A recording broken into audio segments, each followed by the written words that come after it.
"I need you, Diane. Come to my house, ASAP. I need your help." I rushed to his house in a panic. He sat in his bed, looking like someone had died. But Marco didn't have any family, so I asked what was wrong. He said his flash drive had gotten corrupted and he had lost some very important files that he needed for his college scholarship application. "I've been working on my application for 5 years. I'll never get the scholarship now." I asked him if there was a solution, and looking at me very thoughtfully, said, "Well, there is one thing you could do." Then he told me that he had a copy of those files on his old flash drive, but that drive was with the girl he dated before me. Unfortunately, he said his ex was crazy. If I ask her, she'll never give it to me. I asked him how he expected me to get it, and he said I'd have to be sneaky. I would have to pose as an applicant to work as her live-in personal maid. I laughed, but he looked dead serious. "You just have to sneak in and get the drive. It'll be in and out." I told him I would consider it. He seemed grateful and showed me his ex. I jumped up in surprise and said, "There is no way on earth that I will speak to that witch again."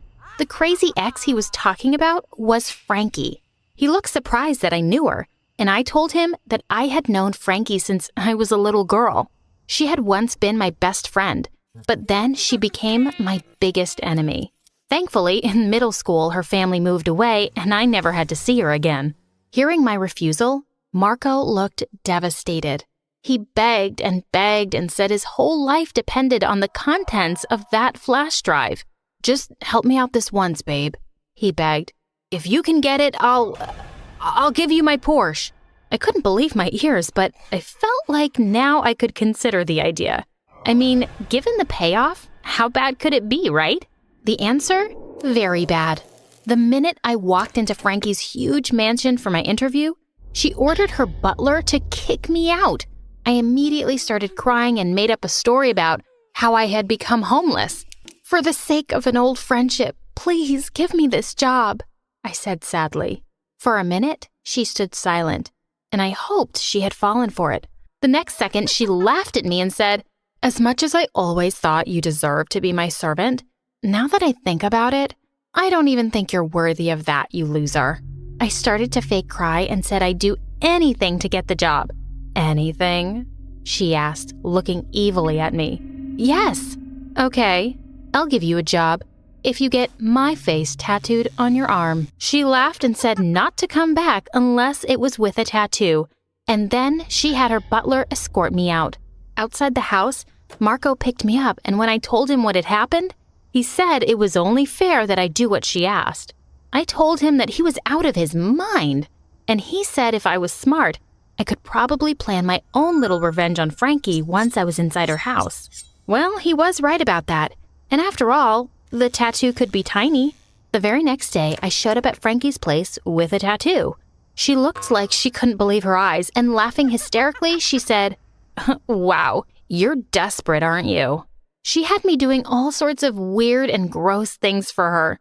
She told her usual cleaning staff that no one needed to do any of their work. "It's all Diane's responsibility now," she laughed. I had to report at 5 a.m., and she would make me hand wash all her clothes. Then she made me clean her toilet. Some days, she left garbage all over the floor and said I had to pick it up with my bare hands. Worst of all, I was her new entertainment. She watched me the whole time, so I had no time to look around for the drive. Finally, one day when she had made me clean the pool, hand wash her delicates, and give her a mani and a pedi, I fell asleep in a corner of the room. I had fallen asleep when a jug of freezing cold water was dumped on me. I jumped up, spluttering. Sure enough, there she stood, laughing at me. But I was so tired, I started to cry for real. I asked her why she hated me. She looked surprised, and after a minute, she softly said, "I don't know. Get out of my face." I hurried away feeling embarrassed. But to my surprise, she started being less mean to me after that. Once, I was talking to the housekeeper about how much I craved ice cream. "You're such a greedy pig," I heard Frankie say. I turned around and she was laughing at me. I was so embarrassed, but to my utter surprise, Frankie had some ice cream distributed to all the house staff. Does she have a soft spot in her heart for me? I wondered.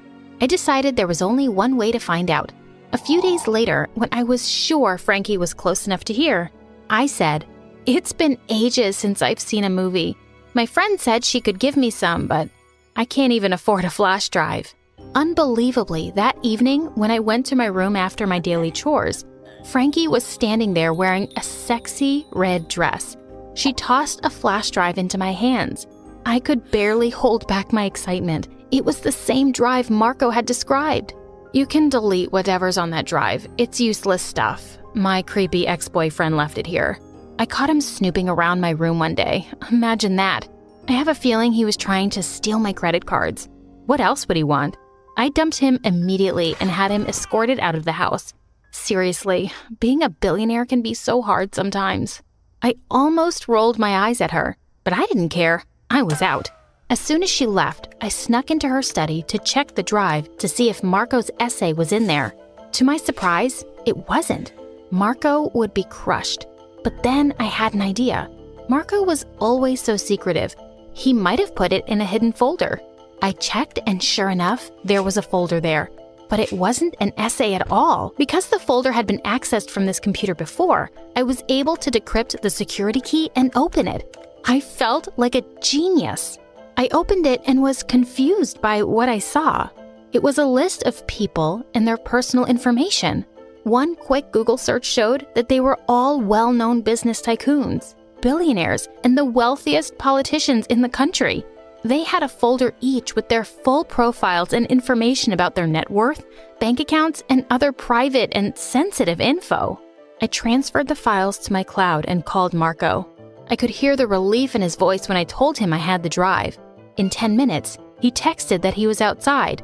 He practically snatched the drive from my hand and dropped me off at my house, saying that he would catch up with me later. Before I could even ask him for his car, he was already gone. But I had other things to do. I rushed to my room and downloaded all the files. I studied their content and waited. I got a call in half an hour. "This is an empty flash drive."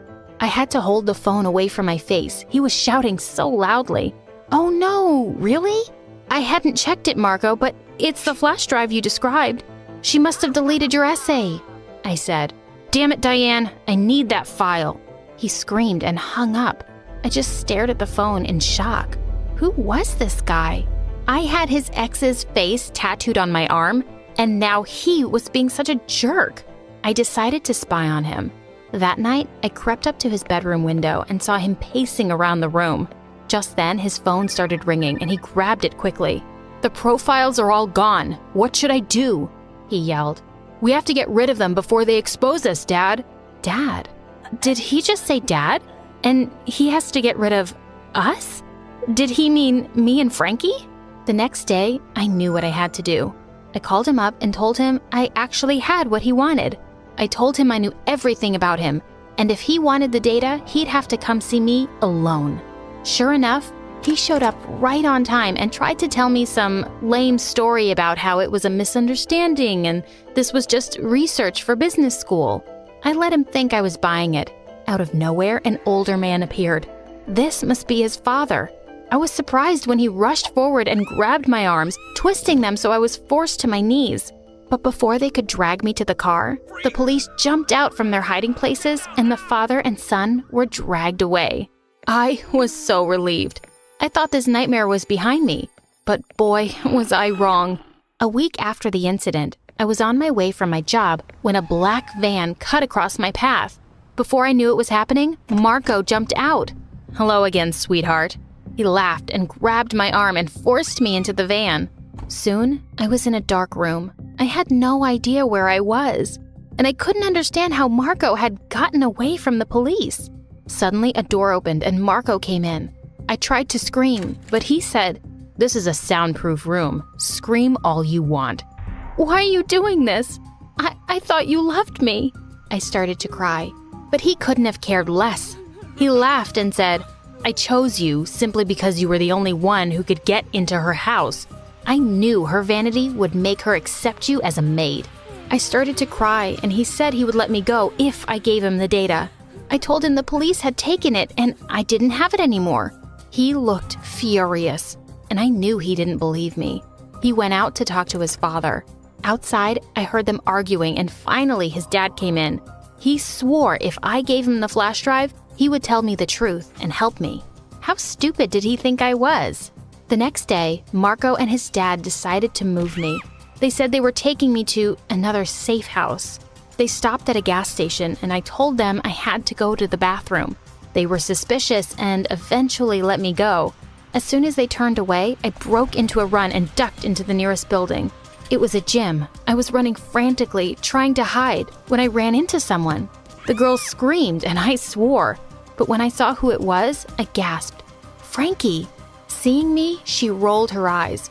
I was sure she would never help me because I'd quit without notice and I'd taken her flash drive with me. But to my surprise, she looked worried and asked me what had happened. Marco, I said breathlessly. That seemed like a magic word, and immediately she told me to come with her. On the way, I told her she was right and that Marco had kidnapped me. She looked incredibly sorry and said, I knew he was bad news. He scammed my father, you know. She was in tears when we reached her house. Inside, she said, before his crash, Dad gave me a list of very high-profile businessmen who he had worked with. But Marco stole the list from me. Then he scammed all those people and tried to pin the blame on me. Feeling sorry for her, I decided it was time to tell her. I have the list. I filled her in on why Marco had sent me to her in the first place. To make up for it, I have a small gift for you.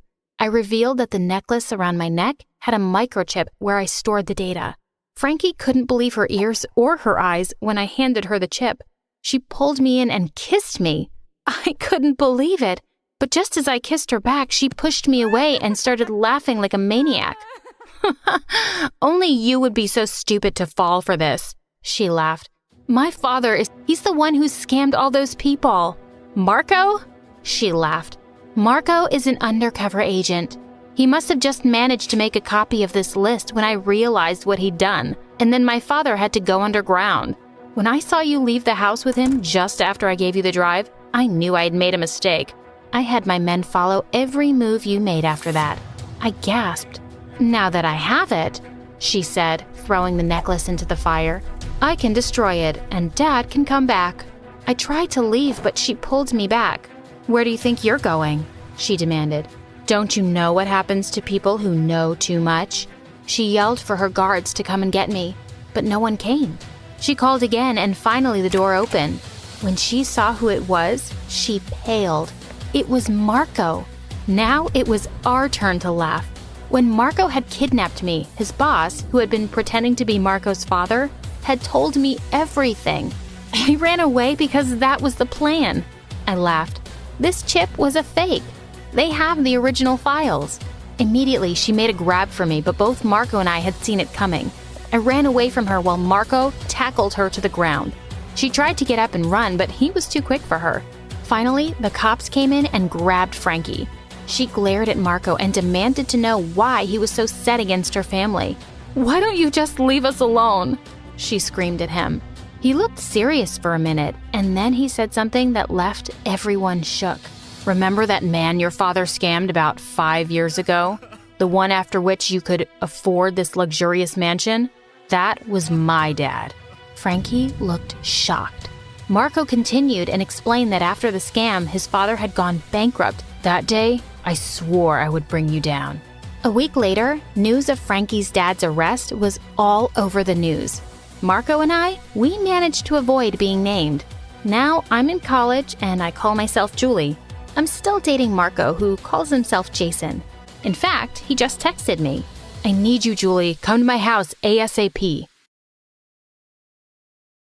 Hey guys, I'm Joy from Belgium, and my story is all about how one little prank can change your life forever. But before we get started, please like and subscribe. Growing up, I was the only child in a family of artists. My parents were always busy with their creative work, leaving me with plenty of time to play the rogue. I was a little red-headed ball of energy, and from a young age, I loved to joke and prank my parents and their friends, whether it was acting like a zombie or playing dead on the floor. By the time I was 6 years old, I was already pulling the fire alarm for fun, cutting my parents' hair in in their sleep and secretly turning up the thermostat. Although I could be a handful, I was able to get out of trouble with my charming smile and big, pleading eyes. Surprisingly, I didn't have any issues at school either. Many of my classmates found me hilarious, and I had a talent for creating a fun atmosphere wherever I went. Of course, not everyone appreciated my sense of humor, especially the teachers, who were often the target of my pranks. But I never went too far, and they always forgave me in the end. Things were going great for me until we went to high school. Suddenly, my jokes started to seem childish and annoying to my classmates, and I became bored and stopped playing pranks. Around that time, a new student named David showed up at our school. He was a football star whose parents had just moved into our neighborhood. With trainers watching over him, clubs hunting for him, and a personal fan club of cheerleaders, David was the quintessential jock with a perfect reputation. I couldn't resist the opportunity to pull a trick on him. I started with some classic gags like shock pens, sticky notes, and even a snake in a can. But David didn't even seem to notice.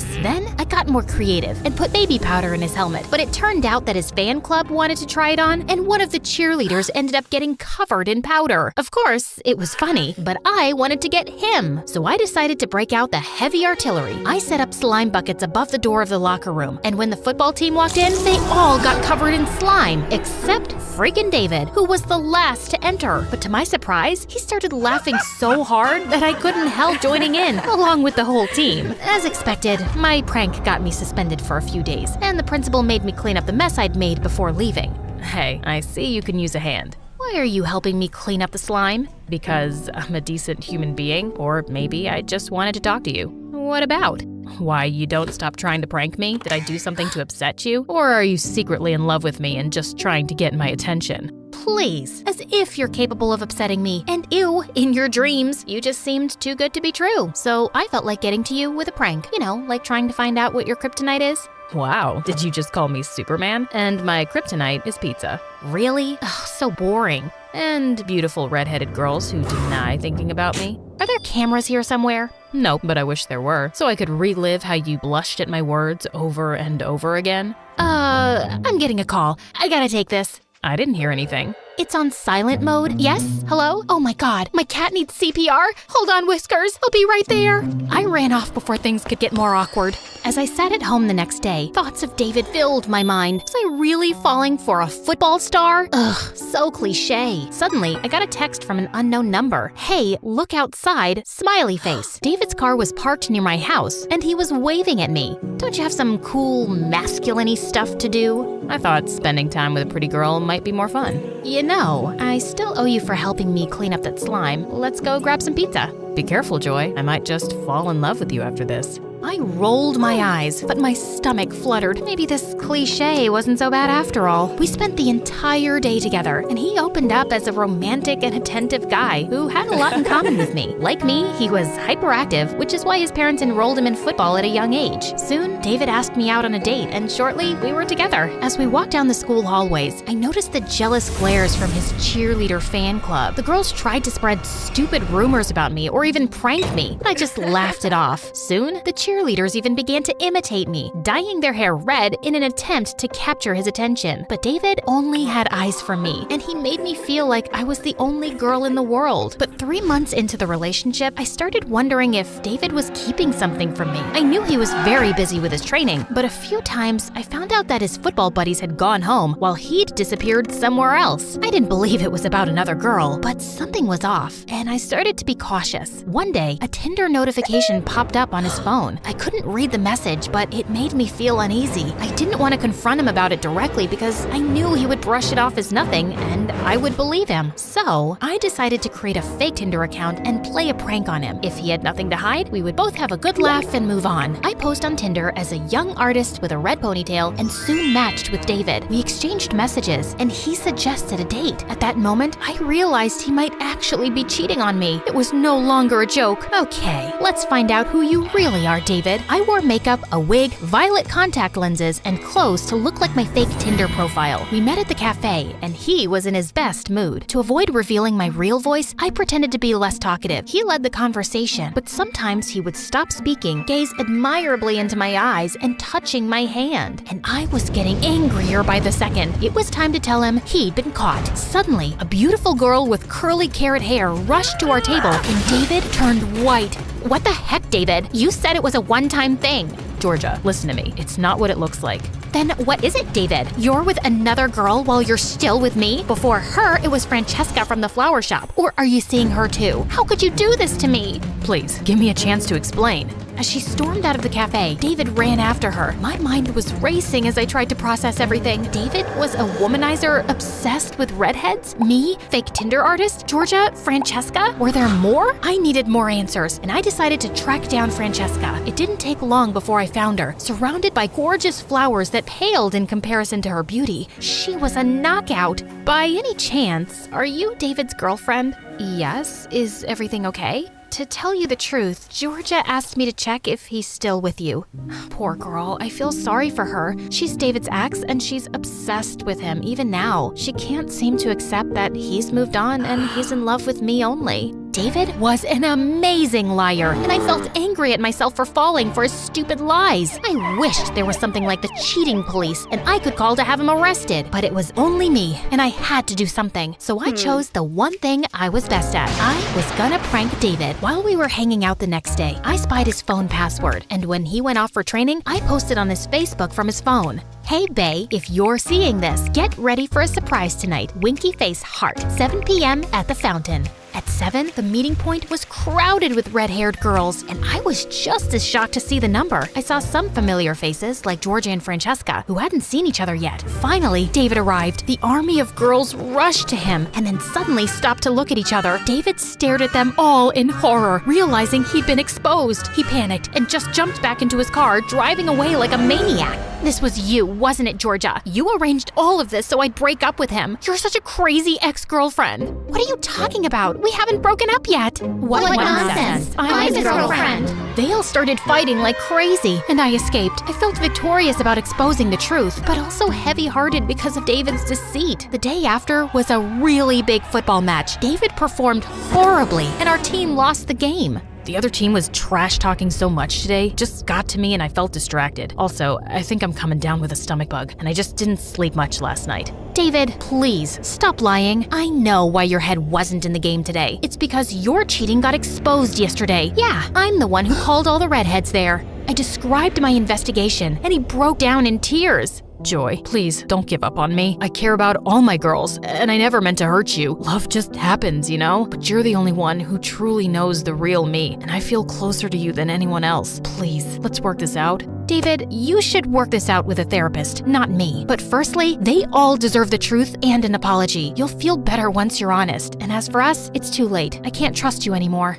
Soon, the whole school seemed to know. The cheerleaders were giving me smug grins, and David's football team looked angry at me for making him perform badly at the big match. Suddenly, I found myself at the center of unwanted attention. I began searching for a way to escape it and process everything that had happened. Fortunately, Georgia set up an online club for girls who were hurt by David. We all shared our stories and found out that David had been dating multiple red-haired girls for years, even proposing to some of them. I shared my story too, and it felt good to let it out. The girls even encouraged me to share it on the MSA channel, but I needed some offline support too. So I reached out to Georgia and Francesca. We kept meeting regularly, and slowly, we became good friends. We all went public with our story in a magazine article, and it gained a lot of attention. David was getting plenty of negativity, so he publicly apologized and said he'd get therapy for his issues. Well, clearly it didn't work, because years later, when he'd become a famous footballer and married a beautiful singer, she exposed his cheating publicly, divorced him, and left him almost penniless.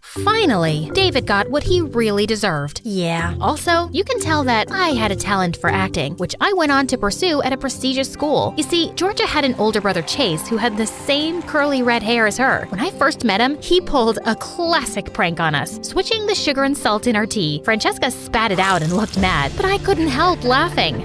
You better watch out, or you'll wake up the pranking dragon in me. Challenge accepted. From that day on, Chase always found a way to be around us, and we had a blast playing pranks on each other. One day at the premiere of my first feature film, Chase said he had to talk to me about something important. I'm so proud of you, and you fill up my life with joy, Joy. I'm in love with you. Chase, wow, I think I feel the same way. I'm in love with you too. Oh my God, Joy, what? I was just joking. What? Yeah, me too. Duh. Okay, I'm kidding now. The first one wasn't a joke. I do love you. I'm gonna kill you.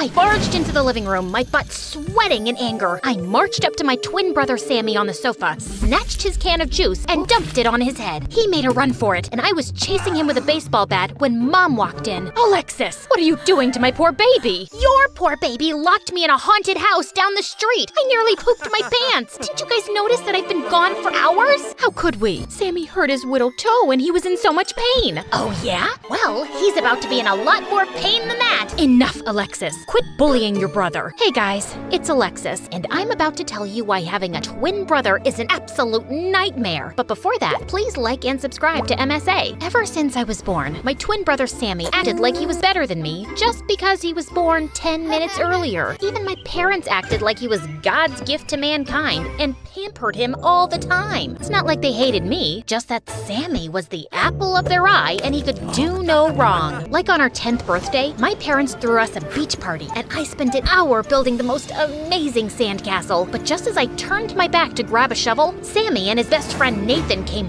running and smashed it to pieces.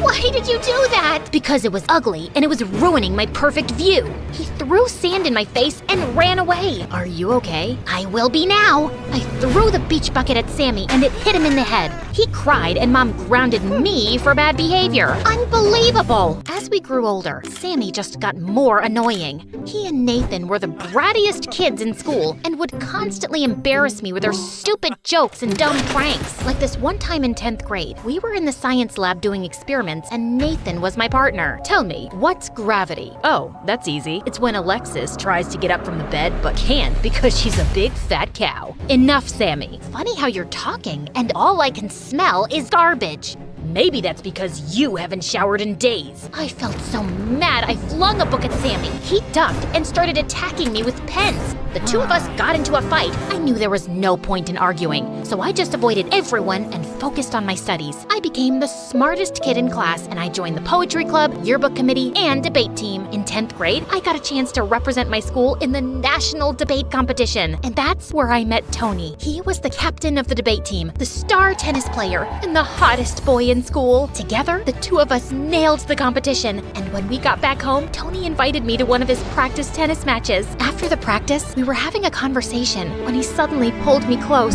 Whoa, was he about to kiss me already? I pouted my lips and was about to close my eyes when I noticed his hand stretched out, holding a tennis ball. That was coming straight at you. We don't want that pretty head of yours to get hurt. My head's pretty? You like the shape? Well, thanks a lot. I mean, for saving my pretty head. Not for saying that I have a pretty head, but thanks for that too.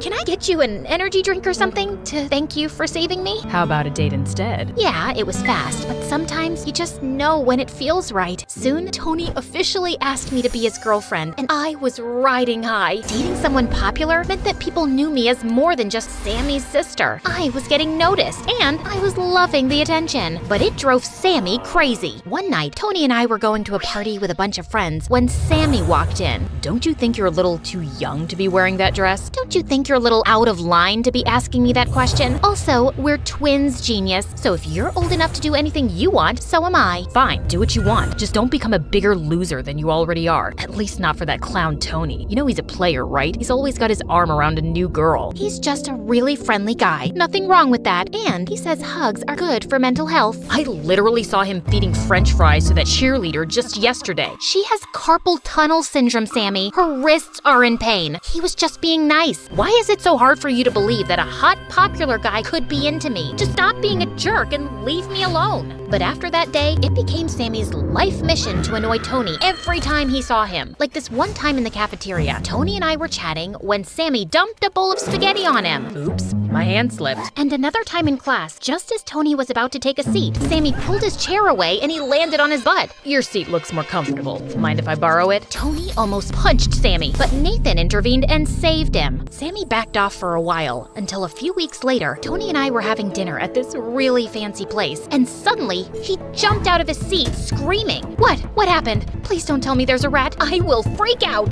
The only rat here is you, Alexis. What's this? Tony shoved the phone in my face, and I saw a bunch of pictures with Nathan kissing a girl who looked exactly like me. I was so confused until he played a video where I was confessing my love for Nathan, and I immediately recognized the voice. It was Sammy's. Oh, that's That's not me. I mean, it looks like me, but what? You've been cheating on me with Nathan? No wonder your brother was annoying me these past few weeks. He wanted me out of the picture so you could be with his best friend. Hear me out. That girl in the photos is Sammy with a wig. We're twins, so we look alike. That's all. Please, you have to trust me. Stop making up stories. You're a liar and your brother is crazy. Both of you can go eat dust for all I care, but stay away from me. Tony was out the door before I could stop him. I rushed back home furiously and confronted Sammy, who started laughing like a crazy person. I can't believe he fell for that trick.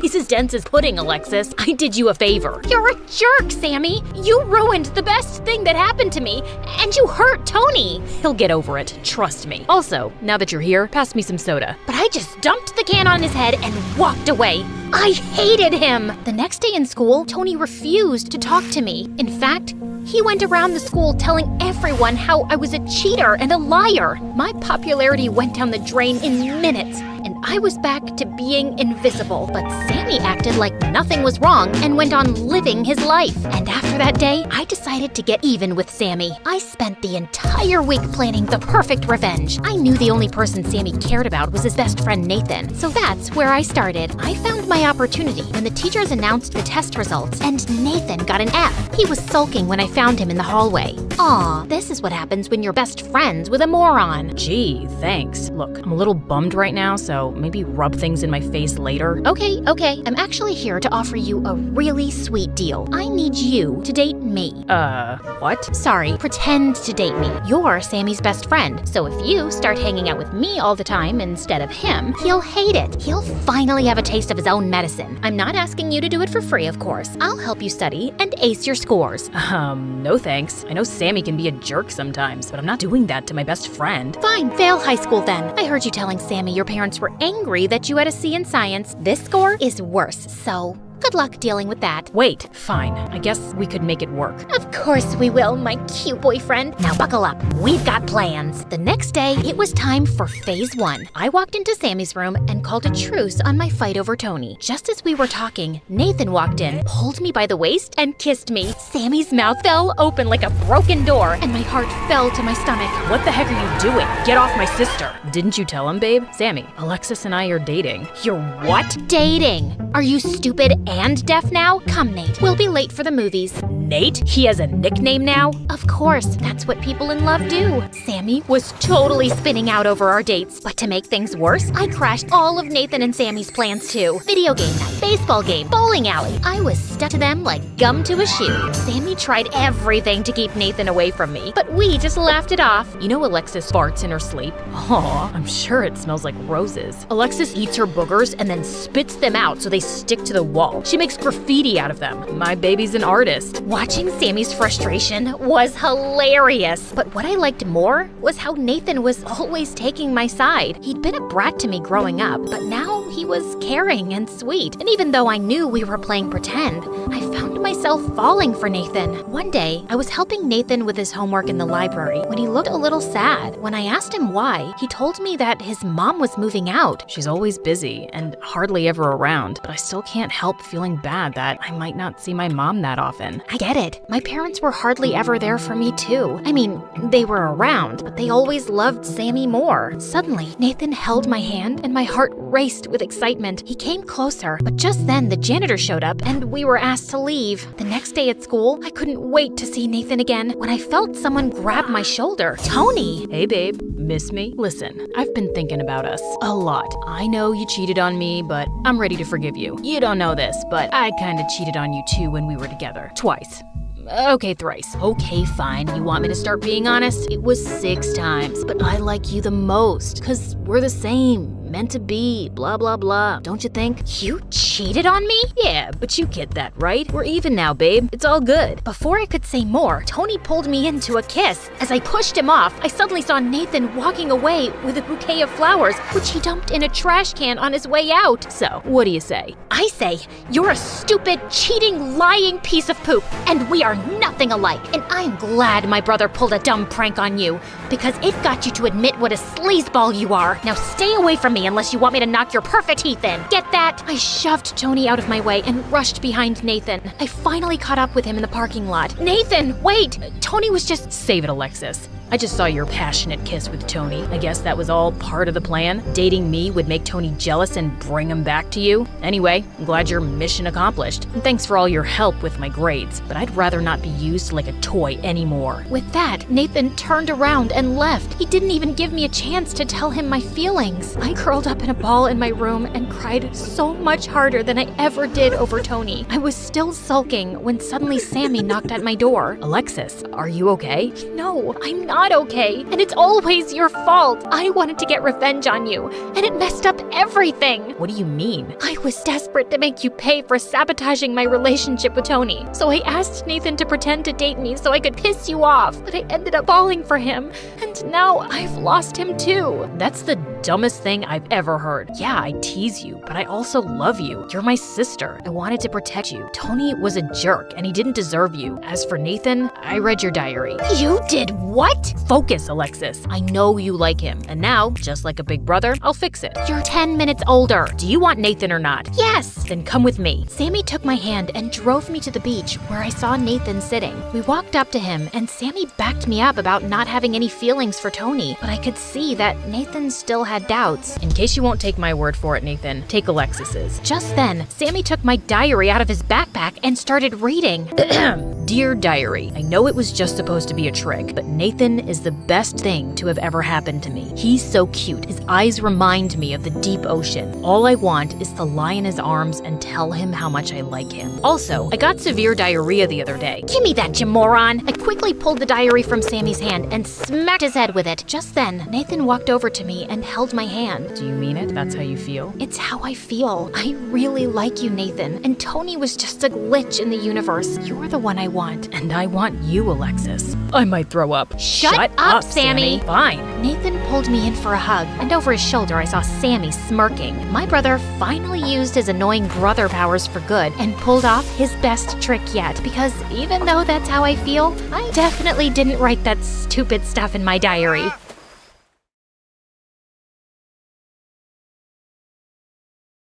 Hi, I'm Laureen, and for as long as I can remember, I have wanted to be famous. But I didn't want to be famous for just anything. I always envisioned myself as a rock star, screaming into a microphone in front of millions of adoring fans, like my idol. No one in my family even liked music. In fact, everyone downright hated it. The only thing Dad ever watched was the boring news on TV, and my suck-up siblings always followed suit.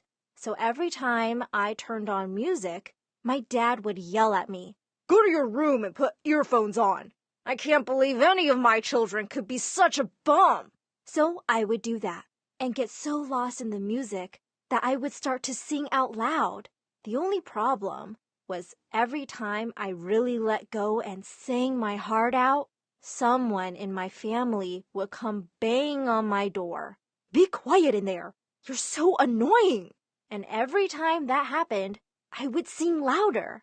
I found out this later, but one day, as I was singing in my room loudly as usual, my dad's friend came to visit, and he heard my voice.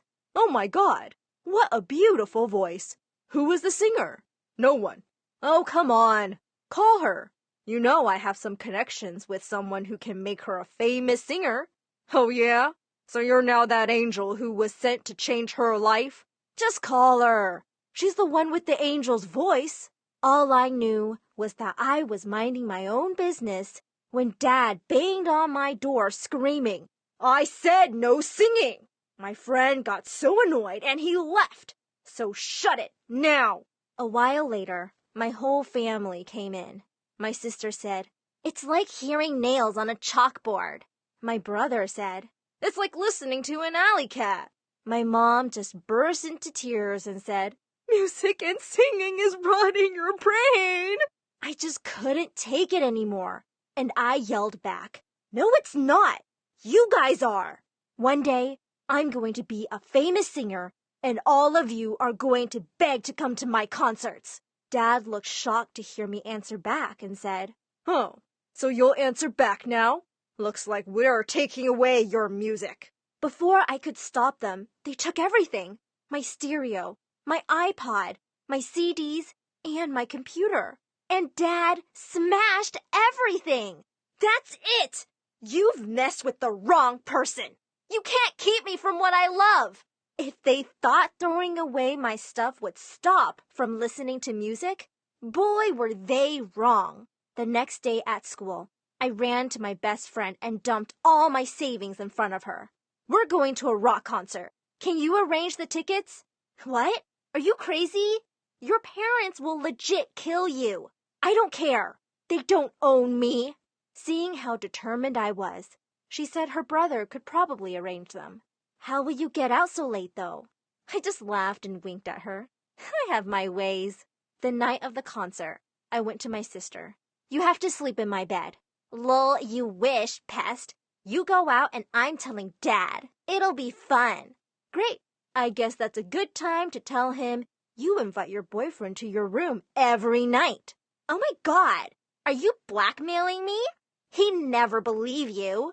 I grinned and waved my phone in her face. He'll believe the picture I have. She gave in. Easy peasy. I almost felt bad about blackmailing her, but it wasn't my fault she was so dumb that she didn't even check my phone. I didn't really have any pictures, and before I knew it, I was walking into a crowd of hundreds of thousands of people. Excited as I was, I had no idea my life was about to change forever. All screaming and shouting with excitement for what we were about to see. Everywhere I looked, people were singing and dancing and laughing. And the music finally started. And that's when I caught my first real glimpse of the person I knew I was destined to become. A larger-than-life, guitar-wielding, stage-diving, hair-thrashing rock star. Suddenly, the stage burst into flames. The lights flashed everywhere, and the crowd went wild. Everyone screamed as the rock star came onto the stage, and she started singing one of my favorite songs. She was a goddess, and I sang it along with her as loud as I could. I knew every word. That's when my friend grabbed my hand and began pulling me closer to the stage. We pushed our way through to get as close as we could. And when the song ended, someone handed me a bouquet of flowers and told me to throw it on stage. I did, and the rock star picked it up, and she looked right at me, and, I kid you not, she winked. Then the music stopped, and she bowed her head, and she took a long moment before she grabbed her microphone and said the craziest thing I could ever imagine hearing. Now, I want to invite a special someone on stage to come and sing my next song for me. The crowd was wild. I couldn't even hear myself think. I shouted louder than I ever had in my life, and I couldn't believe it when she looked right at me and said, "You, who threw the flowers, get up here." I didn't even have to climb up to the stage because I was literally hoisted up in the air by all the people around me and then thrown onto the stage. The rock star looked at her band, threw up her hand and said, "And a 1 and a 2." And she handed me the microphone, and the band started the next song. I was paralyzed with fear when I turned around and saw thousands of people screaming with excitement. And to this day, I have no idea how, but I opened my mouth and I began to sing. It's so crazy, my night's so hazy. I'm rocking this stage, I'm breaking the cage tonight. I'm free, we'll rock this stage tonight. We stand and we fight, we shine in this light. My night's so hazy, I'm rocking this stage, I'm breaking the cage tonight. I'm free. The biggest surprise, though, was that people loved it. It was the opposite of what my family always said. I was a great singer, and suddenly I was a real-life rock star. When the song ended, I turned around and she pointed me to go backstage. Minutes later, the rock star and her band came right back to me and said, "Hey kid, I'm getting too old for this. Tonight was my last night performing, and now I'm passing the torch off to you." She handed me her microphone, she smiled, and then she walked away. Was this a joke? Her whole band was looking at me like they wanted me to say something. I said the only thing I could think of. Okay. And just like that, I was the new lead singer for one of the most famous rock bands in the world. When I returned home with a record deal, $1 million, and a personal assistant who was going to organize my new life as a rock star, my family took a complete round turn. Dad wasn't mad that I sneaked out. Instead, he threw his arms around me. My daughter, my lovely, lovely daughter, you make your dad proud and rich. Before any of us could blink, I suddenly had agents and managers and a stylist. I was given a whole new wardrobe and a driver who took me everywhere I wanted to go at any time of the day. The band scheduled a worldwide tour for the summer when I was done with school, and we started performing everywhere. Everywhere I went, people screamed my name. I was suddenly doing exactly what I had dreamt of doing while dancing around my bedroom. I got fan mail from every corner of the earth, and I had a jewelry collection so big I had to buy an entire second home just to store it all in. Everywhere I went, people took pictures and asked for autographs. I was on the cover of magazines, and I played music with some of the most famous musicians of all time. I always stayed in the biggest penthouse suite a hotel offered. But things started to change. After months of living like this, I was starting to get really, really exhausted. Even though I was traveling everywhere and meeting the most famous celebrities and making millions and millions of dollars, it didn't feel like a vacation everyone thought it was. It felt like a chore. I was always working till late and had to be up early. I got on so many planes, I had no idea what part of the world I was in. One day, I finally tried to take a quick vacation, but I couldn't even leave the hotel because there was a mob outside waiting to take pictures with me. There wasn't even a single place I could go without someone harassing me for a picture or to give me a compliment. One fan told me my hair was so beautiful, and then they tried to rip out my hair so they could keep some. One time, my parents called and told me my fans had broken into our home to find things of mine. It was like I was a zoo animal. Worst of all, though, I didn't know who to trust or who to talk to anymore. My best friend who brought me to the concert only ever wanted to hang out with me when I was invited to parties.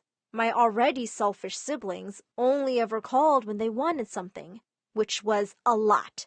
Hey, we've always been the nicest siblings. Why not introduce us to this celebrity? I'm sorry, I can't. Of course you can. You're famous. Okay, then at least get us free tickets to their concerts. I said I can't do this. I'm sorry. Stop lying! You're such a show-off and think you're important. You're just a stupid singer. Nothing more. And they hung up. My parents were the worst. They were suddenly doing interviews on television, telling the whole world how they supported me when I told them I wanted to be a singer. They were taking credit for my good luck and hard work, and everywhere I looked, someone wanted something from me. No one even asked me how I was doing. I was trapped, and I realized I didn't even like to sing anymore. One day, as I was on stage, I realized I couldn't even hear myself sing because everyone was screaming so loud. And that's when I decided, if I couldn't even enjoy the one thing I truly loved, I didn't want it. And that meant I would do exactly what was done to me. And I needed to find someone to take my spot. I scanned the crowd in front of me until I saw a girl singing all the lyrics to my songs. At the end of the song, I took a long moment and turned to the crowd and I said, I want to invite a lucky person up onto the stage to sing one of my songs. And I called the girl on stage, and boy was she good! And she seemed super excited to be up on the stage. So as soon as the concert was over, I told her the band was hers. Then I grabbed a bouquet of flowers, and I walked out of the concert, and no one followed me. Everyone was too excited to meet the new singer, and I sang my heart out all the way home. Hi, my name is Kylie, and I'm from Massachusetts. Please like and subscribe. I lived with my younger sister Daisy, and my mom, who worked as a cook in rich households to raise us. Once when I was 7, there was a birthday celebration at one of the houses Mom worked at. So she took both of us along. And while we were playing with the other kids near the pool, Mom brought a huge cake outside. Kylie, can I see it from the top? I pulled a chair and made Daisy stand on it. But to my shock, she took a handful of cake and stuffed it in her mouth. No, Daisy! It's so yummy.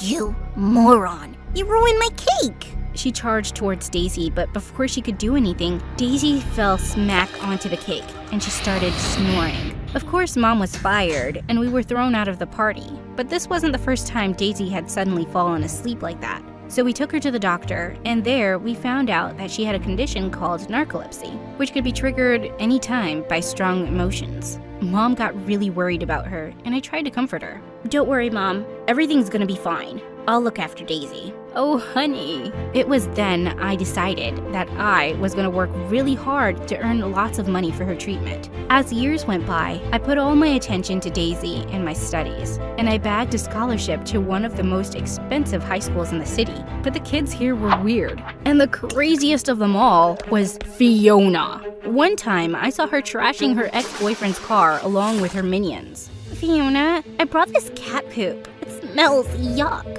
Why are you smelling it, moron? Throw it in the back seat. I didn't want to get involved with these crazy people, so I walked away. But only a few days later, Fiona came looking for me in the washroom. So, she's the smartest nerd around here, huh? Yeah, I checked all of their glasses, and she has the biggest ones. That makes her the smartest, right? Fiona smacked her on the head and walked up to me. So, whatever your name is, I don't care, but I want you to write my assignments for me. What? Why would I do that? Because I'm telling you to. Duh, and I'll pay you. And given your looks, you sure need some help. I just pushed her aside to walk away, but then she pounced on me. You witch! We both broke into a wild fight, and then we were reported to the principal. Fiona was let go because her mom was one of the school board's members, but the principal gave me a stern warning. "You're an excellent student, Kylie. I don't expect this kind of behavior from you. This time, I'm just putting you in detention, but I won't go so easy on you next time." This was so unfair, but I kept quiet because I didn't want to cause trouble for Mom. Then a few days later, it was Daisy's birthday, and we were shopping for a dress at a boutique with a huge sale when suddenly Fiona walked out of the dressing room. What are you doing here, loser? Don't you know this place is for rich people only? Security! Security! Throw this ugly duckling out. How dare you talk to my sister like that? And this place is not your home. Security! Security! Won't work here. I asked Daisy to calm down, but she didn't. And sure enough, she fell forward onto Fiona, ripping her dress in half. Shoot. I held onto her and pulled her out of there while Fiona's minions took her back into the dressing room. Minutes later, when Daisy woke up, she looked really upset. I fainted again, didn't I? Gosh, everyone's right. I'm a weirdo.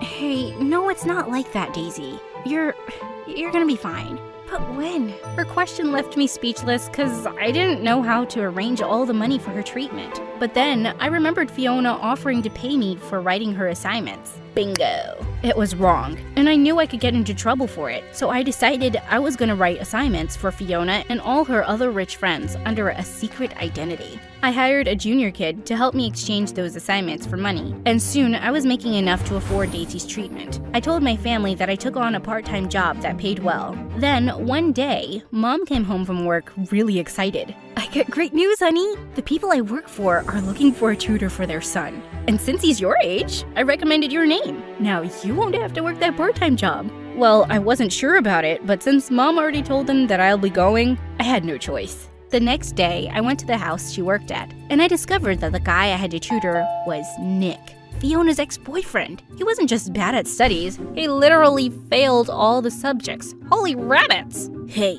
you're that that smartest girl from my class, right?" Oh, so she's a topper, and you guys know each other. "That's great. And Nick? You better study this time, or I'm gonna cut all your pocket money and ground you for a month." She gave him a tough look and went away. Then Nick led me to his room, but he kept bribing me to turn down the job. But I wasn't gonna give in. "Why are you being so stubborn? If it's about the money, I can give you lots." "Are you sure? Because your mom just said she was gonna cut all your pocket money." Suddenly, he moved towards me and placed his hands on the wall around me. Oh, I get it. You just want to spend some time with me because I'm so irresistible. Ouch! Stop messing with me, because I'm not gonna fall for your pranks. I wasn't gonna be intimidated by him, but he wasn't one to give up either. The next few days, he kept bothering me around school, and then one evening when I entered my room, I saw him hugging Daisy. Nick, what the heck are you doing with my sister? Relax. I didn't do anything. Or maybe I did. I guess she just fainted after seeing my good looks, and I couldn't let her fall. Ugh, shut up. She has a condition. Just help me put her to bed. After we did, I asked him what he was doing here, and he said the most shocking thing. I want you to be my girlfriend. What? Are you nuts? I'd rather date a pig than be your girlfriend. Oh. But I think even pigs have standards, so. You chill. I'm not asking you to be my girlfriend. You'll just have to pretend. And then he told me how Fiona was going crazy to get back with him, and he wanted to get rid of her. Well, that's your problem, not mine. Now get out! But then he took out his phone and showed me a video where the junior kid confessed that I was the one who wrote the assignments for money. How did he get this? Guess we both have problems now. How did you? And why me? You could just make a real girlfriend. No, I don't need more drama in my life. I just need someone to help me get rid of Fiona. Oh God. After the warning the principal gave me, I couldn't risk getting caught again. So I said yes. Cool. But we'll have to do something about this look of yours. You see, I have a reputation. What? No, I'm not doing any. But he didn't listen to me and took me shopping. And then took me to a makeup artist to get me a complete makeover. The next day when I entered school, everyone was looking at me like I was some new kid. And guys came swarming in asking for my number. Leave her alone, you morons. She's my girlfriend. Everyone gasped, especially Fiona. I could see that murderous look in her eyes. The next few days, Nick and I pretended to fake date, and Fiona followed us everywhere we went. But one time when I was alone in the chemistry lab, working on my final experiment, Fiona came there along with her minions and swept away all the flasks on the table. You double-faced witch! You refused to do my assignments, and now you're going around flirting with my boyfriend, you gold digger. Throw it at her. One of her minions suddenly grabbed a chemical flask to throw at me. But suddenly, Nick appeared and pulled me away just in time. And the whole thing landed on Fiona. Ew! What the heck? Yuck, you smell like rotten fish. She threw up right there on Fiona's shoes. And Fiona ran out yelling. Hey, are you okay?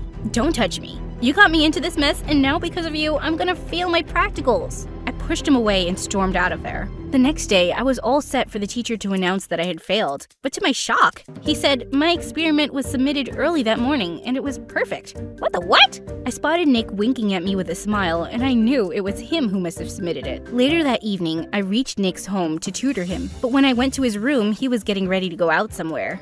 Whoa, I'm sorry, I didn't see anything. Oh, that's sad. For you. Anyways, I'm going to a party and you'll have to pretend to teach me while I'm away. What? No! I'm not gonna do that. Okay then. If you want, you can tag along with me too. No thanks. I never go to parties and… What? You never go out? Like, ever? He looked at me in complete shock. Yeah, I just focus on my studies. Oh God, Kylie. The world won't come crashing down if you have some fun, you know. He pulled my hand and both of us climbed out of the window secretly. And for some reason, I was kinda liking it. When we reached the party, it seemed so much fun. The kids were playing games and Nick pulled me in too. We had to dance with our partners on a piece of paper, which was folded every time a team was eliminated. And by the time only one team was left to compete against us, Nick lifted me up in his arms and we won! Everyone cheered for us and suddenly some of the girls came and took me to the dance floor. For the first time in my life, I danced my heart out and I was freaking loving it. And there was one person I had to thank for all of this. Nick. I stepped out to look for him, but what I saw next shocked me. He was kissing Fiona. And for some reason, I felt so jealous that I just ran out of there. But when I went home, Daisy looked at me and she knew something was up. So I told her everything about me and Nick and the party. Well, I already knew some of it. What do you mean? I mean, the way you always talked about Nick. I had a feeling you liked him. But if he likes stupid Fiona, he must be really worthless too. She immediately texted Nick from my phone that I wasn't going to pretend to be his girlfriend anymore and hugged me tight. I was pretty bummed out, but what happened next crushed my heart. The next day when I reached school, the principal called me and my mom was already there. She told us that she was going to expel me for writing assignments for the other kids and helping them cheat. What? No, I didn't. We have proof, Kylie. And I told you it was going to be worse for you if you caused more trouble. And then she showed me the video Nick had on his phone. I I couldn't believe it. How could he be so evil? I told Mom the entire truth and decided I was gonna confront Nick. But on our way back, Mom broke down into tears. I don't want you to get into any more trouble, honey. It's not worth it. Those people are rich and they can do anything. So please, let's just leave from here. But Mom told me she didn't want to work there anymore and convinced me to leave the place along with her and Daisy. So we moved away and I got admission into a local school, but I worked really hard to get into the best university in the country. There, I met Harry and fell in love with him. After 4 years of hard work, I established my own startup company, and within another 3 years, I was a really successful entrepreneur. Soon after Harry and I got married, I had to move away to another city with him. I was really happy, except about the part where I had to leave Mom and Daisy behind. Sometime later, I was attending a large business party one evening and chatting with other people when I heard a familiar voice. I thought you didn't go to parties. I turned around and was shocked to see Nick? What are you doing here? I was invited to the party too. I live here now and I don't want to know, Nick. Just stay away from me. I walked away, but he just followed me. Kylie, listen to me, please. Let go of me, Nick. I don't even want to see your face after what you did. What? What did I do? You got me expelled from school. What? You think I showed that video to the principal? It was Fiona. She was the one who took that video from my phone and asked her mom to get you thrown out of the school. What? I thought when I found the truth, I tried to call you and reach you, but you never picked up. Yeah, because I was mad at you. You lied to me. I saw you kissing Fiona at the party. What? No, I didn't kiss her. She was the one who jumped onto me. What? Was he telling the truth? I don't know if I can trust you, Nick. But in any case, it doesn't matter anymore. High school was a really long time ago. I've moved on. But we can't even be friends? And with that, he held out a business card and reluctantly I took it and left. I had no plans to be friends with him again though, and I was more than happy with Harry. Or so I thought. Over the next few months, I was really busy with work and was getting less and less time to spend with Harry. And one day, I discovered that Harry was cheating on me.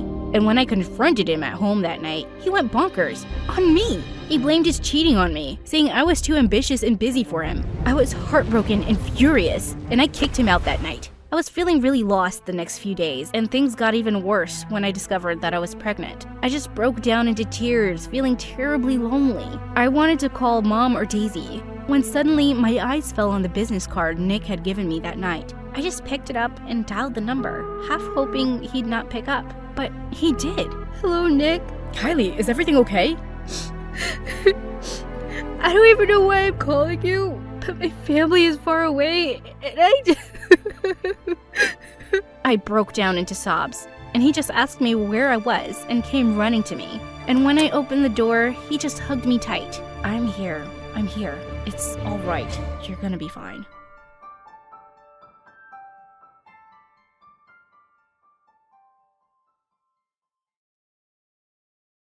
Hi, I'm Julia from New York City. Please like and subscribe to MSA. Ever since I can remember, I've never had a day of peace in my life thanks to my older twin sisters, Tina and Sophia. They were 10 years older, famous models just like my mom, and they loved annoying me.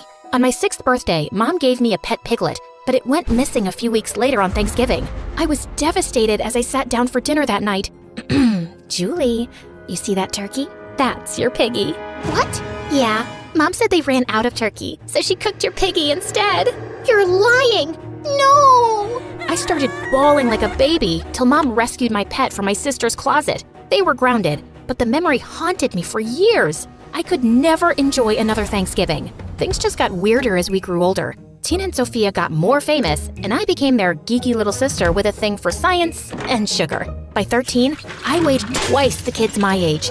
One time, Mom invited a French photographer to take family portraits. Wow, Tina, that is a beautiful pose. Sophie, yes. Hold that. Juicy, juicy. Julie. Whatever. Pull in your tummy while you smile. A little more. More. Okay, now smile. I said smile. I was trying when Tina tickled me a little, and I let out a huge fart. Oh my God, Julie, you stink up the place. You baby cow! When the photos came out, I was so red, it looked like someone had slapped me 20 times. So embarrassing. I exercised and lost most of the extra weight, but my sisters never let me forget that incident. Worse, kids in my school constantly questioned me about my famous sisters, and I hated that. My older brother says that Tina bathes in milk. That's why she's so pretty. And Sophia brushes her hair with a comb made of feathers. Tell us, please. Is all this true? I got so annoyed, I jumped on one of them and pulled her hair. Tina's breath stinks and so do her clothes. And Sophia brushed her hair last winter. It's all makeup, you moron. Now leave me alone. Turns out it was our teacher's daughter, and my stunt landed me in detention. But I didn't care as long as I got some peace. So, yeah, life wasn't great. But it wasn't all bad either. I was at the top of my class, and at 17, I even landed a prestigious summer internship at the Natural History Museum. On my first day, I got up an hour early to get ready and reached the museum before my time. But the place was massive and I got totally lost. Suddenly, I heard a voice behind me. Are you the new intern? Yeah, I'm Julie. Pleased to meet you. Late. You're late. You were supposed to report to me 15 minutes ago. Before I could even apologize, the boy started walking away. I'm Pierre, your supervisor, boss, whatever you want to call it. Okay, so tell me, why is the sky blue? Too slow. How do airplanes fly? How old is the Earth? Do you know anything besides makeup? 4.543 billion years. What? You asked me how old the Earth is? I know my science, okay? But I guess you don't know how to talk to people. Maybe learn that first. You're right. I'm sorry. I had a tough morning and I took it out on you. How about we start again? Hi, I'm Pierre, and it's nice to meet you. Over the next few days, Pierre and I hung out a lot. He was my age, the son of a diplomat, and he'd only recently moved to New York. He was also really smart, and we'd often spend hours discussing science stuff. Slowly, I even started liking him a little. One day, I was cleaning up a fossil when my shirt got caught and ripped. Pierre rushed to my side and gave his shirt to me. You're bleeding. Huh? Oh no. Dang it. Pierre hurried back with first aid, and as he was tending to me, I couldn't stop staring at how perfect he was. There, all done. Thanks. I feel much better. Much better. Oh, God. You must think I'm crazy. Nope. I think you're cute. And also, I think you should go out on a date with me. Really? You do? The next day, Pierre took me out to the most amazing restaurant, and we had the best time ever. Soon after, we started dating officially, and things were perfect. That was until one night. Pierre and I were closing the museum, and my sisters stormed in with some friends and started messing around with the museum artifacts. What are you guys doing here? You're always working, so we thought you could use some fun. Oh, are you the guy she keeps texting? Dude, she makes the funniest faces when she's on the phone. Like, she wants to poop, but can't. Let me show you. Can you stop embarrassing me and go to a club or something? Where's the fun in that? My sisters and their friends just ignored me as they went around taking selfies. But then, the museum security heard the noise and chased them away. I was given an earful, but at least the situation was under control and nothing was damaged. But the next morning, I spotted Tina wearing a dinosaur tooth around her neck. Oh my God, Tina! You're not supposed to take that! It's worth $40,000! Why would a rotten old tooth cost this much? Here, you can have it. I immediately wanted to leave for the museum to put the tooth back before someone noticed, but just then, the police knocked on my door.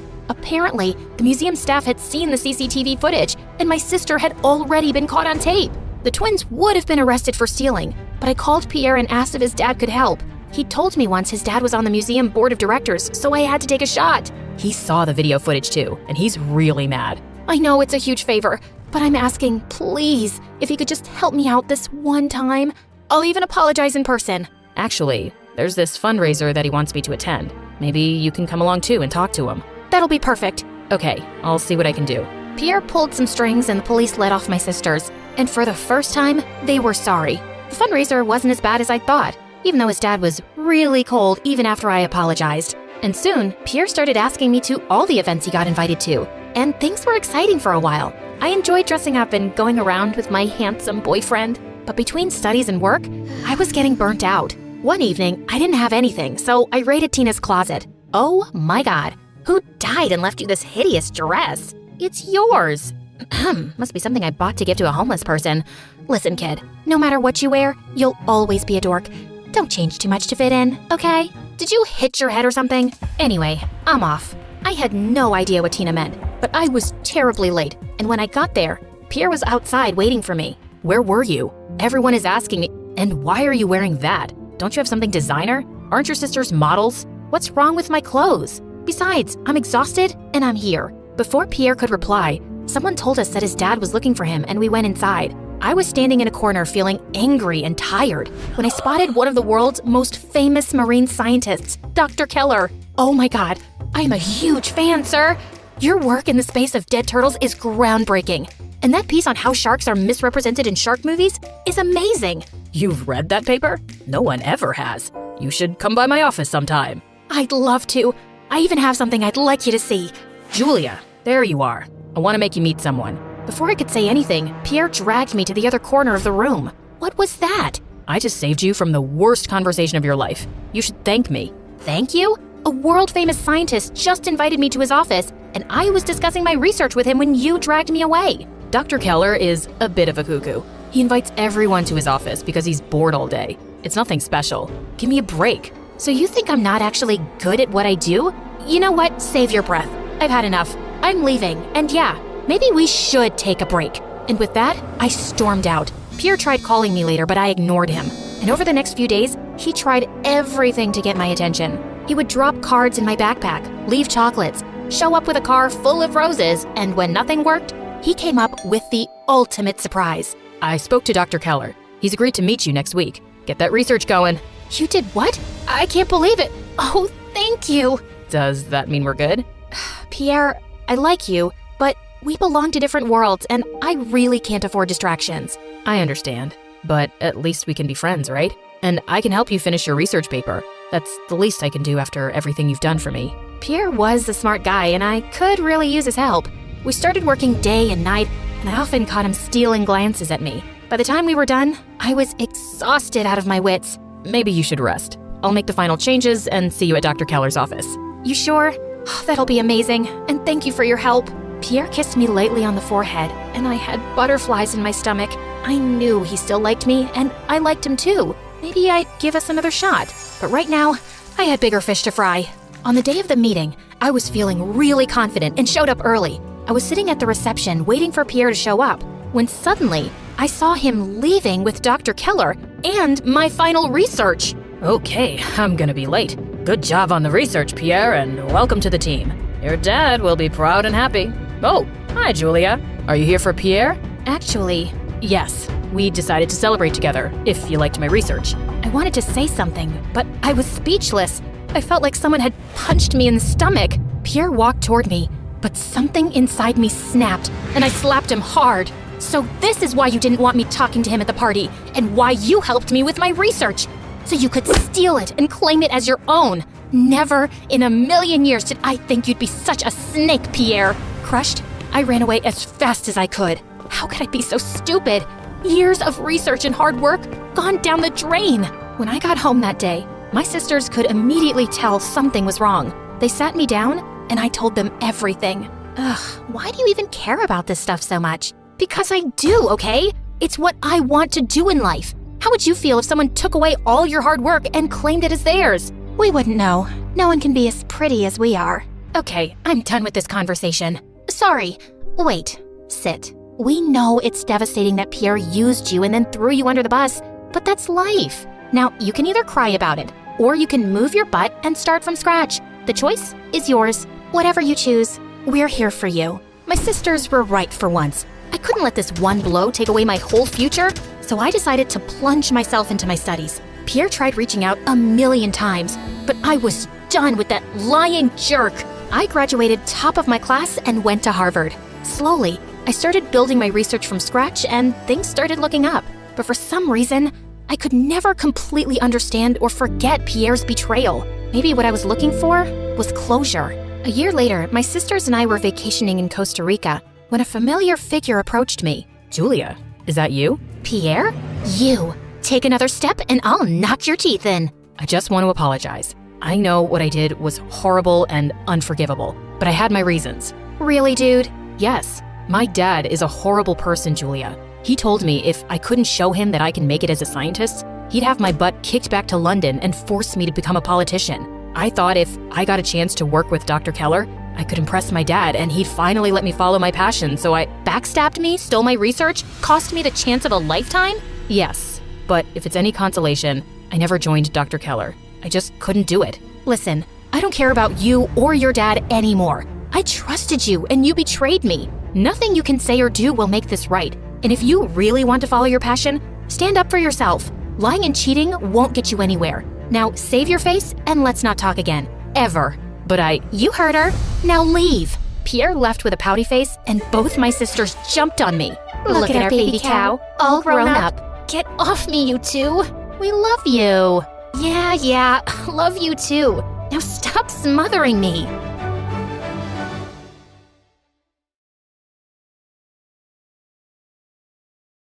Hi, my name is Amy, and this is my crazy story of how I became my parents' rich favorite child after just being a stupid teenager. But before I continue, hit the like button and subscribe for more crazy stories. You idiot, my mom yelled at me. Can't you do anything right? Before I could respond, a voice behind me said, Of course not. I turned around to see Mr. Mason laughing at me. You know, not everyone can be as amazing as you, Nurse Janet. My mom giggled like a silly schoolgirl and asked him why he was here. Mr. Mason looked at her and sighed, I have a heartache. He never stopped flirting with Mom before they could continue with their gross conversation. I said angrily, Leave now. Mom yelled at me to mind my own business. Then she left with him. At home, I found my brother Ben passed out on the couch. He started to wake up as I came in. As soon as he saw me, he shouted, Make me a sandwich, loser. Make yourself useful. Suddenly, I heard Mom yelling her head off. I rushed out to find her screaming and throwing things at Dad. You cheater! How dare you bring her into my house? I saw someone else in the room. The girl, whose name turned out to be Anna, walked over to my mom and said, How could any man put up with you when you scream like that? Then, right in front of Mom, she started hugging Dad. You all right, sweetie? She asked. Mom was furious. She ran to her room, and 5 minutes later, she was already in a cab with all her suitcases. As she walked out, she said, That's it. I'm done with you and your kids. I'm going to live with Mason from now on. The very same day, Dad's girlfriend moved in. She started taking over everything and forced me to do all the chores. She said she was training me to become a proper lady. To make matters worse, with Mom gone, there was no one earning anything. Dad didn't want to work, of course, so Dad said I had to take over Mom's nurse job at school. I said, I'm not a certified nurse, Dad. But he didn't want to listen and threatened to kick me out. For a few weeks, I managed to avoid any major events. If anyone came looking for Mom, I'd help them and say Mom had just stepped out. One day after school, I was in the office when suddenly Paul rushed in. Paul was a senior and also my biggest ever crush. He had a huge cut on his leg. He was crying. He yelled, Burns! Then he fainted. When he woke up, though, he took my hand and said, You're pretty cool for a junior. I was going to be a nurse for the whole year if Paul thought it was cool. But, of course, the principal found out soon enough. He was furious and demanded to know why I had been lying to everyone. He even called my dad, who pretended he had no idea what I was up to, and encouraged my principal to suspend me. Luckily, I begged my way out of it. When I got home and confronted Dad, he said time off from school would be a good idea. There's lots of cleaning and chores at home to do. The next day, I went to school and found the nurse's office open. Was Mom back? I rushed inside, only to be sorely disappointed. There was a new nurse. Her name tag read Susan. But she looked really young, barely a few years older than me. She also wore a very tight uniform. A huge line of guys was already forming outside her office. Amy, I asked her how she knew me, and she took out something from her bag. I gasped when I saw what it was. My diary! I must have forgotten it here. Then she turned to the boys, who were all making up fake diseases to get her attention. She batted her eyes and said, Will you all please leave us alone? Immediately, they disappeared. Susan turned to me and grinned like a maniac. She said I had to come here to work with her every day. She giggled and said, I'm just here for the money. I hate this job. I hate everything. I knew she looked too young to be a nurse. I refused to help her, but she said if I didn't, she would show everyone my diary and tell everyone how sickeningly obsessed I was with Paul. Just then, Paul came in. Of course, he'd heard about the new attractive nurse. She told me to get out of the office and she started flirting with him. The next few weeks were horrible. Susan didn't know anything. If anyone came in, she would just tell me to deal with it or Google the symptoms. I was so scared she would accidentally kill someone. This one time, Mr. Davis came in to get an aspirin. Susan just said, "Oh, I've got the worst headache. Is it okay if Amy helps you out?" And then she accidentally tripped in front of him. He ended up giving her a foot massage. Worst of all, the one person who was always in the office now was Paul. He had completely forgotten I existed. One day, she looked at me and said, "How come you're never invited to any of Paul's parties? They're so cool." My jaw dropped. I looked at him in shock. He was inviting the school nurse to parties? Was that even legal? At the end of the day, I went home so pissed. And to my surprise, Susan was there chatting away with everybody. She was flirting shamelessly with my brother. I rushed in and demanded to know why she was there. And my dad said she was Anna's sister. I was shocked. Susan started laughing and said, "Your dad was the one who told me about the job. I was just having some fun with you." I was furious and I started yelling at her to get out of my house. But of course, Dad started yelling at me and said if I didn't behave, he'd kick me out. The next day, I got to school and was immediately called into the principal's office. He started saying that I had really crossed a line. I asked him what was wrong, and he said, "Your stupid games may have ruined his life forever." Susan suddenly ran into the room crying and said she was so sorry that she had trusted me. I had no idea what she was talking about. She said angrily, "Oh, so you don't know what you've done to poor Paul?" I gasped. "Paul?" He said the nurse told him that I was so mad at Paul because he didn't like me, that I had switched his aspirin with some different and way stronger medicine. Now, he couldn't move one of his legs. "You did this, you witch! You hurt my Paul?" As I was shouting, Paul rolled in. He was in a wheelchair. I rushed over to him and he yelled at me to stay away. "I hate you. I never want to see you again." I was heartbroken. I rushed out and ran home. At home, I found Dad's girlfriend on the phone. She saw me come in and started laughing like a hyena. Clearly, her sister had told her what she'd done. That was it. I went to my room, packed my bags, and left. Outside, I took the first bus going out of town. I got off the end of the line and looked for a homeless shelter. With time, I got a job and enrolled in a local high school. Life was okay for a while, but I was always really busy and short of money. One day, as I was leaving my job, a guy came up to me. He introduced himself as Martin, and he said he wanted to offer me a job. "I'll pay you a lot," he promised. I asked him what he had in mind, and he told me that he had an uncle who had been caught in a gold digger's trap. He said, "She's after his money. She forced him to run away with her, and she won't let him spend a penny on himself or anyone else." I agreed to the job, and he said all I had to do was help him expose her. I asked him to take me to them. He was psyched.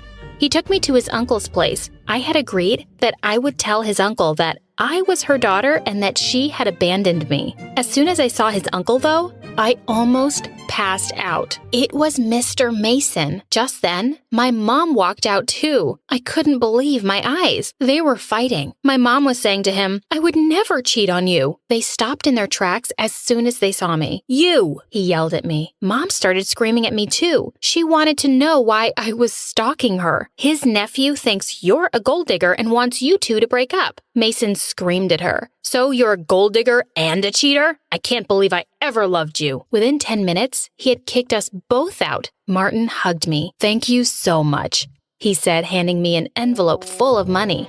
Mom started yelling at me for trying to ruin her happiness. Martin looked at me in shock. He asked if I really was her daughter. I nodded yes. He snatched back the envelope and said, "Like mother, like daughter. Gold diggers." After that, he walked away. Mom was still angry and she wouldn't listen to me, so I decided to leave. But she said, "Since you're the reason I'm homeless, I'm coming with you." She followed me to my shelter and was a real pain the whole time. As soon as we got there, she dumped her bags onto a girl standing near the door. "Take these to my room," she said. The girl threw Mom's stuff on the ground and walked away. Then, my mom saw Mr. Dawson, the kind manager, and immediately tried flirting with him.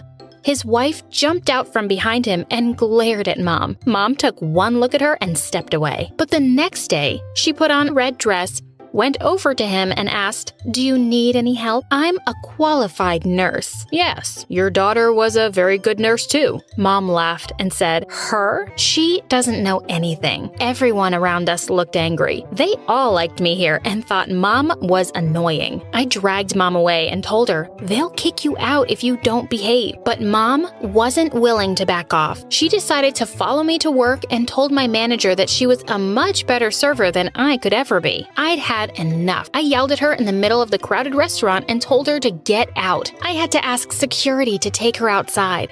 I went back to the shelter hoping she'd gone away, but I was in for a shock. At the shelter, there was someone else waiting for me with Mom. Dad. This was the last thing I needed. I started yelling at him and demanded to know why he was there. More importantly, why are you holding Mom's hand? Mom just sat there blushing like a teen. Anna ran off with my money. He wanted us to come back and live with him. I burst out laughing and told him he deserved it, but Mom was suddenly ready to forgive him. I told them to do whatever they wanted, but that I was done. The two left the shelter and moved back home. At first, they would call me every day to ask for money, and when I refused, they sent me a gift. One day, I returned to find my room completely trashed. My roommate was inside crying. I was horrified and asked her what had happened. She angrily looked at me and said, "Why do you keep bringing your crazy family here?" The door flew open and my brother barged in. He demanded that I give him money and said, "I've got a kid now. I gotta feed him too. Give me money or else." I was furious. I kicked him out and said if he ever came back, I'd call the cops. Then I decided to move away. I applied to a college far away from my parents' town. I thought the drama was finally over, but I was so wrong. On the very first day of medical school, I saw someone else I'd hoped never to see again. Paul.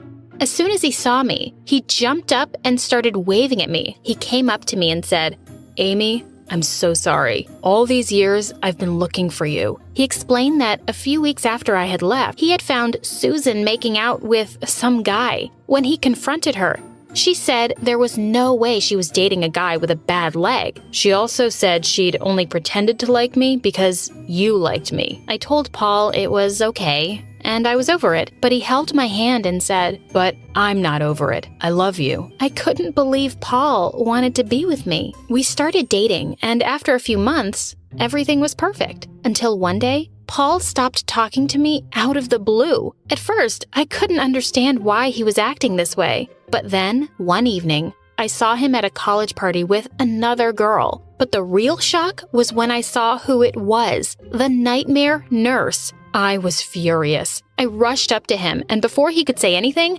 Susan cut in. "Get away from him. He's my fiancé." Then she said something even worse. "We have a child." I was shocked. Paul reached for me, but I pushed him away. As I ran away, Susan called after me and said, "We're getting married next week. Come see the wedding." On the day of the wedding, I got a call from my brother.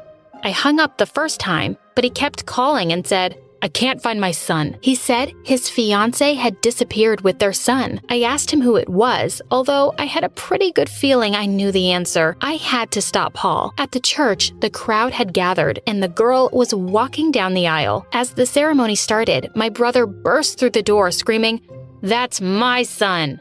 Susan gasped and tried to hurry through the vows, but it was too late. Paul pulled back and, well, long story short, they didn't get married. In fact, my brother grabbed his son and told her never to talk to them again. Hi, my name is Neo, and this is my story. Please like and subscribe. I was born in a small city in South Africa to the most loving parents. We weren't very rich, but Mom and Dad made sure I had everything a girl could want. They bought me dolls and tiaras and sparkly shoes, but I loved football. Since I had no siblings, I used to play football with the other kids in my neighborhood. And even though I was the youngest among them, I could kick their butts at every game. Go, Nia, go! That's my girl! Dad was my biggest fan. He was a real estate agent and would take me with him to houses with huge backyards. That way, I could play football while he worked. When I was in the 8th grade, Dad got me admitted into a school where his best friend, who was an awesome football coach, taught the game to the students. On my very first day, I went to the sports ground and the coach introduced me to the team. but all of them were boys, and they gave me weird looks. Did you forget your way to the cheerleading squad, little girl? What do you mean? Well, this place is for tough guys like us. Leave before you run crying from here, princess. Wait till you watch me play, and then we'll see who runs away crying.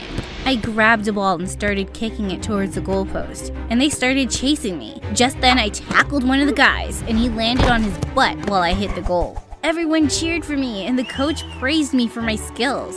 Whoa, that was awesome, Neo. You've got good technique. You just defeated the team captain. Well, apparently that guy's name was Zuri. He was a senior at school and the football captain, but now he looked really embarrassed. Later that day, I was in the cafeteria getting my lunch when Zuri bumped into me, spilling his entire plate of food all over my new shirt. Are you nuts? Why would you do that? Hey, chill. I didn't do it on purpose. I didn't even see you coming, little girl. I bet you didn't. Even when I kicked your butt in the game. Everyone gasped, and I just pushed him aside and ran to the washroom to clean up.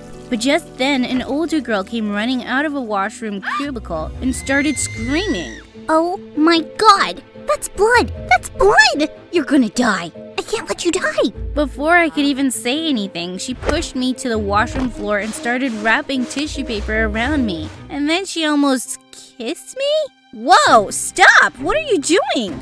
I'm trying to give you mouth to mouth and stop the bleeding. Wait, that smells and tastes like ketchup? Ew, no, don't eat that. For a moment, there was absolute silence. But then we both burst out laughing. Her name was Erica, and she was from my class too. Wait, you're in my class? But you look way older. That's what everyone says.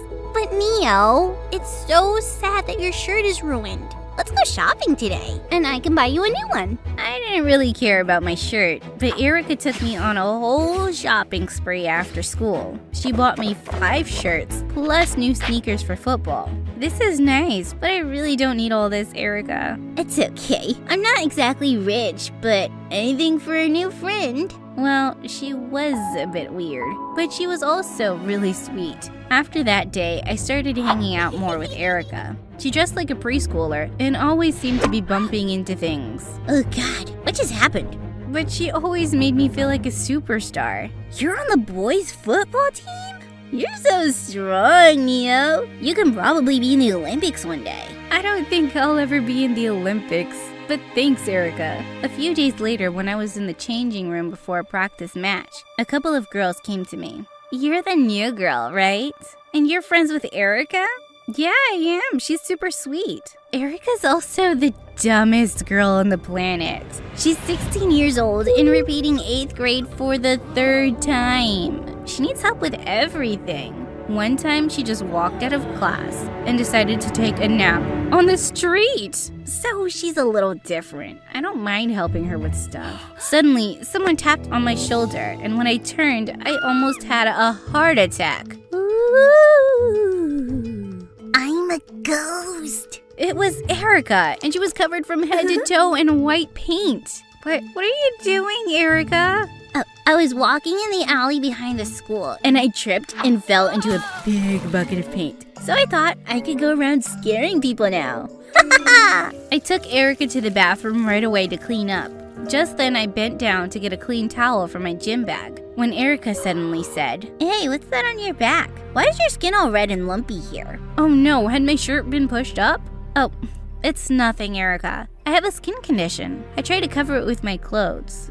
It's not a big deal. By the time I finished washing Erica off, I was late for football practice. I ran off to the ground, but no one was there. Looking for someone? Definitely not you. Where is everyone? He told me everyone left, and I had no choice but to practice with this loser. But only a few minutes into the game, he was crushing me so bad. What was wrong? I tried my best to tackle him, but then suddenly I lost my balance and we both fell to the ground. Coach is so not gonna let you play in the big game. So what? You beat me one time. I'm still gonna play way better than you. I thought we were supposed to be on the same team. How about we help each other? We can stay and play more after practice. Fine, but only because I want us to win. From that day on, Zuri and I practiced together every day. And he was always beating my butt now. I couldn't stop talking to Erica about it at lunch. I don't get it. I used to take him down all the time. Now that idiot is always beating me. Maybe it's 'cause you can't concentrate anymore. 'Cause you have a crush on him. Shush! Of course I don't have a crush on him. Then why are you blushing? And you're always practicing with him now, and we never hang out anymore. Because I have a game coming up. I can't be with you all the time, Erica. But I'll come over today and help you with your science project, okay? I told Suri I wouldn't be making it to practice that afternoon, and he looked annoyed. To help Erica with a science project? Let's face it, you'll be doing it for her. That girl's dumb. Zuri, don't talk about her like that. She's my friend. Trust me, Erica's a lost cause. It's hopeless trying to help her. Erica came up behind me at that moment and put her arm through mine. Too bad, Zuri. Neo and I are hanging out today. And I'm not a hopeless lost cause. And with that, we walked away, and I went over to Erica's place to help her out. But just as I was leaving Erica's house that night, someone grabbed my shoulder from behind, and I screamed! Neo, chill, it's just me. I live a few houses away. Who comes and grabs someone's shoulder at night, you weirdo? Why are you out anyway? Just taking a walk. I was kinda down that you blew off our practice today. I really enjoy playing with you, even though you're a little girl. A little girl who can play just as good as any guy. Zuri and I ended up walking all around Erica's neighborhood, and it turned out that we had a lot in common besides football. We were so busy talking, we didn't even realize that we'd made a full circle back to Erica's house. Check it out, she has a tree swing. Before I could stop him, Zuri jumped on the swing and started spinning. Like a child. Get down, you idiot, you're gonna break the swing. I ran to Zuri and tried to pull him off, but instead he picked me up and lifted me onto the swing. What are you doing? Put me down! Our faces were so close, and that's when I really noticed Zuri's deep blue eyes. Without another thought, I leaned over and kissed him. Suddenly, I heard a voice behind me. It was Erica. You do have a crush on him, Neo. I know, 'cause you were always talking about him and blushing, and you couldn't concentrate on football 'cause of him. Oh my god. Okay, Erica, we get it. Wait, does Zuri know about your condition? All of a sudden, Erica ran up to me and lifted up my shirt, exposing my skin condition. Neo has a skin condition, but she says it's not a big deal. You'll still like her even though she has a condition, right? Neo's still awesome. My cheeks felt like they were on fire. I wanted to disappear into thin air. I pulled my shirt down quickly and looked at Zuri, who looked shocked. And then he suddenly said, I should get going. Zuri walked away faster than I could blink an eye. Angry tears started flowing down my cheeks as I stood there, hating my skin condition and hating Erica. Erica, how could you do that to me? What made you think it was okay to literally show Zuri my skin condition? It was a test, silly. If he loved you with your skin condition, it would be true love. And if he didn't, that means he's garbage. And now we know he's garbage. God, you don't understand anything. What's wrong with you anyway? Nothing's wrong with me, Neo. Everything is wrong with you. You're 16 years old and in the 8th grade. Yeah, I know that. And you're always bumping into stuff and need help with everything. You're a disaster, Erica.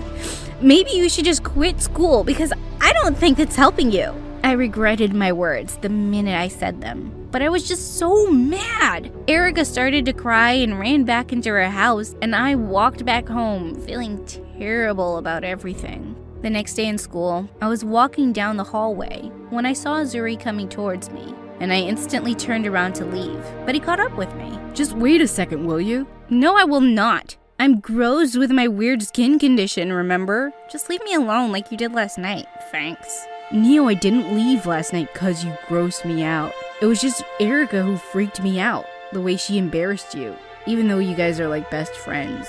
I didn't want to be around that. I deal with it too much at home. What do you mean? My mom is exactly like Erica. She wouldn't even know if her own head fell off. She can never hold a job or be a responsible adult, and she does embarrassing stuff all the time. It wasn't about you, Neo. I'm sorry I made you feel that way. Your skin condition doesn't change anything for me. Before I could say anything, Zuri pulled me close and kissed me. I was glad Zuri and I had made up, and I wanted to apologize to Erica, but she hadn't come to school. She wouldn't even reply to my texts or calls. When she didn't even turn up the next day, I started feeling restless, and I went to her place after school. But when I knocked on her door, I was really surprised when Dad opened it. Hey, sweetie, what are you doing here? What are you doing here? Is Erica inside? I don't know, honey. The owners hired me as their real estate agent because they've moved to another state. Moved? What do you mean? They've already left? Why? He said he had no idea and there was no one else I could ask.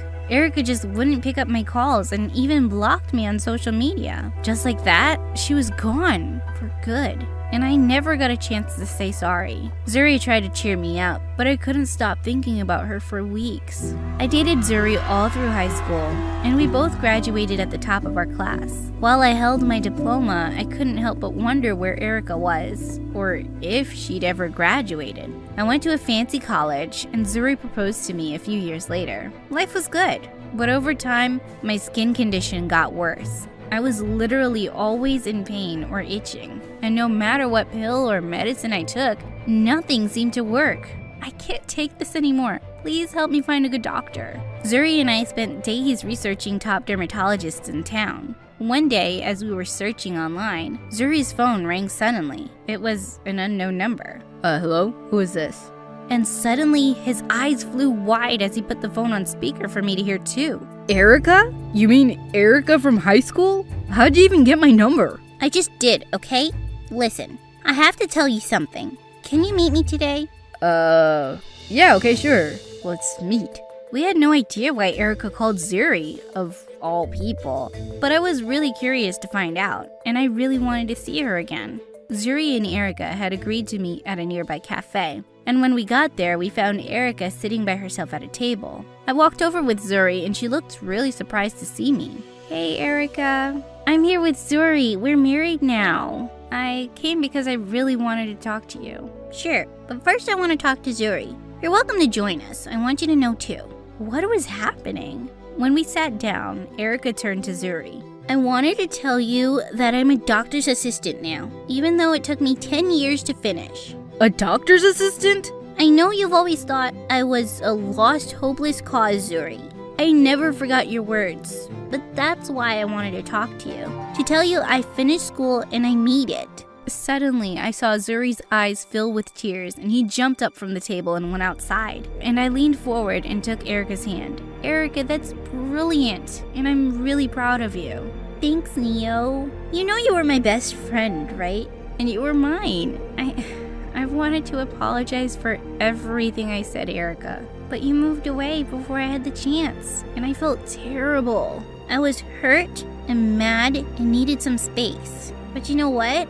I realized that you were right. That school wasn't helping me much all those years. I was a mess, and I was struggling to do anything on my own. So I asked my parents to send me to a special school. Before I could answer, Zuri came running back to our table and hugged Erica. I'm so sorry I ever made you feel like you were stupid. It's amazing what you've been able to do. Thanks, Zuri. That's all I wanted to hear. But just at that moment, my skin started feeling all tingly, like it was burning. Minutes later, I felt like I was on fire. I started itching my back like crazy. I have to go to the emergency room. Neo, is it your skin? I work for a dermatologist, and he's amazing. It's because of your skin problem that I knew I wanted to help people in dermatology. I'll get you an appointment right away. Thank you, Erica. You're amazing. And I've missed you so much. Me too, Neo. We have so much catching up to do. But let's get you some help first.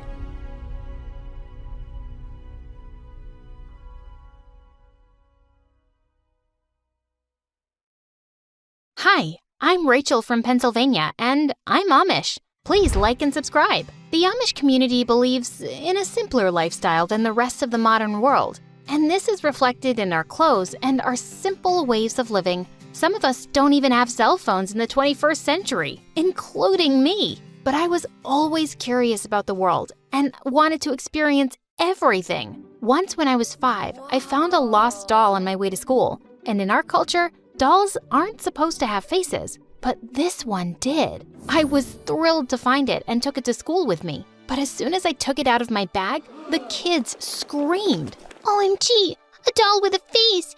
Where did you get this thing from? I guess it belongs to some tourist who must have visited the area and... So you stole it from her? No, she forgot, and just then the teacher came running. She took the doll from my hands and tossed it into the dustbin. But I wasn't giving up so easily. After school, I snuck into the classroom and took the doll out of the bin. And then I heard the teacher's voice. "What do you think you're doing?" The teacher took me to the principal, and soon the news spread across the town that I was evil. But my parents didn't care.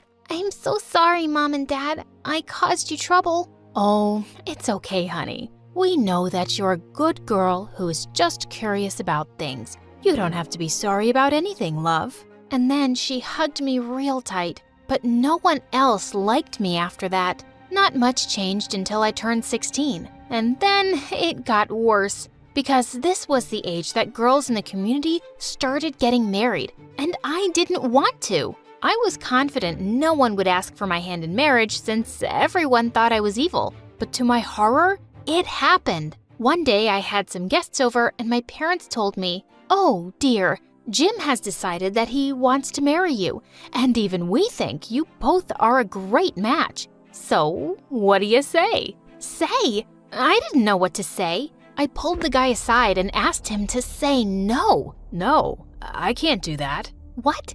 Are you crazy? They'll get us married if you don't." "That's what I want, Rachel. I've been in love with you ever since I saw you, and Rachel, stop. Please listen to me." He was a sore loser, and I didn't want to marry someone like him. I tried to talk to my parents, but they said it was for the best. Really? Now I had no option but to run away. I left home and kept running until I reached the main road, and there I saw a bus approaching me. The bus stopped and some kids got down, and that's when I saw the most shocking thing. A girl just like me was standing right in front of me. What the freaking pigeon?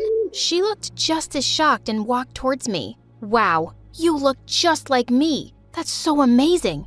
I'm Lindsay. What's your name?" "I'm Rachel." "Well, Rachel, your clothes? They look so cool. Where did you get them from?" I don't know why, but I told her my entire life story. And suddenly, Lindsay smiled at me and told me this crazy idea. "Rachel, do you want to trade places with me?" "What?" "Well, I want to see your community, and maybe I'll get some time off my stupid life, and you get to live the life you want out there." Well, I was speechless. I was really scared to do it, but when I thought about the marriage proposal waiting for me at home, I said yes. Rachel and I exchanged our clothes, and it felt so different. All these colors on my body were crazy. Suddenly, the bus honked, and Lindsay told me to get on it. She hugged me and said goodbye and ran back towards the direction I pointed her to. I got on the bus, and it was all so weird. All the kids were calling me Lindy, and she seemed to be a super popular girl. But then suddenly, a girl came to me and slapped my face really hard. What the heck? "This is the last time you kiss my boyfriend. You hear me?" Her what? I was in shock. I'd never kissed anyone. But then I realized probably Lindsay did. I didn't know what to do, so I just went to the back and sat there. When we reached the school, a lady standing by a car waved at me. "Lindsay, how dare you go on this trip without informing me? And why are all your teachers telling me you're a brat?" That's enough. Not another word from you. I'm taking away your phone, young lady." "My phone? I don't have a phone." Lindsay probably took it with her, and her mom looked furious now. She asked me to get into the car, and just as we reached home, she said, "You sneaked out when you were grounded, and now I'm extending your punishment. You're not leaving this house for another week." OMG, this was like back to where I started from. Lindsay's mom sent me to her room, which was mine now. And this room was full of things I'd never seen in my life. A TV, a computer, a closet full of colorful clothes. This place was heaven. And then I jumped onto her super soft bed and fell asleep. Suddenly, I felt like I was kissing someone in my dream. But I screamed my lungs out when I realized it wasn't a dream. There was a boy in my room kissing me. He tried to hush me and said in a low whisper, Why are you screaming? It's me, Toby, your boyfriend. "Boyfriend? Lindsay betrayed her boyfriend and kissed some other guy?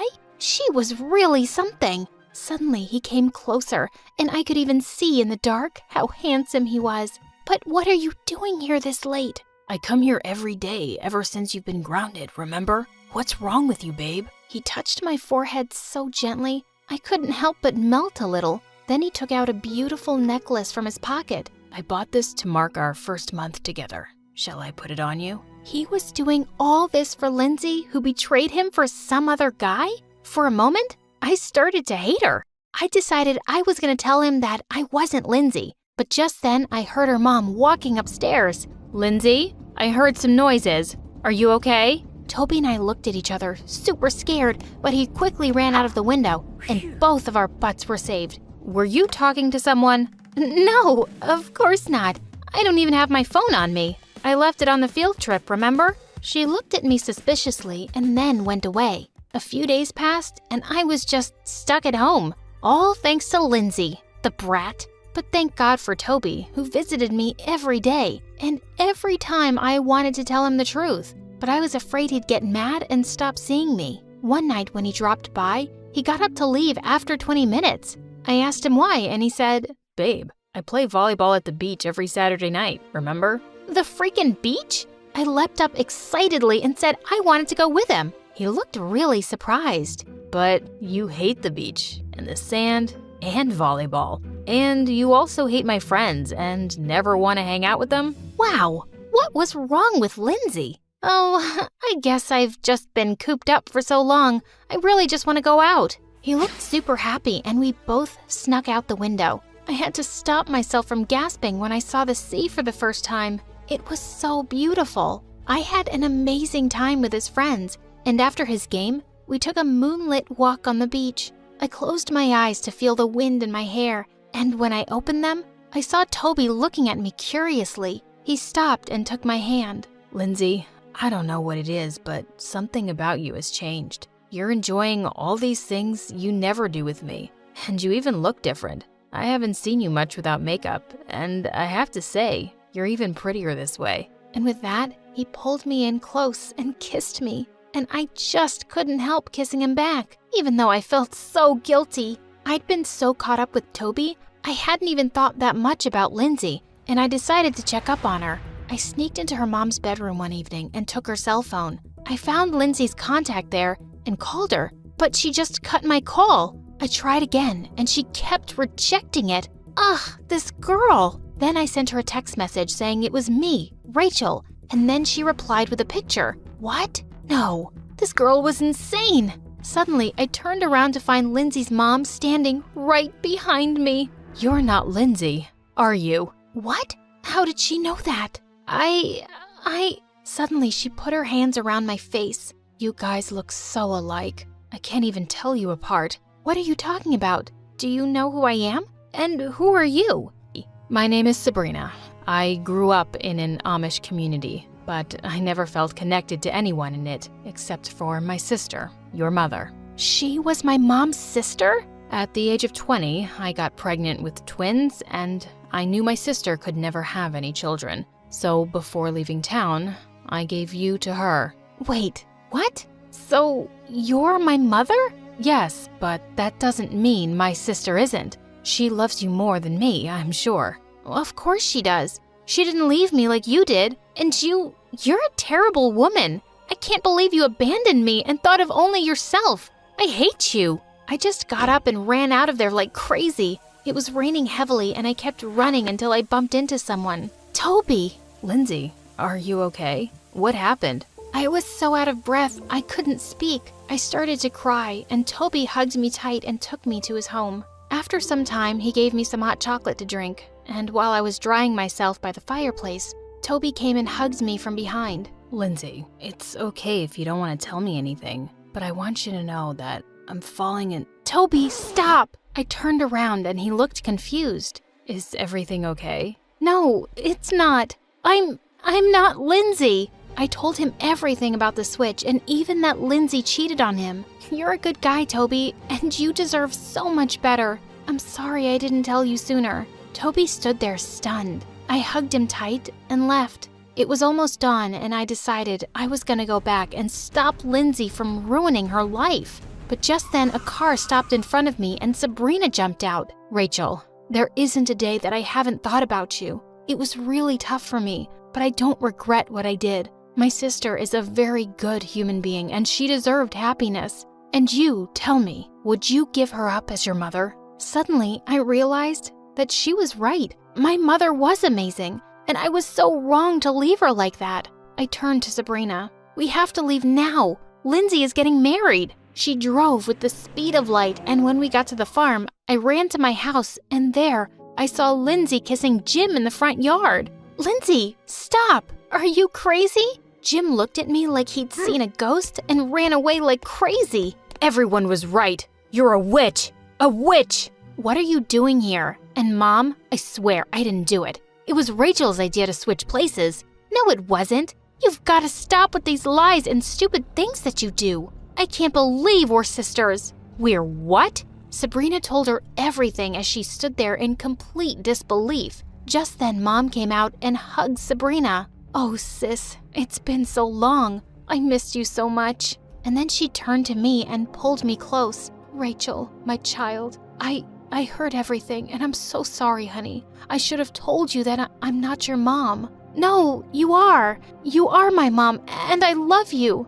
I shouldn't have fled without telling you. I like my life with you and Dad, but Mom, I just wanted to see more." "You were always a curious one. Sweetheart, if that's what you want to do, you can have it.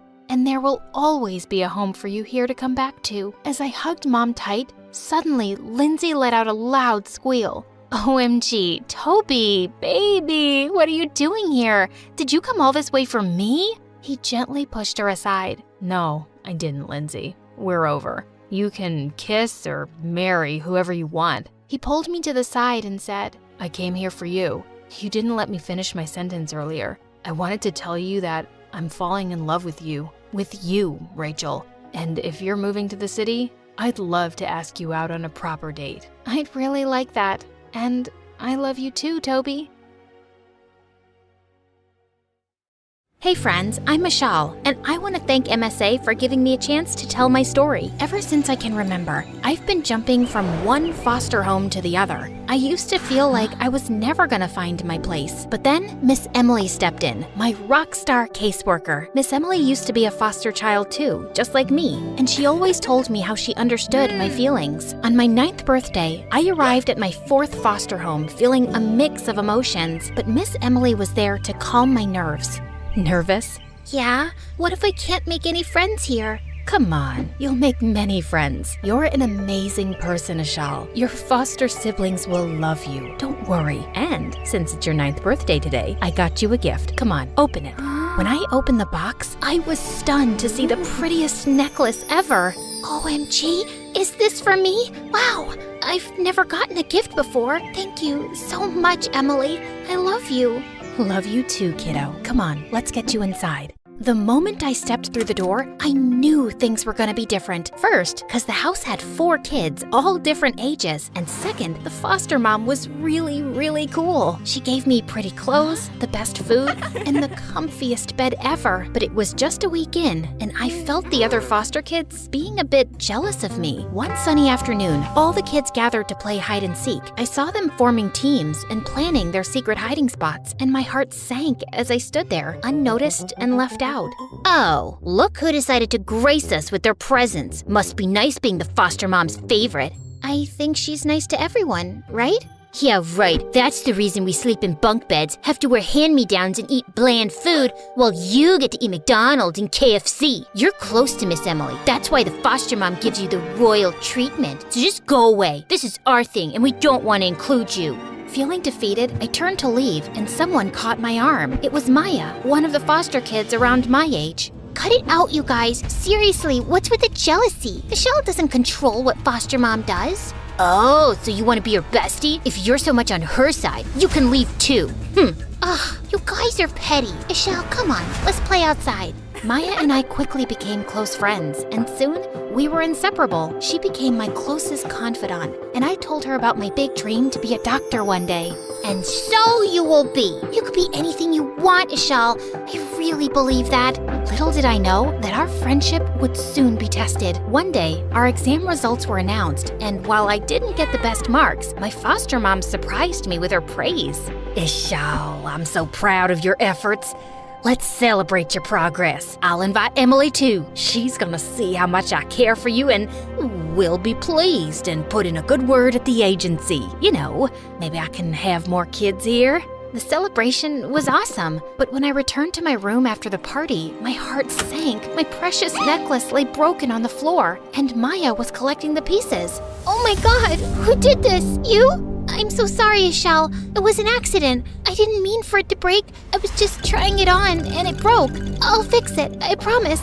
Even though I was angry, I knew it was just an accident, so I took a deep breath and forgave her. However, the next day, the foster mom saw Maya and me trying to fix the necklace, and when she asked what happened, I told her the truth that Maya accidentally broke it. She was so mad. She said Maya was grounded for 6 months and couldn't go out with friends. Maya, can I help you? No, just leave. Ishal, why did you have to be such an honest angel and tell her what really happened? You could have just said you broke it and I was helping you. But I just told her the truth. Don't try to be so noble, Ishal. We all know how you use your friendship with Miss Emily to get everything you want. I realize now you're nothing but a brat. All the other kids were right about you. But Maya... Don't speak to me again, Ishal! Maya's anger ate her up, and our friendship took a major hit. But still, I held on to hope that Maya would realize her mistake and make things right. But instead, she went full-on mean girl mode. She was always rolling her eyes at me, would spread nasty rumors about me, and turned my life into a living nightmare at the foster home. It was like living in a twisted version of Mean Girls Foster Care Edition. One morning, I woke up to find my favorite t-shirt shredded to bits. It looked like it had survived a fight with a grizzly bear. Seriously, Maya, did you have to destroy my clothes like a psycho fashion critic? What did I ever do to you? You think I'm gonna let you off the hook that easily? You brought this upon yourself, Ishal. But I didn't do anything. Whatever.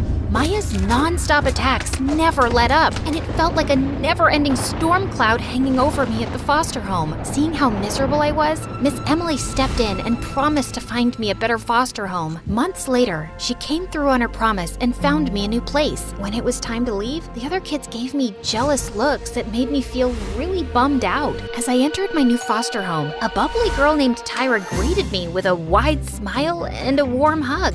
I can't believe you're here. I'm so happy. I have always wanted a sister. We're gonna have so much fun together. Mom and Dad told me you were coming and I've been sitting on the porch since 6 a.m. Crazy, right? I'm Tyra, by the way. She was like a kid on a sugar rush, but I fell in love with her positive energy.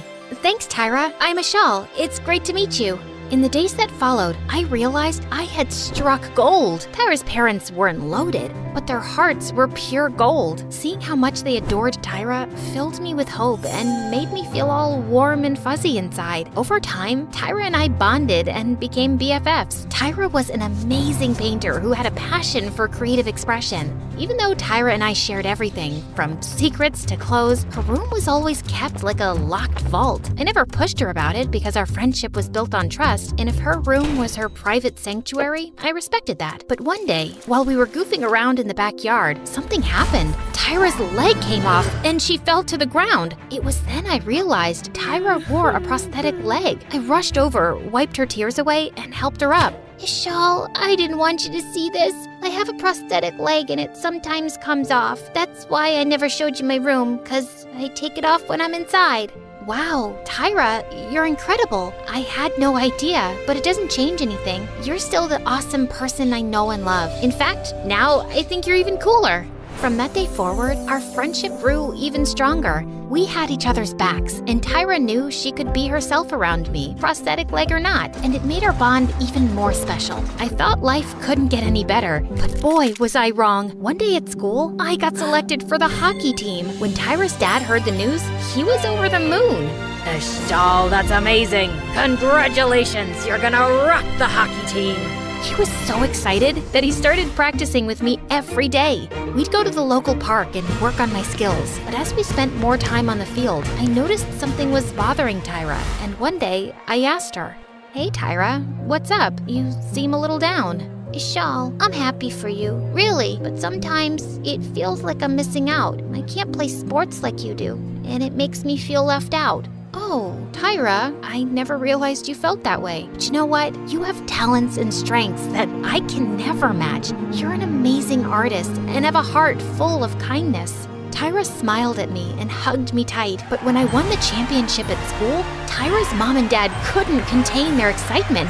They lifted me onto their shoulders, cheering and celebrating. But as I glanced at Tyra, I could tell she wasn't liking the attention her parents were giving me. I knew I'd have to have a talk with her again. But before that, fate threw another curveball my way. One day in the school hallway, I spotted a familiar face. It was Maya. Anger surged through my veins at the sight of her. "What are you doing here?" What do you mean? You think only you can get a nice foster home and get into a good school? Are others not worth it? Guess what? A very nice and loving family has adopted me, and I'm living the good life. Good for you. Listen, Ishal, stay out of my way, and I'll stay out of your way. Understand? You better understand. I hoped Maya would actually stay away, but man was I mistaken. One day, I caught sight of her chatting with Tyra, and my gut screamed, uh-oh, something's up. I rushed over, ready to confront Maya and set things straight. Hold up, Maya. What are you doing talking to Tyra? Oh, just having a friendly chat. What's your problem? Come on, Tyra. Let's have lunch. I walked away with Tyra, but once we were seated, she asked me about Maya, and I told her everything. The bottom line is, Maya is trouble. Thanks for looking out for me, Ishal. I was determined to keep Maya at arm's length, but one day, when I saw her with Tyra again, I was so angry. I was walking towards them, but then all of a sudden, the witch pushed Tyra. That was the last straw. Fury consumed me, and I lunged at Maya, ready to defend Tyra with everything I had. It was an all-out battle, an explosive clash. But before things escalated further, school staff intervened, pulling us apart. We were all taken to the principal's office, and when she asked Tyra what happened, the words that came out of her mouth shattered me. It was Ishal. She pushed me and Maya and was just trying to help me, but Ishal attacked her too. What? No, that's not true. Tyra, you know it was Maya who... Before I could finish my sentence, Tyra's tears and her parents' arrival caused a shift in the atmosphere. They saw their daughter crying, and their anger was directed right at me. "How could you do this to our daughter? We trusted you." Feeling rejected and utterly alone, I thought all hope was lost. But just when I thought I had hit rock bottom, my guardian angel, Miss Emily, appeared. I told her everything, and she was the only one who believed me and promised she'd fix everything. After that, things got a bit tense. 2 days later, Miss Emily came to pick me up, and I thought I was going to be moving to my 6th foster home. But when I learned Miss Emily had adopted me, I felt like I was on cloud 9. I was so happy that I had tears. "You're my mom now?" "Yes, honey, I am. We're gonna have so much fun." And indeed, we did have a blast. Emily and I went on exciting holidays, exploring new places and creating wonderful memories. We laughed, we played, and we grew closer with each passing day. Emily also enrolled me in a new school where I worked my butt off to achieve my goal of becoming a doctor. As time passed, I worked hard and excelled in my studies. I even received a scholarship to a great college. Following my passion, I became a doctor, and I chose to help people with prosthetic limbs just like Tyra. One day, as I was checking patients at the clinic, I saw a familiar face. It was Tyra. Recognizing me, she looked ashamed. I decided to keep a poker face and act cool. I worked on creating a state-of-the-art prosthetic leg for Tyra. When it was ready, she looked at it with tears in her eyes and finally opened up. "Ishal, can we talk, please? I want to explain things." "No need. But I need to. I was scared, Ishal. You don't know this, but I was adopted by my family when I was 7. Before that, just like you, I had to move from one foster house to the other. Maya made me believe that my parents would replace me with you. Mom and Dad loved you so much. You were awesome at sports. I became jealous. I was just a kid, and I didn't know how to handle it. I didn't want to lose my family, so I followed Maya's words, but after you were gone, she turned on me too. It was then I realized she had always lied about you being mean to her when it was actually the other way around. She made my life at school a total nightmare. I guess I deserved it after what I did to you. Tyra's words hit me hard, and suddenly everything made sense. I could imagine the whirlwind of emotions she went through, seeing her parents praising me while she struggled with her insecurities. It's okay, Tyra. We all make mistakes. What's important is that you realize it and you want to make things right. So, how about we try this on?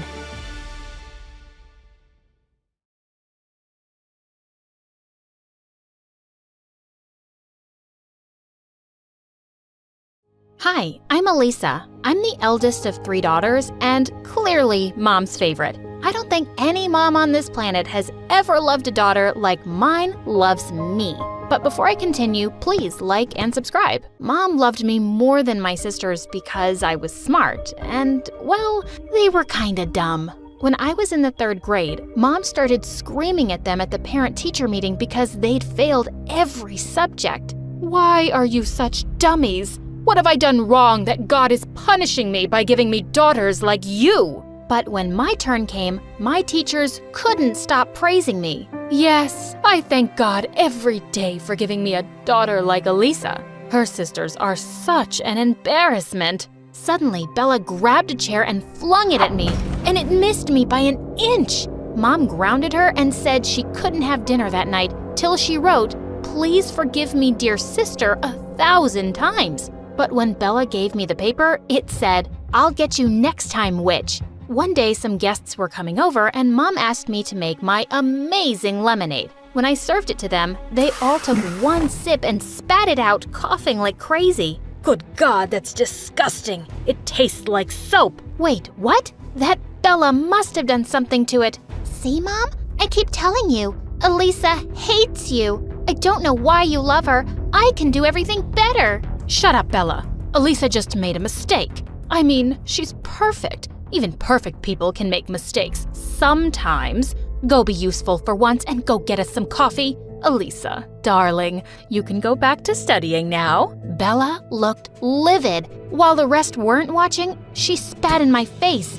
I tried to push her away, but she ran off. What a witch! But thank God, Vienna was nothing like her. She and I were really close, and while I was busy studying, she was always taking care of me. I adored her. When I was in the 8th grade, I'd saved up my pocket money for months trying to buy Mom a lovely sweater for Christmas, and she loved it. But when I went downstairs the next morning, I found Bella warming her hands in front of the fire, and Mom's sweater was burning in the flames. Oh my God, Bella, what did you do? I was cold and we were out of wood. And I like watching things burn. And I hate you. And I hate Mom. Maybe one day I'll set your hair on fire while you're both sleeping. I just snapped and attacked her. As we were wrestling on the floor, Mom and Vienna came running in, and when Mom found out, she totally lost it. Bella, you're a mother's worst nightmare. You don't have looks or brains or any good qualities. And you're so jealous of your sister because you'll never be what she is. You'll always be a failure. I'm going to send you away to your aunt. I was really mad at Bella, but I didn't want that. No, Mom, please don't. We're a family and we have to stay together. I forgive her, okay?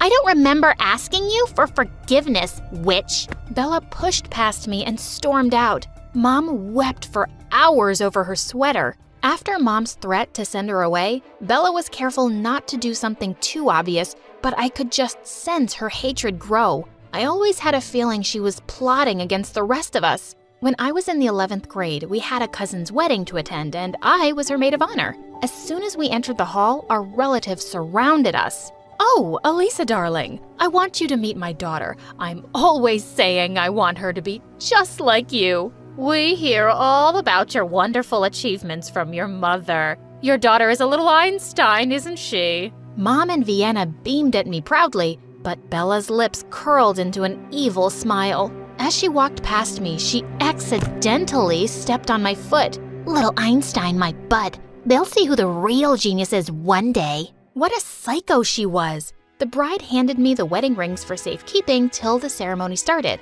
Just then, I realized that Vienna was nowhere to be seen. I was looking for her all over the building when suddenly I heard a faint sound from a storage room. I opened the door to find Vienna on the floor, and she was crying. OMG, what happened? Oh, Elisa, thank God you're here. I asked someone where the bathroom was, and they sent me here. Then I tripped over something and sprained my ankle really badly. I can't walk. As I helped her up, we suddenly heard the door slam shut behind us, and the lock clicked. No matter how hard I pulled, it just wouldn't open. We kept banging on the door and shouting, but no one heard us. Hours later, the door suddenly burst open, and we saw a policeman standing there with all my relatives behind them. And my cousin leapt forward and started pulling my hair. Elisa, you witch! Where are my rings? You ruined my wedding! Turns out, my cousin thought I'd run away with the rings like some thief. And the wedding didn't happen because everyone had been out looking for me. All our relatives were glaring at me like I was some kind of criminal. I had no way to prove it, but of course, I knew Bella was behind sending Vienna to the storeroom and locking us up. A few weeks later, Mom came to me one morning and told me about a national-level science competition with a first prize of $50,000. She asked me to participate, and I signed up immediately. I studied hard for weeks. More than winning the prize, I just cared about making Mom's wishes come true. Weeks later, Mom came running up to me with the news that I'd won the competition. While we were hugging, Bella turned up and said, You're jumping for joy just like Elisa is gonna give you all the money. Poor dumb mom. Shut up, Bella. As if I even want my baby's money. It's all for her career. She's going to become a great scientist, remember? Maybe she'll hire you as a cleaner for her science lab. Now, Elisa, it says here in the letter that the prize money will be sent in a couple of months, so you'll have to wait a little. Well, seeing Mom so happy, I'd already achieved what I wanted. I had applied for NASA's Junior Space Program, and I was over the moon when I was selected for a 3-month course. Of course, I expected Mom to burst with joy, but when she got home, she had some shocking news to share. She'd been laid off from work. I'm so sorry to ruin your amazing news. This should be a really happy day, and I'm so proud of you. But how will I manage without a job? How will I send you to the program? Mom, it's a fully paid scholarship, so you don't have to worry about me at all. And the prize money will be here soon too, and you can use it all for your expenses. Oh, darling, I couldn't possibly do that. I'll start looking for a job right away, but thank you for being the most amazing daughter in the world. The day I was leaving, Bella wasn't even around to see me off. Mom, Vienna, and I exchanged teary goodbyes, and I left for the airport. I only had my small savings for the next 3 months, so I'd just have 1 meal a day and not spend on anything else. I just couldn't ask Mom for more money. I was done with my course a few days earlier than I'd expected. I bought gifts for my family and decided to go home without telling them I was coming sooner.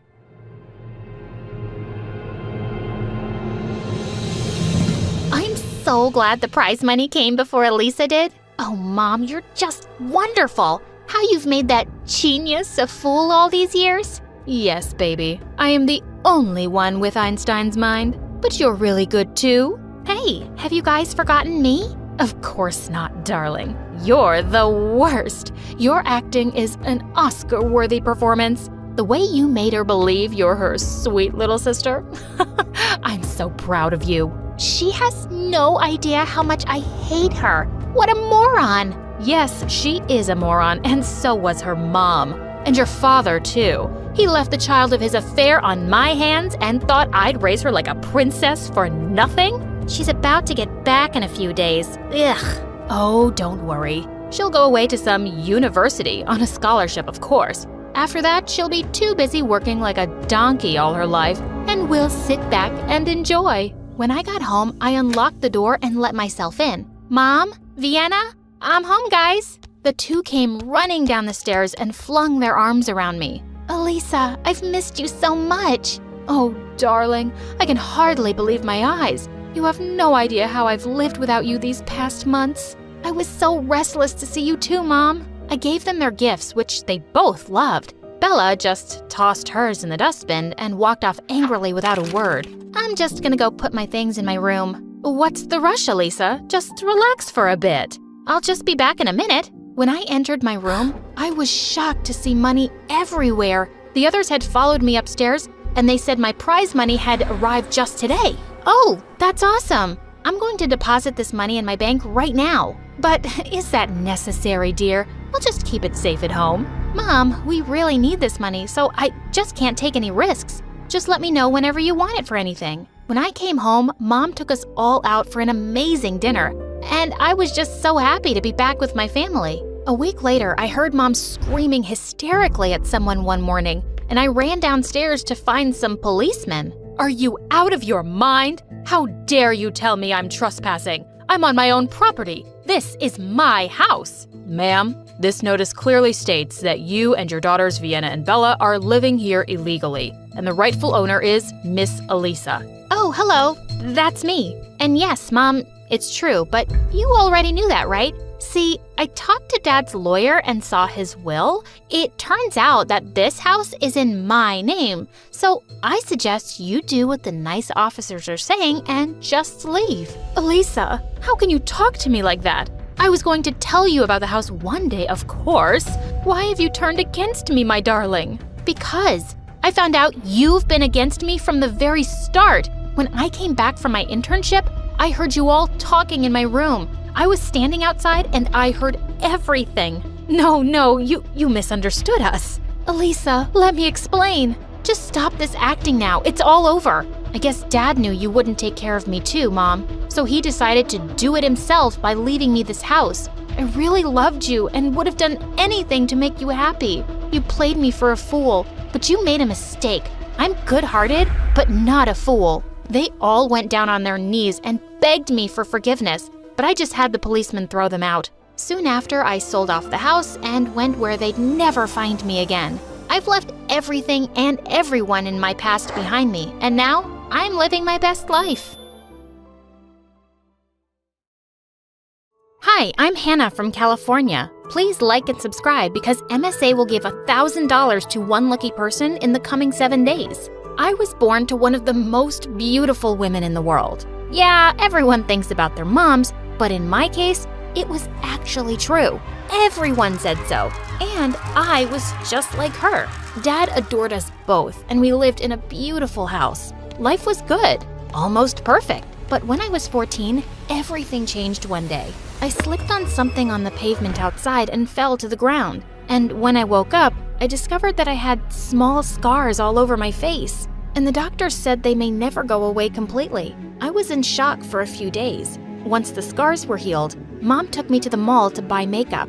But just putting on some concealer wasn't helping much. You could still see them. The next few days, I spent hours watching YouTube makeup tutorials. I studied the way makeup artists transform their faces with layers of makeup. And once I'd applied it on myself, my parents were stunned. Hannah, I hardly recognize you. But honey, the stuff will rub off when you play outside. True. So I guess I won't be doing that anymore. A week later, my parents sat me down for a talk. Hannah, we have some difficult news. Our company is not doing well, and we'll have to sell the house. While we're taking care of all this, we think it's best that you go to my sister in Seattle for a while. Honestly, it was a lot to take in, but a part of me was relieved. I'd never met my aunt or been to Seattle, but it meant a fresh start where no one knew what I looked like before. 2 days later, I flew to Seattle and a driver picked me up at the airport. Aunt's house was basically a mansion. I knew Aunt owned a skincare company, but I had no idea she was so rich. A maid led me to my room, and as I was unpacking, I suddenly jumped when I saw someone's reflection in the mirror. It was a really short woman with an unpleasant expression. Hi, can I help you? Help me? How would you help me when you've come to live on my charity? Wait, this woman was my aunt? She looked nothing like Mom. Oh, I'm sorry, Aunt. I've just never seen any pictures of you. Of course. Why would your vain mother keep pictures of me? All she ever cared about was herself and her looks. Judging by all the makeup on your face, I guess that's what she taught you too. Not exactly. Since I'll be living with you, you might as well know. I took a wet tissue and cleaned the makeup off my face. Aunt stared at me, and then she started laughing. Oh, this must bother your mother so much. She couldn't even stand it if she had a tiny pimple. She was obsessed with perfection. Well, she's not like that now, really. I'm guessing it was her idea to get you all this makeup? Trust me, I know your mother better than you do. With that, she just turned and left. Well, yeah, Mom had bought me the makeup, but it was what I wanted too. Aunt was just weird. And over the next few days, I realized she was really weird. She'd ask me to do the oddest tasks. I only eat the brown M&Ms, so pick those out and throw the others away. Get me 6 blueberry muffins from the bakery and then pick out all the blueberries. I'm allergic. You have to read me 22 pages every night before I go to sleep. I tried doing whatever she asked, but then one night she woke me up by calling me. I need 3 apples from the tree down the road. You need them now? It's 3 a.m. I'm not going, Aunt. And I hung up, but moments later she appeared in my bedroom. If I were you, I'd do what you're told, Hannah. I've been doing that, but I think you're just enjoying torturing me. You and your parents owe me. They're nearly bankrupt, and I've been sending them money, and also offered to send you to school. So, I want those apples now. I climbed out of bed and went out. I didn't realize my parents were in so much trouble, and I didn't want to add to their stress. I got some relief from her when I started school. I was looking for my class the first day when a boy approached me. Are you new here? You look lost. Yeah, I'm extremely lost. His name was Eric, and he was really nice. He showed me the way to my class, and as we parted, he said, Hope I get to see you around later. Maybe Seattle would be bearable after all. As I was looking for an empty seat, a gorgeous girl waved at me. You come and sit right here, new girl. I'm Tracy, and honestly, I'm the only person worth knowing in this class. Everyone else is boring. By the way, I just love your makeup. Wow, this Tracy was definitely full of herself, but she was kind of fun, and soon we started hanging out every day. A few weeks later, she proposed a sleepover, but it had to be at my house. Sure, but be warned, my aunt is weird. The night started off pretty fun, but then Tracy turned to me and said, I want to know how you do your makeup. Here, use this to take it off and show it to me from the start. Before I could reply, I heard Aunt yelling, Hannah, I can't find my underwear. Help me find it. When I got to her room, I found her sitting on the bed. Don't show that girl your face without makeup. Ever. Why not? And wait, how did you know what we were talking about? Not important. Now listen to me. I own a skincare company, and I promise everyone perfect, flawless skin. I can't have customers knowing that my own niece is, well, not perfect. It will be bad for my brand. So I'm just supposed to hide my face from my friend? Please, don't make me remind you about everything I'm doing for me and my parents. Yeah, I won't tell anyone. I went back and told Tracy I was tired and wanted to sleep. You're not gonna take your makeup off first? Nope, it'll last me another day. Luckily, Tracy didn't push it, and I was glad to have her as a friend. But the best part about school was Eric. One time, he caught me looking at the track team's flyer. Do you like to run? I think it's something I could like. I love running. Race you to the gym? You're on. Suddenly he sprinted and I followed, but he was too fast. When I finally caught up with him, he was leaning against the water cooler. Amateur. I didn't say I was a superstar. But you had fun, didn't you? Before I could say yes, I wiped sweat off my forehead and saw my makeup start to run. Oh, no. I gotta go. I ran like crazy and only stopped when I reached the bathroom. I was able to fix my makeup just in time. Whew. But when I was leaving for home that day, Eric caught up with me. Hey, why'd you run off like that before? Before I could reply, a car honked loudly, and it was my aunt calling out to me. Why are you here? I can't pick up my favorite niece now? And who's that boy? Just a friend. You're obviously lying. You like him. Well, don't tell him about your real face if you want him to like you back. Maybe not everyone's as shallow as you, Aunt. Oh, yes, they are. Trust me, I know. I got mocked for my appearance all the time. I couldn't change other things, but I could change my skin. And I really did with my creams. but unfortunately, you only have makeup, and that rubs off. She made me so mad. But what if she was right? Maybe Eric wouldn't like me if he knew the truth. But something totally unexpected happened the next day. Tracy had bought some new foundation, and she kept insisting at lunch that I try it. I told you, I don't want to take my makeup off right now. Can you drop it? Why are you like this? It's weird that you never take off your makeup in front of anyone. It's almost pathetic. Suddenly, I felt mad. I'm pathetic? What about you? Is there anything even real about you? I'm more real than you are. Really? Are your eyelashes real? And what about your nose job? Is this even real? I tugged on her hair just for effect, but suddenly half of it ended up in my hands. Oh God, I had no idea Tracy wore hair extensions. Tracy, I am so sorry. You knew, didn't you?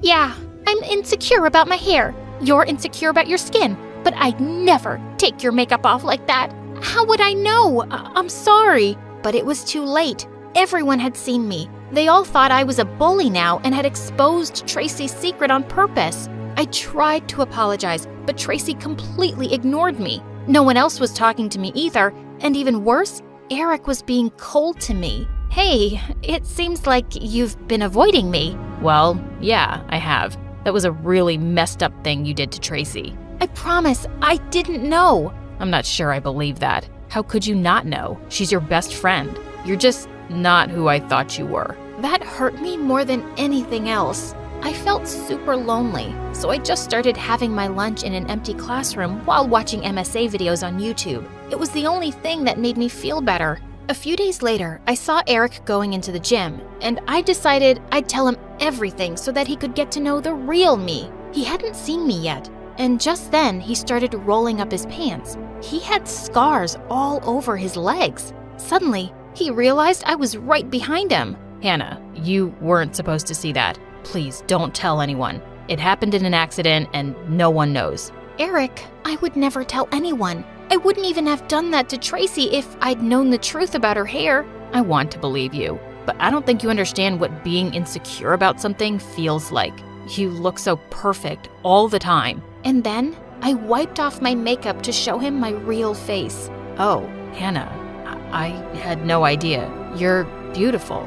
Thank you for showing me. He pulled me into a tight hug, and for the first time since my accident, I felt seen and accepted as me. The next day at school, I came with my makeup as usual, but Eric showed up in shorts, exposing his legs for the world to see. What was he doing? Hannah, I wanted to thank you. When you showed me your scars yesterday, I just became less afraid to show mine. I don't want to hide them anymore. I don't know what to say, especially because I haven't been so open about my own scars. Maybe you can take your makeup off now. We can take this step together. I wish I could, but I can't let anyone see me without makeup. I told him how my witch aunt had instructed me to never take off my makeup in public, or she'd stop helping my family. We can keep it a secret, as long as you reapply it before you go home. She won't know, right? At first, most of the kids at school didn't even recognize me without makeup. When they realized who it was, they were stunned.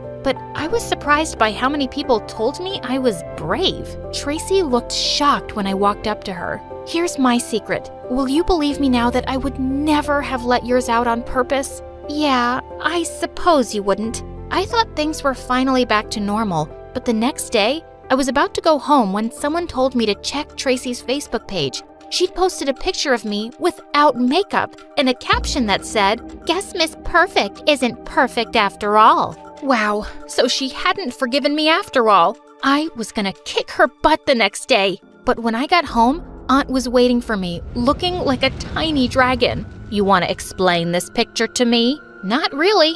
You were wrong about everyone, Aunt. No one judges me for my scars. In fact, they think I'm awesome for not hiding them. And Eric thinks I'm beautiful just the way I am." "They're lying. They're laughing behind your back. And you messed up big time by not listening to me. I'm gonna withdraw you from that school and stop sending money to your parents." "Excuse me? What's this about you sending us money?" Aunt and I turned around in shock to see Mom behind us. "Hannah, has she been treating you badly? Why didn't you tell me?" When I told her everything, Mom was furious. You petty, petty woman. As if you'd ever offer a single penny to anyone. I've been sending you money for Hannah's school. I know you've always envied me, but I didn't think you'd stoop so low and take it out on my daughter. And why would I envy you?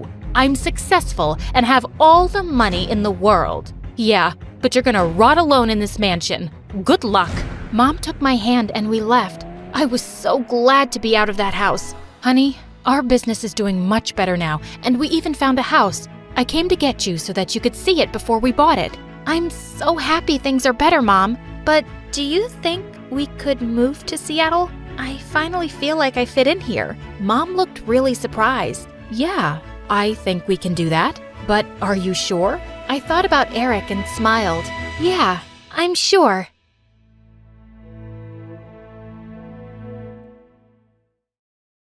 Move it, weirdo! I heard as I was pushed out of the line. I turned around angrily. Of course, Christina. I glared at her and said, "Or what, you'll bite me?" She laughed and said, "Hell no. All I need to do is show you a mirror." At the mention of the word mirror, my knees began to shake and I turned red. I hated my weird condition. I was horribly, horribly terrified of mirrors. But before I could reply, Mark rushed up to me and hugged me. He said, "Happy 16th birthday, babe!" Christina started to laugh and said, "Happy? Your parents were so happy they just dumped you in a stupid orphanage." Hi, my name is Sarah, and I'm going to tell you about how I went from a poor orphan to a rich heiress. Anger rose in me. She was sort of right. Of all the kids here, I was the only one who didn't know her parents. Everyone else had someone or something. Even Mark's mom had left him a picture of herself, though he never really knew her. Mark turned to her and said, "You want a piece of me, Christina?" She smiled at him and said, "I most certainly do, Mark." I said, "Shut your trap," and dragged Mark away, saying, "I have to show you something." In my dorm, I showed him my most precious possession and said, "Miss Stacy gave this to me this morning. She said when I was left here, this was the only thing I had. Miss Stacy was the principal's assistant, and she'd hidden it away in case someone stole it. Now that I was 16, I could take care of it." Mark said it was lovely and looked expensive. I said, "I'd much rather have a picture of my parents. I just wanted to know who they were." He jumped to his feet and said, "I've got an idea. Meet me in the basement after lockup and bring this along." Then he was gone. At dinner that night, Christina put on her nice clothes and her sickeningly sweet smile as we all headed to the dining hall. She rushed to the principal's usual spot and cleaned the seat for him just as he was about to sit down. She then ran to grab his meal from the pantry. His meals always looked the most delicious. We, on the other hand, only got watery porridge. He then gave half of his steak to Christina and loudly said, "This girl here is the only one worthy of treats." We all rolled our eyes. Thankfully, dinner ended, and I went to the basement. In the dark, Mark put his hand over my mouth and said, "Shh!" He led me to the door and pushed it open. Suddenly, we were out on the main road. I asked him what he was trying to do, and he said he knew a jeweler who could trace old jewelry back to its owners. I couldn't believe my ears and I hugged him. He said, "It's my birthday present to you, babe." At the jeweler's, though, the assistant kept telling us to leave. Suddenly, a door at the back opened and a man stepped in. He asked the assistant who we were. I rushed over to him and said, "Please help me.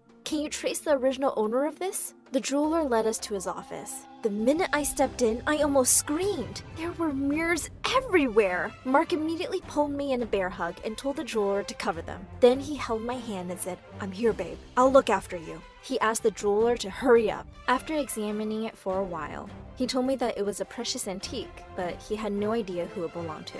My last hope of finding out something about my family seemed dead already. I was devastated, but Mark tried his best to console me as we headed back to the orphanage. As soon as we got back to the basement, a pair of eyes glared at us in the dark. "And where have you been?" But just as I was about to speak, I heard another voice mocking us, and I knew immediately why the principal was in the basement. "Christina!"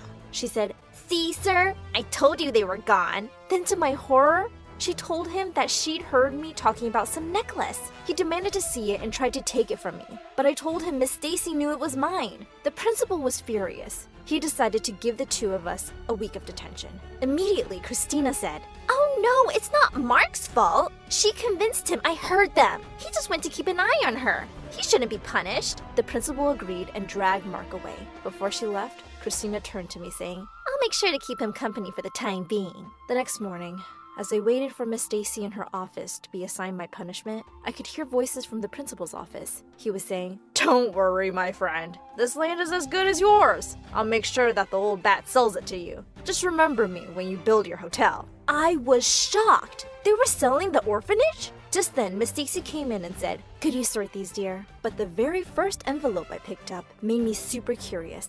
It was addressed to the principal. I opened it, and what I read almost made me pass out. It was by some woman who said she was the mother of one of the children here. But what was really crazy was that she'd written that the father of her child was the principal. The letter said, "Look after your child, Stephen, or I will ruin you." The next day, as I was working in Miss Stacy's office, a man came in. Miss Stacy immediately led him to the principal's office. Curious, I listened to what was going on. Pretty soon, I heard the man say that he had been looking for his niece. Having had no luck, he was planning to sell the orphanage. It was the owner, Mr. Douglas. After a while, I heard the principal ask if the woman in the picture was really Miss Douglas's sister. Then the principal said, "Well, Mr. Douglas, I think I recognize your heirloom. I believe I will have quite the surprise for you when you return next week." The next Monday, I had a plan. I was going to expose the principal and save the orphanage. Mark and I waited for Mr. Douglas at the door, but as soon as he came in, we were both pushed aside. Then Christina ran past us and hugged him, screaming, "Uncle!" It turned out that Christina was his missing niece. The principal had apparently recognized her from the picture. Once things settled, I went up to him and told him we needed to talk. But the minute the principal saw me, he yelled, "Get away from him, you shameless girl!" Then he told Mr. Douglas that I was a bad kid who snuck out at night with her boyfriend. Before I could get a word in, he dragged me to his office and said, "If I ever see you near Mr. Douglas, I will kick you out. Do you understand?" He then told Miss Stacy that I was to stay indoors the whole day. Mr. Douglas was overjoyed at finding his niece, and he decided to spend a few days at the orphanage. A few days later, Mark surprised me with a date in the orphanage garden. He said he hated seeing me upset, saying, "We'll always have each other." Suddenly, I saw something that left me shook. Miss Stacy and Mr. Douglas were behind the bushes. Mr. Douglas was declaring his love for her while she nodded shyly. Then they kissed. Mark and I started laughing. As soon as Miss Stacy saw us, she jumped out of the bushes. She then introduced us to Mr. Douglas. Mr. Douglas seemed like a kind man, and he offered for us to walk with him. I instantly accepted his offer, even though Mark was a bit hesitant. Just then, the principal came out yelling, "You beast! How on earth are you roaming around freely? And when you're supposed to be in detention! Miss Stacy, aren't you supposed to be taking care of all this?" Before Miss Stacy could respond, Mr. Douglas asked why I was being punished. However, the principal diverted his attention, saying they had important issues to discuss and that Miss Stacy would deal with it. I was furious. The principal couldn't even look at me without thinking of a punishment. I literally couldn't have a few happy hours, let alone a happy life. The next few days, I went around trying to avoid the principal and hung out with Mark until one day, Christina decided to barge in again. Christina said, "Come with me, Mark. I'll get my uncle to adopt you too." Against my better judgment, I begged Christina to plead with her uncle not to sell the orphanage. She simply laughed at me and told me that she didn't care what happened to the rest of us. Just then, Mr. Douglas said, "Don't say that, sweetie." Christina jumped and started giggling. "Oh, I was just joking, Uncle."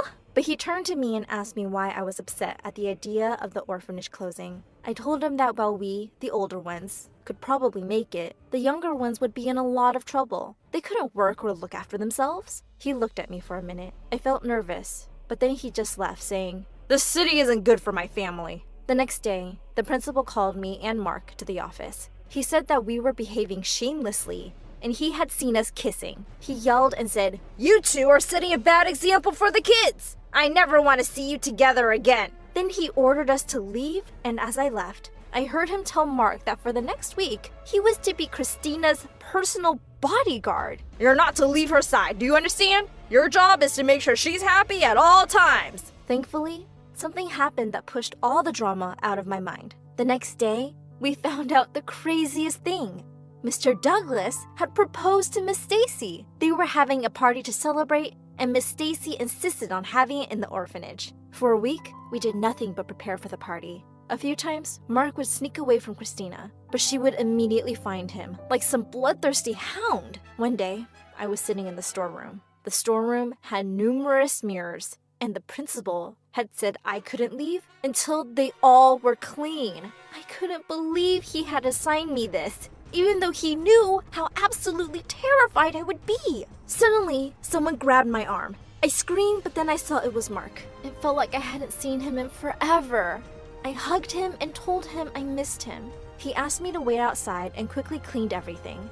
Then he leaned in to kiss me. At that moment, the door flew open and Christina screeched, "Oh, Marky Mark, come here. I have the most important job for you. I'm bored. Come watch a movie with me." Then she practically dragged him away while I wanted to gag. On the day of the party, I was looking for Miss Stacy and ended up in Mr. Douglas's office. On the table, I spotted something. I got closer and gasped. The woman in the picture was wearing the same necklace as me. Just then, I heard the principal's voice from outside the door. He was holding Miss Stacy's hand and said, "Oh, darling Stacy, don't go with him. Stay with me. I love you." Then to my shock, he tried to kiss her. She pulled back, slapped him, and ran away. The principal yelled, "Just you wait." But I had another problem. The picture. I went to get my necklace, but to my horror, it was nowhere to be found. Just then, Mark came looking for me. He said, "Where are you, babe? The party is starting."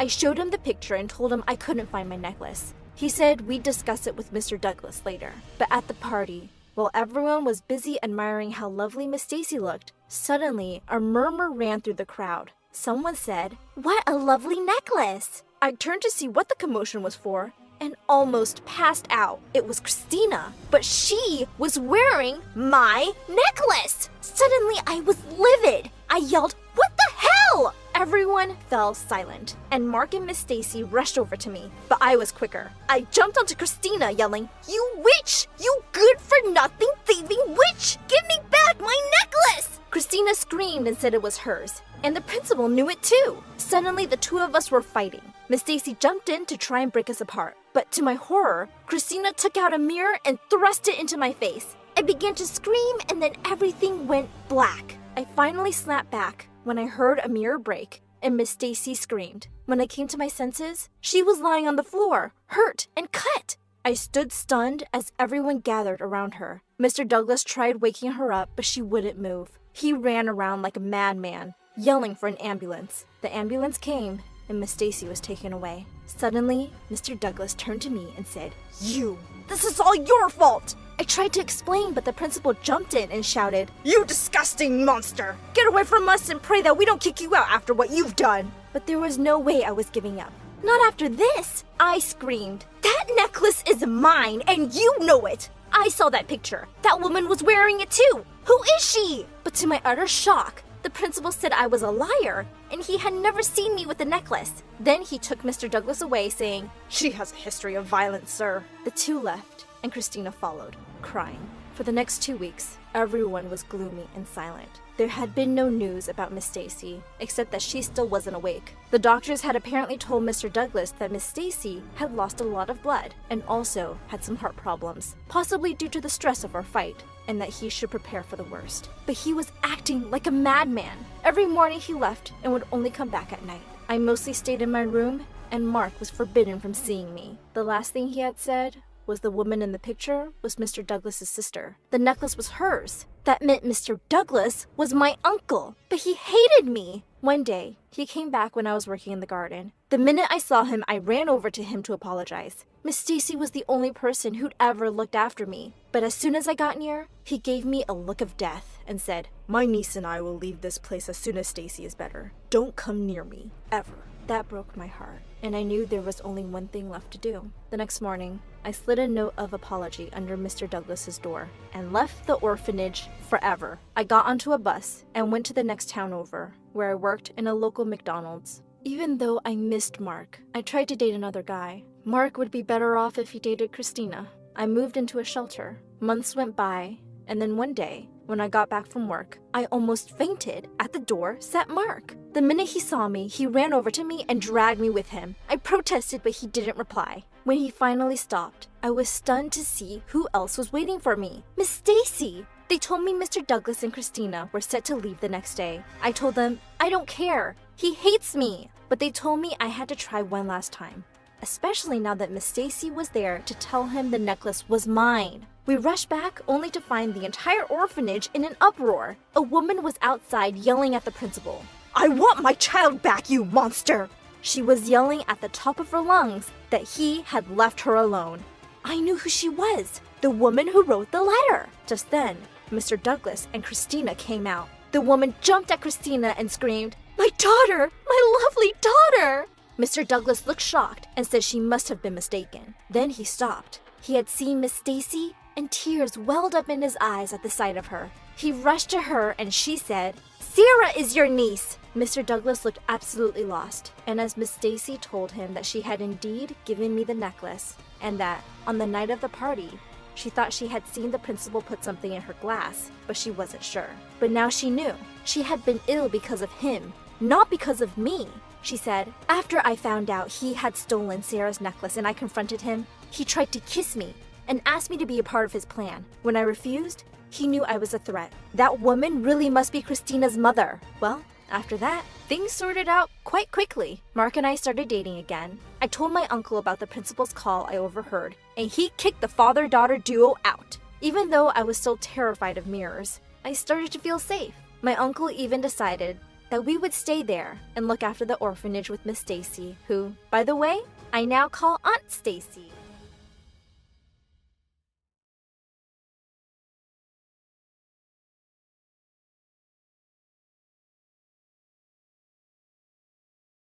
Not again, Dad, I said desperately as he barged into my room with yet another fancy new dress.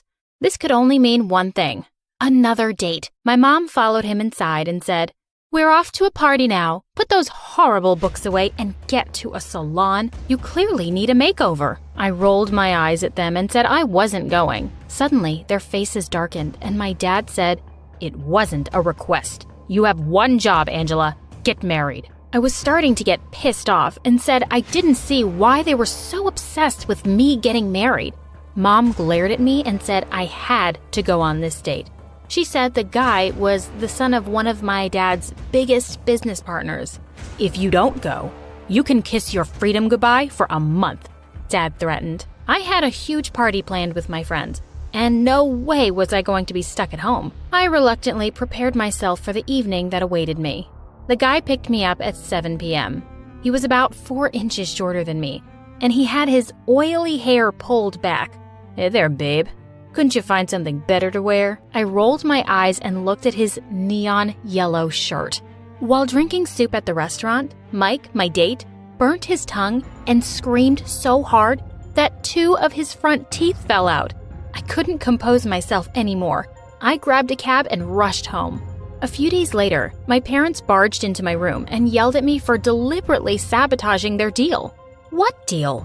Apparently, the guy's dad was going to sign a deal with Dad if I started dating him. I gagged. They were furious and wouldn't listen to me when I tried to tell them what had happened. Dad yelled, "Shut up, you ugly moron." Then they slammed the door shut. I was locked inside. Thankfully, that evening, my Uncle Tom came home. He got me out of the room and told my parents to act like normal people. Dad glared at him, but Mom jumped to her feet and said, "I don't need any advice from you. No one here needs a gay man's advice." Uncle Tom looked horrified. I felt so sorry for him. He looked at my parents and said, "Just behave or I'll take her away." With that, he was gone. The next day at school, a boy came up to me and said, "Hi, I'm Peter."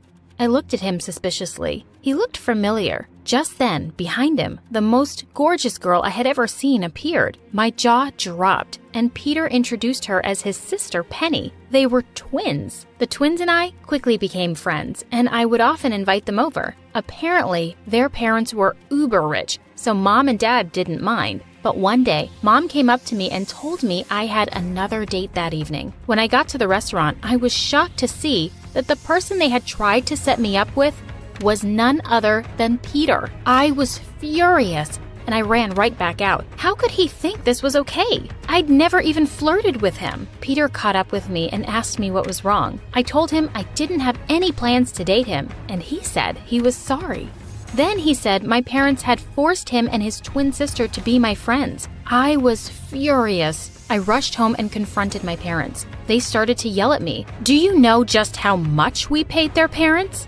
I was stunned. "Why would you pay them at all?" They said it was because I was so dumb and good for nothing that I couldn't even make friends. I decided that this was all too much, and I told them I was leaving. I called Uncle Tom and asked him to come and get me. I thought life would be easy now that I was no longer living with my psycho parents. But boy, was I wrong. At school the next day, Peter approached me, and I told him that I didn't want to be friends with him anymore. He looked disappointed, but smiled and said, "It's okay, Angela. I understand completely." Without responding, I turned to leave.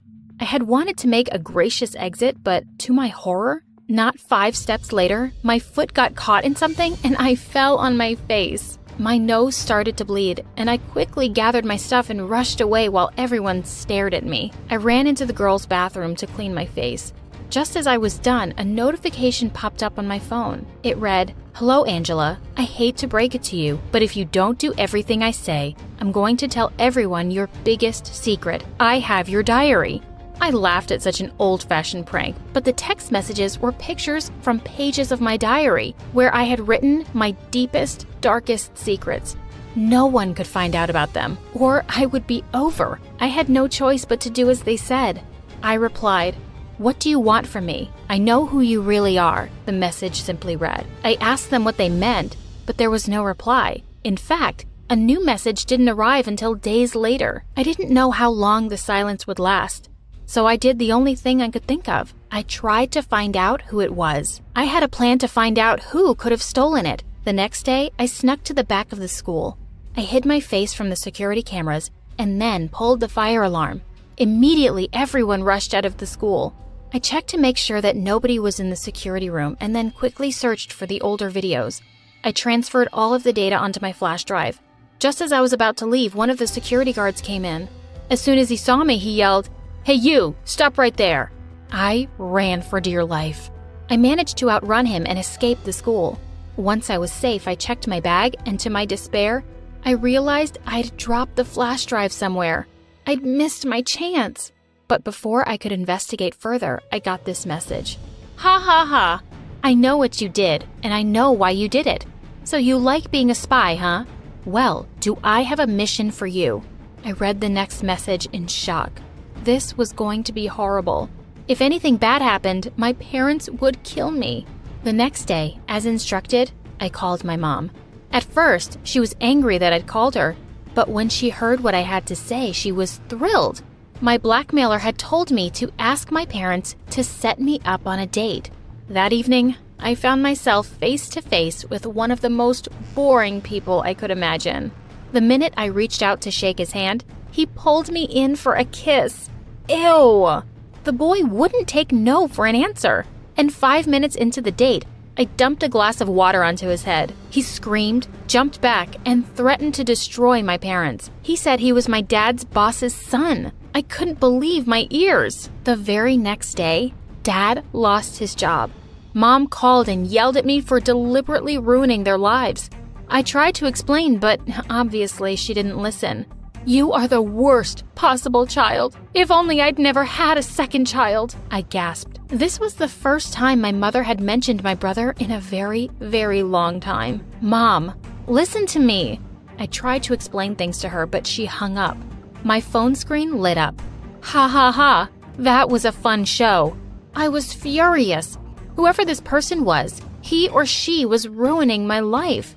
And I had a feeling that this was just the beginning. I was right. The next message asked me to do something even worse. Something I hadn't been prepared for. "Forget it," I messaged. "Are you sure? Are you truly ready for your secret to come out?" The truth was, I wasn't, but I also didn't think I could do this. So I didn't reply. Maybe I should have. The next day when I went to school, Penny marched up to me. "You are disgusting, Angela. I hate you. Stop spreading rumors about me." I tried to ask her what was wrong, but she slapped me in the face in front of everyone. Then she left. My phone pinged. I took it out and saw another message. "Enjoy." Oh no. Sure enough, I then received a link to a TikTok video. I played it. It said, "I'm gay, so I go on dates just to break men's hearts." It was followed by a video of me dumping water on my last date's head, the one who got my dad fired. To make matters worse, the video ended with a picture from my diary with mine and Penny's names written in hearts. My phone suddenly blew up with thousands of messages from Mom and Dad. All my friends were calling me too. Everyone wanted to know if this was true. I rushed home to Uncle Tom and barged into his room. Mom and Dad were already sitting there. They looked at me and then at Tom, waiting for him to say something. He got to his feet very slowly and said, "I'm sorry, Angela, but you can't live with me anymore." I was horrified. I asked him why, and he said that my parents were disowning me and wouldn't give me a single penny now that I had come out. They had also threatened to sue him if he tried to help me. I asked my parents if it was true, and they acted as if I weren't even there. I was certainly homeless. There was nowhere to go. There was no reason to stay in this town since everyone either hated me or thought I was a joke. Besides, I didn't want to play into the blackmailer's hands anymore. With whatever money I had, I moved to another town. In this new place, I got a job at McDonald's and even managed to enroll in college. Except for the occasional threatening message from my parents, it seemed like my life was almost headed towards normalcy. Or so I thought. On the very first day of college, I bumped into Peter. I had almost completely forgotten about him. He asked me what I studied, and I was thrilled to find out that we were doing the same major. I wasn't really thrilled, but at least I finally had a friend here. He was always with me. We hung out together, and he even got a job at McDonald's too. One day, he asked me out on a date. "I never truly got over you," he said, looking like a lovesick puppy. After all of my parents' messages, I knew that they would never accept a girl as my partner, so I gave in and agreed to date Peter. The very next day, I got a message from my parents telling me that they were so happy I was dating a guy. How the hell did they know? Was there no escaping these two? But the worst was yet to come. A few days after Peter and I started dating, he invited me to his house. While he was making dinner, I began to roam around the hallway when I came across a door he usually kept locked. He told me it was his storeroom. I went inside and almost passed out. This was no storeroom. The room was full of pictures of me, some of them as old as high school. Suddenly, a thought occurred to me, and I began to explore more. Where is it? Where is it? And then I saw it. In the middle of a pile of paper, my diary. I almost threw up. Peter! It had been Peter all along. But that's when he saw me leave the room. His jaw dropped. "Angela, I can explain, but there was nothing he could say about this." I ran to my place and locked the doors. Suddenly, I heard a knock on the door. I was almost certain Peter had followed me home. I looked through the peephole and almost jumped back in shock. It was the last person I had expected. Penny. I slowly opened the door to let her in, and almost passed out when I saw who was standing behind her. It was my brother, Zach. I hadn't seen him in years. I just stood there in shock with my mouth open. Penny explained that her crazy brother had told her he was dating me, and she had tried to warn me about the psycho that he was. Zach was with her because apparently the two had been dating. Just then, we heard Peter banging loudly on the door. "Angela, please let me explain. I love you and I want to marry you." "Let me handle this," Zach said. Zach had suddenly left many years ago when I was very young, and the very next day, I'd heard my parents fighting. That's when I discovered my biggest secret. I never told anyone. When he came back, he apologized to me. "Angie, I'm sorry I left you alone with our crazy parents." He said he hated that Mom and Dad had tried to force him into medical school. "Moving out was my only option," he said. I was really surprised. I thought he left because of me. We started hanging out a lot, and he was always trying to make up for what he called not being there for me. Then one day, he called me and said he had a surprise for me. I was psyched as I waited for him. When he finally came, I was stunned to see his surprise, Dad. I couldn't believe Dad had agreed to come and see me. Dad begged for my forgiveness and asked me to come home. He even said that he would set me up with a pretty girl. I told him to stay away from me and my private life, but Zach said I should forgive him and try to fix my relationship. So I moved back. To my surprise, Dad was very kind to me. Even though Mom was her usual mean self, she kept insulting Dad. "I can't believe you let this horrible embarrassment move back," she said to him every time she saw me. One day, I got a call from Zach, and he told me to meet him at his place. He was panicky and crying, so I rushed over. Just as I got into my car, a hooded man grabbed my arm. "We have your brother," he whispered threateningly into my ear and dragged me with him. He took me to a dark place. There, he told me that he would only let Zach go if I signed a piece of paper for them. Terrified, I picked up a pen while Zach sat across the table from me, crying. Just as I was about to sign, the door flew open, and Penny rushed in. "Don't do it, Angela," she yelled. Zach jumped up and tried to force me to sign, but I pulled back. What was happening? Someone from behind Penny jumped at her and tried to drag her away, but she ran and yelled, "Your dad and your brother are tricking you." That was when a commotion outside caught my attention. We all rushed outside, and I saw that the police were there with my dad. Apparently, my dad was caught sneaking behind the building. He had known where to come. This could only mean, "Yes, I know you aren't my child. I hate you and I will ruin you." He screamed out my biggest secret for everyone to hear. "But Dad, it wasn't my fault," I tried to say. "I don't care," he yelled. He said he loved my mom too much to do anything to her, but he had found a letter from my real dad, and he had given me all his money. "I kept you for all these years, and my son left because of you. The least you could do to pay me back for everything I've done is to give me the money," Dad screamed as he was dragged away by the police. Penny stood by me, her hand on my shoulder. She said she was really sorry for how she had treated me in high school, and she couldn't let Peter or my family hurt me. We were best friends once. We hugged. Finally, my biggest secret was exposed, but so were my dad and brother.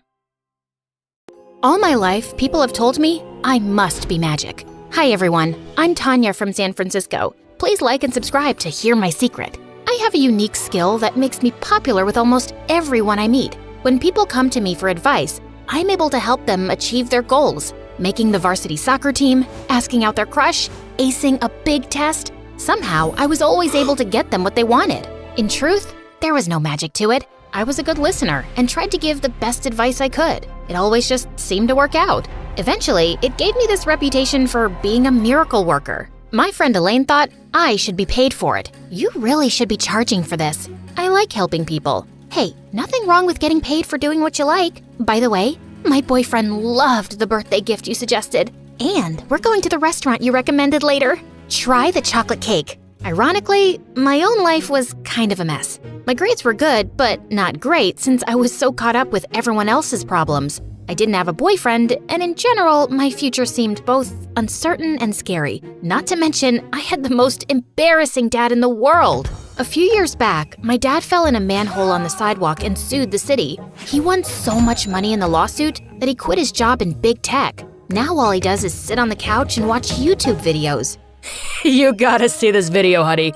A baby panda sneezes and scares its mom. I have school, Dad. You have fun, though. So, that was my home life. As helpful as I was to most people, I just couldn't seem to work the same magic for me or my dad. I don't think he even wanted me to be honest. He ignored every job posting I showed him and never left the house, no matter how hard I tried. It scared me to think that I might turn out like him someday. But I always felt better when I helped someone. At school, this really agitated girl stomped up to me in the hall. I talked to my mom about spending the summer in France, and she said no. I knew I should have asked my dad instead. Everyone says your advice is foolproof. Did you give me bad advice on purpose? What? No, of course not. I would never do something like that. Maybe you misunderstood what I told you? I did exactly what you said, word for word, and it blew up in my face. You're a fraud. I was stunned. This had never happened before. I tried to remember what my advice had been, but so many people came to me for help that the details were hazy. Shake it off, Tanya. It was upsetting, but just that morning, 3 people had approached me and said I was a lifesaver. This had to be a weird freak accident. It wouldn't happen again, right? But then later that night, Elaine called me crying. She and her boyfriend Joe had gone to the restaurant I recommended, but the server insulted Joe and they got into a fight. Joe almost got arrested. Why would you tell us to go to that place? The server was a criminal. Maybe he was new. The service was great last time I went. You ruined Joe's birthday. I don't have a crystal ball, you know. I'm a human being. I make mistakes like anyone else. Maybe your boyfriend shouldn't have punched out the waiter. Whatever, Tanya. Keep your advice to yourself from now on. Did you at least try the chocolate cake? I did. It was dry.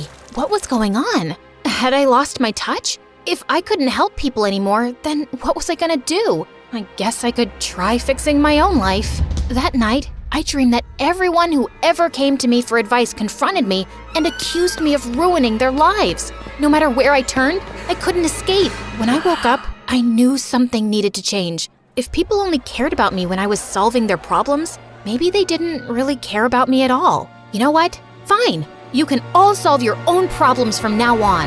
At school, I turned away anyone who asked for something. I didn't like saying no, but it got easier after a few times. During gym class, we were playing dodgeball when a boy approached me. Hey, you're Tanya, right? I'm Matt. I heard you're a miracle worker. I'm retired. Could you make an exception? I'm trying to get my ex to take me back, and you're the only one who can help. Trust me, you don't want my help. What if we help each other? Like a trade? There's gotta be something you want too. That was different. Not many people ever offered anything in return. Not that I expected them to pay me back, but it was nice to be asked. Okay, here's a challenge for you. I want to figure out what my thing is. I spend so much time giving everyone else advice that I've never had a chance to figure out my own goals. If you can help me do that, then I'll help you get your ex back. Sounds like a deal to me. Matt and I met after school to get started. So what do you think I should try first? Send her a dozen roses? Write her a song and play it outside her bedroom window? Do you want her to take you back or file a restraining order? Then what's your great idea? Why did you two break up anyway? She said I don't pay attention.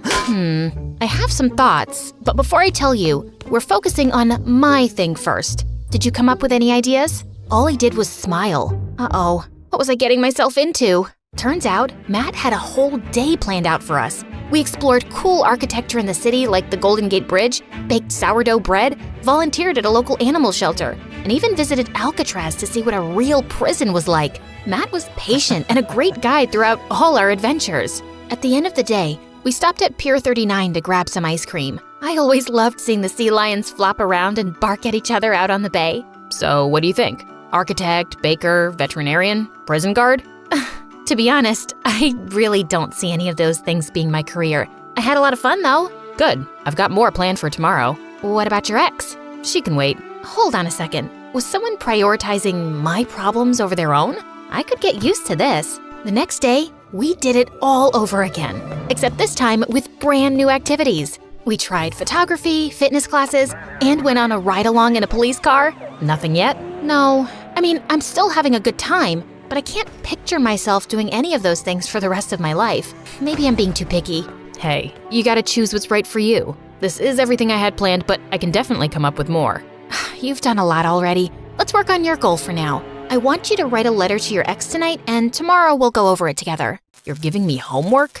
You'll survive. The next day, Matt shared his letter with me, and I read it during lunch period. Well, what do you think? This is all about your feelings, your memories, your regrets. There's almost nothing about her. This could be about any girl. I worked really hard on that. You said yourself that she thinks you don't pay attention. This letter doesn't really prove otherwise. What do you like about her? Is she smart, empathetic? Does she tell funny stories? Matt had to think about it. I didn't understand why he found it so difficult. She's a good big sister, and I like how she sings along to every song on the radio, even when she doesn't know the words. That's more like it. Matt revised the letter.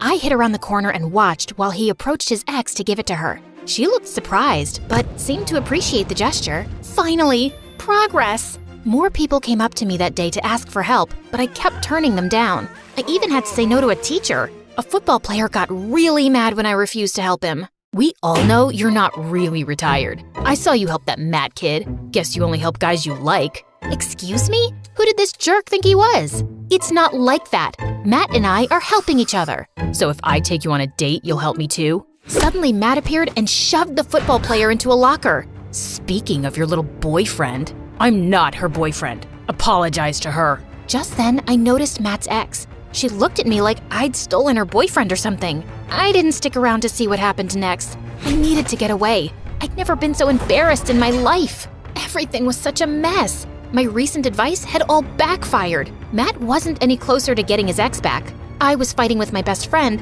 and I still had no clue what I wanted to do with my life. When I got home, my dad was snoring on the couch. For all I knew, he hadn't left that spot all day. Ugh! Before, I could at least feel proud about how many people I'd helped. Now, I didn't even have that. The next day at school, I decided to tell Matt our deal was off. What? But what about our plan? You're gonna let some jerk football player push you around? That's easy for you to say. You're not the one who's being treated like an outcast just for saying no to people. And our plan isn't working anyway. I haven't figured out my future, and you haven't gotten your girlfriend back. I don't care about getting her back. For a second, I almost thought I heard him wrong. Then what's the point of everything we've been doing? I cared at first. I really did miss her, but I realized we broke up for a reason. If you want the truth, I'm having fun and I want to keep spending time with you. I felt so confused. This was too much all at once. Then maybe just ask to hang out like a normal person. I thought you were helping me figure out my future. Tanya, why are you so obsessed with your future? We're in high school. You don't have to figure it all out right now. My dad threw away a great career and now he's a slug. People need a purpose. All I could think about the rest of the day was escaping. We had a big assembly that afternoon and I was considering skipping it and locking myself in my room. But why should I have to leave? They're the one acting like jerks. So in the middle of the assembly, I did something kinda crazy. I stole the mic. Almost every single one of you has come to me for advice. Did I ever say no before? Did I ever ask for anything in return? No. I did my best to help you all because I wanted you to be happy. But the second something goes wrong, or I decide to take some time for myself, what do? You turn on me, talk behind my back, blame me for your problems. Now I know I was just being used. I handed the mic back to the teacher, and she awkwardly cued the cheerleaders to begin their performance. After school, the doorbell rang a bunch of times. I snapped at my dad while I stomped to the door. Don't get up. I'll get it. Honey, you have to see this. A baby tiger pounces and scares the heck out of his mom. Dad, those videos are super old. I opened the door and was surprised to find Elaine on the front steps. She was holding a chocolate cake as a peace offering. It was such a relief to see a friend that I almost cried. We ate chocolate cake on my bed and caught up. I'm sorry. It was totally unfair of me to act like what happened was your fault. All you've ever done is try to help me. And advice should be a two-way street. I hope you know you can come to me when you're struggling too. Want to see a video of a baby tiger? Maybe I didn't need to run away. I felt stronger with Elaine in my corner. The next day, the football player came up to me again. I tried going around, but he wouldn't let me. Hey, it wasn't cool of me to say those things to you. I'm really sorry. I have to admit, I didn't expect an apology from him. When I got to my locker, something even more surprising happened. It was filled with flowers and about 100 thank you cards. All day, students surprised me with gifts, cards, or sometimes just a hug. I guess my big speech at the assembly had gotten through to people. After school, Matt found me on the bleachers reading some of my cards. You okay? It hasn't been easy lately, but yeah, I'll be okay. I never set out to trick you, you know. When I first asked for help, I thought I wanted my ex back. You helped me realize that we weren't right for each other. You helped me realize something too. I did?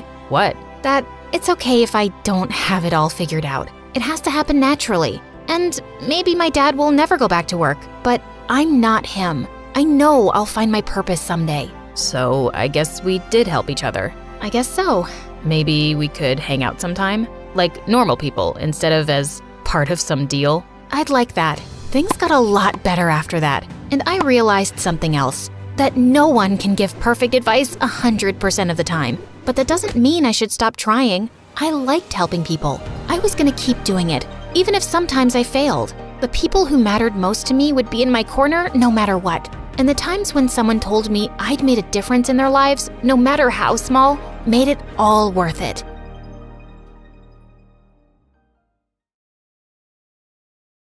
Hello, my name is Iman, and I'm from Iran. Please like and subscribe. My dad always told me the day I was born was the happiest day of his life.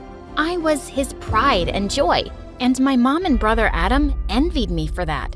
On my 5th birthday, Dad threw a big party for me, and even bought me my very own miniature princess island, which we set up in the backyard. Mom was not happy and complained that Dad was spoiling me. As the two argued, suddenly there was a loud crashing sound outside. I ran out to see that Adam had completely wrecked my gift. Adam, you stupid monster! What have you done? He just laughed like a maniac. And when Dad grounded him, Mom said it was just a toy and he was too harsh on Adam.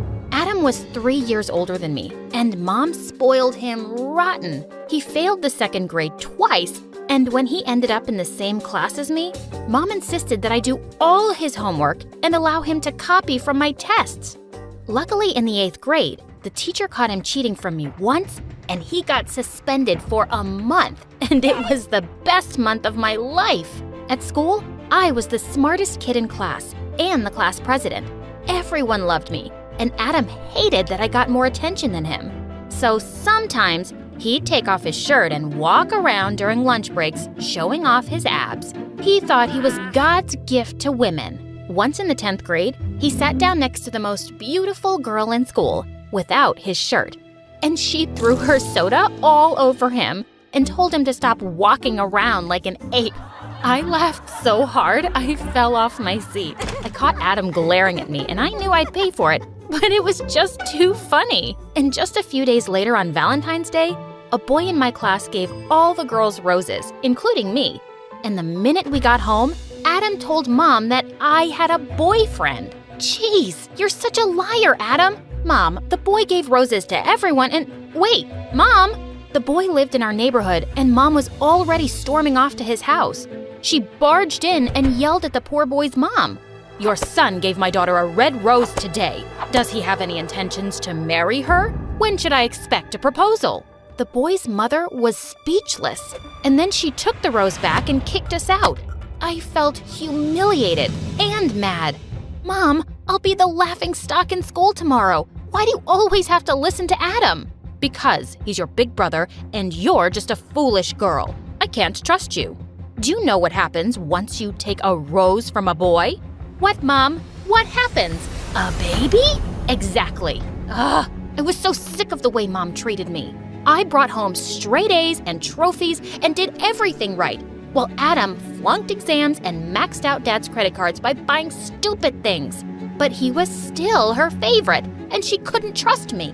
A few days later, Dad called everyone into the lounge for a family meeting, and he made a shocking announcement. I've decided to give all my wealth to Iman, and she will take over the family business once she's old enough. What? You can't do that. That belongs to Adam. Yeah, it all belongs to me. Says who? He doesn't deserve anything because he's spoiled and irresponsible. Who do you think pays the credit card bills? And I'm not blind. I see the way you both treat my Iman. If you start being fair and change your attitude, I might change my mind. And the next morning, it was like I'd woken up in a different house because Mom and Adam were treating me like a princess.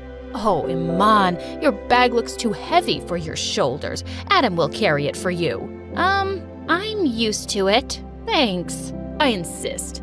Adam took the bag off my shoulder with a big smile. Just then, Mom handed us our lunch money, and she gave me a lot more than usual. How come I'm getting what Adam usually gets? Yeah, Mom. Have you forgotten I'm a boy and bigger and need to eat more? Now, we need to be fair to Iman. You can have more tomorrow, Adam. She winked at him, and I just rolled my eyes. You guys should take some acting classes because you suck at pretending. I know why you're doing all this. I took my bag back from Adam and walked off to school by myself. Of course I was onto their plan to impress me just to get Dad to change his decision, but Adam still kept going overboard with his niceness. At lunchtime, when I was about to sit down at the table, he ran forward to pull the chair out for me, and I ended up falling flat on my butt. Dude, you're not really helping me. And just drop the act. It's not gonna work. But I'm trying to be nice, can't you see? I hope you're taking notes, because Dad needs to know. When it was time to go home, he insisted on carrying me all the way from school, saying that my legs were too precious to walk that far. And as soon as we entered the house, Mom announced that she'd give me Adam's room and already shifted all my stuff there. I just realized it's massive and has air conditioning. What does a boy need such a big room for anyway? Now come, Iman, I've made all your favorite dishes for lunch. Adam looked pissed, but I just grinned at him as I went downstairs and saw the massive spread on the table. Even though I knew Mom's reasons, I was loving this royal treatment. This is what being Adam must feel like. Once we were done eating, Mom asked Adam to do the dishes, and he looked at her confused. And then he smiled widely. Yeah, of course. I'll wash the dishes. Oh, also, Mom, you remember I'm having a party for my friends this weekend, right? I wrote down the menu you have to make. The brat had a party every month, and Mom was always happy to host it. But suddenly she said, actually, I was thinking of having a party for Iman this weekend. So, no, you can't have your friends over. What? Why are you throwing me a party? It's not my birthday. I just want to show you how much I love you, honey. But Mom, the dishes are not going to wash themselves, Adam. This was just amazing. But the next day, as Mom was preparing for the party, I walked into the kitchen to find Adam shouting.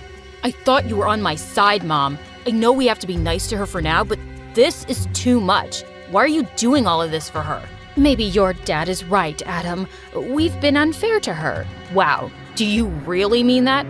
Maybe I was wrong about you. And you are just a weak, dumb woman who's scared of Dad and stupid Iman. Hey, cut it out, jerk. She does so much for you, and this is how you behave with her?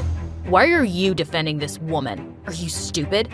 She doesn't love you. She's only doing everything because Dad is giving you his fortune. Well, even if that's true, she's still my mom, and you can't talk to her like that. I shoved him aside and started helping Mom, and he stormed off angrily. Mom looked a bit shocked, and then she thanked me for standing up for her. The next evening, I was having a blast during the party, and then some of my friends approached Mom, which caught her by surprise. Auntie, thank you so much for inviting us, and Iman really deserves this party. She's super smart at school, and she's really kind to everyone. I'm sure you're so proud of her. Mom looked at me and smiled. Yes, I am. And then Dad pulled me away to stand with him while he gave his speech. Iman has always made us proud, and today we celebrate her and all her achievements. Everyone stood smiling at us, except Adam. His eyes were red like a raging bull's, and suddenly he started bursting all the balloons, and then he flipped over the table with all the food. Adam, what is wrong with you? I hate you. You don't deserve everything I do. Oh yeah? And why is that? Because I'm a boy and you're a girl. That made me so mad that I just pushed him into the pool. I don't care what you think. You're done making my life miserable. Adam came out of the pool completely drenched and furious. Mom, Dad, didn't you see what she just did? You're not gonna say anything to her? But my parents just stood there silently glaring at him, and he screamed and walked away. After everyone left the party, I was helping Mom clean up the mess when suddenly she stumbled and I caught her just in time. Mom, are you okay? Yes, just a bit dizzy. Just get me some water, dear. I'll be fine. This was the first time I'd seen my mom look so weak, so the next day I insisted that we go to the doctor. The doctor diagnosed her with tiredness, and when we got back home, I made sure she got rest. I did all the chores and cooked her favorite meal and took it up to her room. I'm really sorry, Iman. I was blind not to see how special you are. And believe me, I'm not saying this because of your fortune. You deserve it. You really are an amazing daughter. Thank you, Mom. I hugged her and I felt at peace because I knew Mom was finally being real with me. But Adam was ruining everyone's peace. He was losing his mind because no one babied him anymore. One day, he threw out all the food from the fridge so we had nothing to eat. Another time, I found out he'd thrown all my clothes out the window.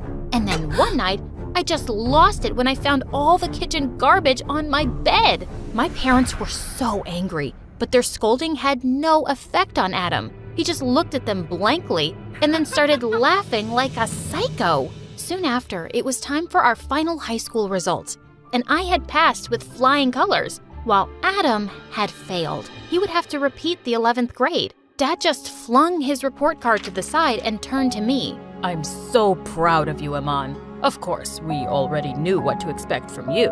You have never disappointed us. Now come outside for your graduation present. Mom looked really excited too, and I nearly screamed when I saw that it was a brand new car. But then I caught a look on Adam's face, and he looked stunned. Instead of getting angry, he just walked off silently. and I felt kind of bad for him. Dad, maybe you should get Adam a car too. He's older than me, and I'm sure he already feels pretty low about staying back in high school. Then he shouldn't have been such a fool. You're too kind to think about your brother, Iman. Don't waste your thoughts on him. Later that night, as I was watching MSA videos in bed, I suddenly smelled smoke. It seemed to be coming from outside, and when I looked out the window, I screamed. Adam was laughing like a mad person next to my car, which was on fire. Mom! Dad! You've got to come out, now! As we all ran out, Dad started yelling at Adam. Adam, have you completely lost your mind? You bought her a car because she deserves it. He went totally bonkers after that and started pouring petrol all over the house. I'll show you. I'll show all of you. If I get nothing, then nobody will. Please, just stop it. Why are you doing this, Adam? You know why. All you care about is stupid Iman. Oh, she's so smart. Oh, she's the best. Well, I'm sick of it. I'm the firstborn here, and I'm your son. What I want should matter most. You're such a brat, Adam. You're just getting a taste of what I felt like all my life. And it hurts, doesn't it? Oh, shut up, Iman. You're just a stupid girl who came along and stole Dad's heart. He loved you more than me, and I had to live with that all my life. And now you've got Mom on your side, too? Well, you chose to be a horrible brother and son. And if no one's on your side now, it's your own fault. You've ruined everything for yourself with your stupid, jealous heart. Just then, Adam lit the match, but before he could do any damage, my uncle suddenly appeared. He was a cop and Dad had called him, and he'd come with his team to take Adam away. As we watched him leave, Mom suddenly broke down. This is all my fault. I made him believe he was more important being the son, and I spoiled him. Or maybe it's my fault. I never made him feel like I loved him enough. Mom, Dad, you both made mistakes with me and Adam, but it's not all your fault. Adam needs help, and hopefully he'll get it now and be better. I don't know how you got to be so wise, Iman. I want to be better too, starting with you. I hope you can really forgive me for all those years. Mom, trust me, I already have.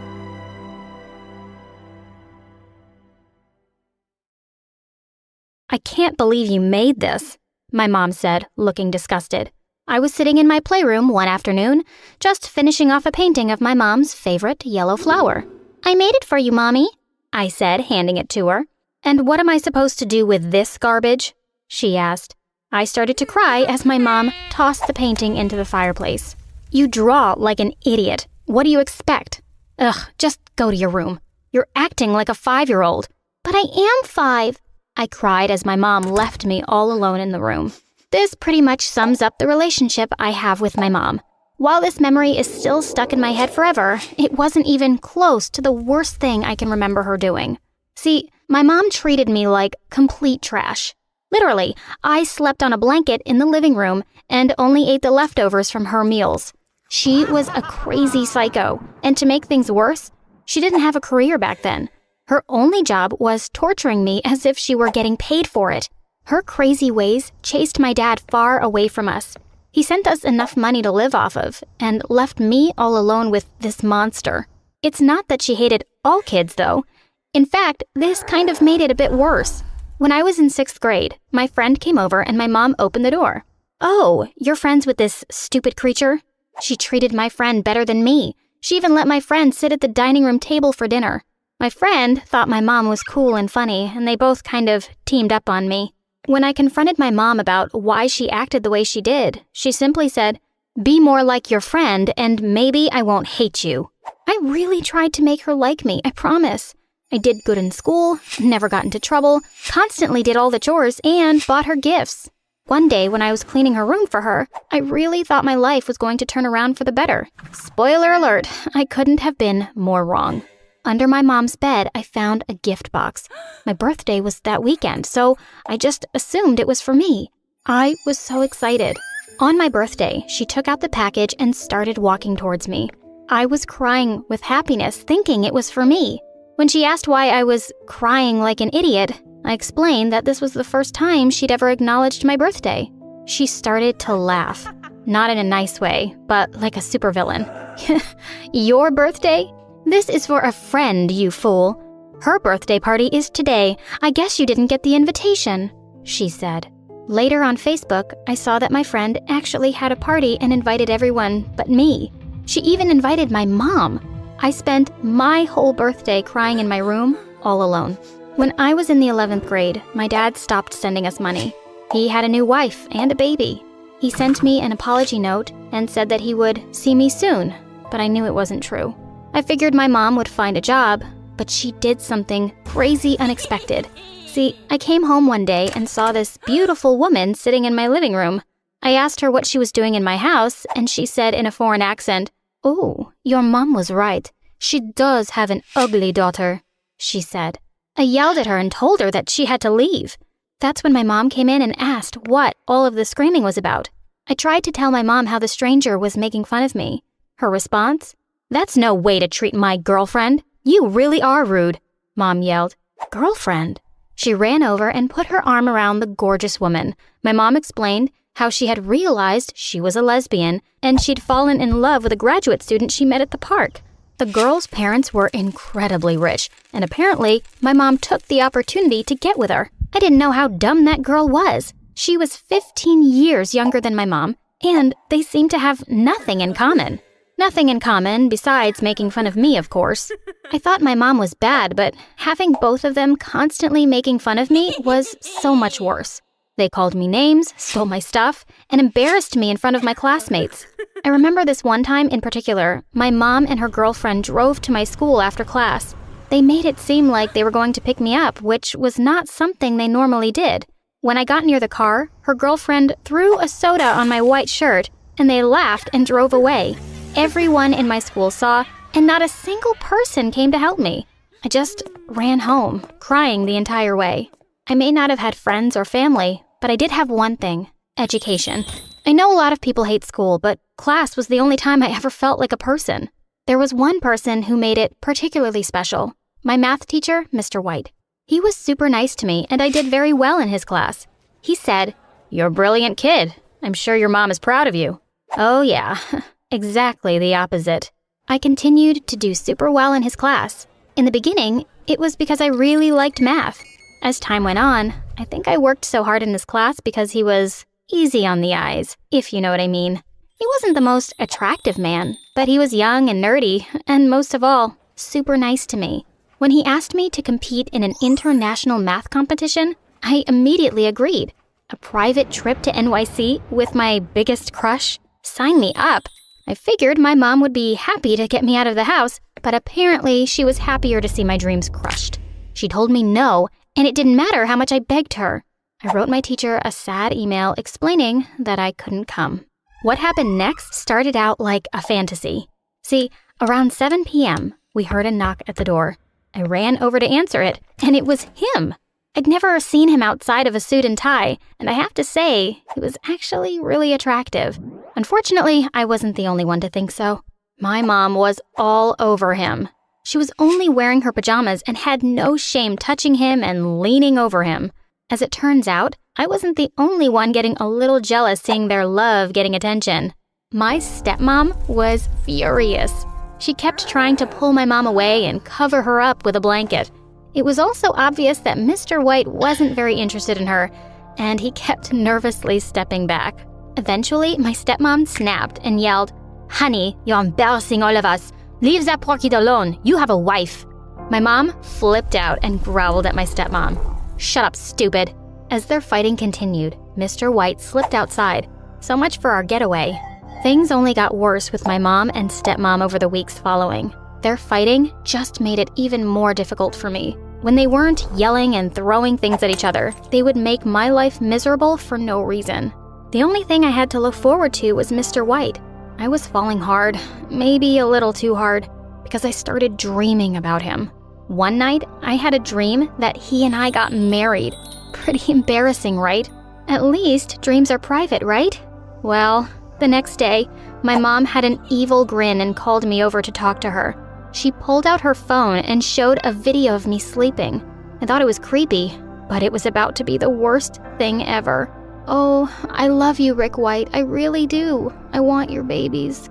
She had heard me sleeping and recorded me.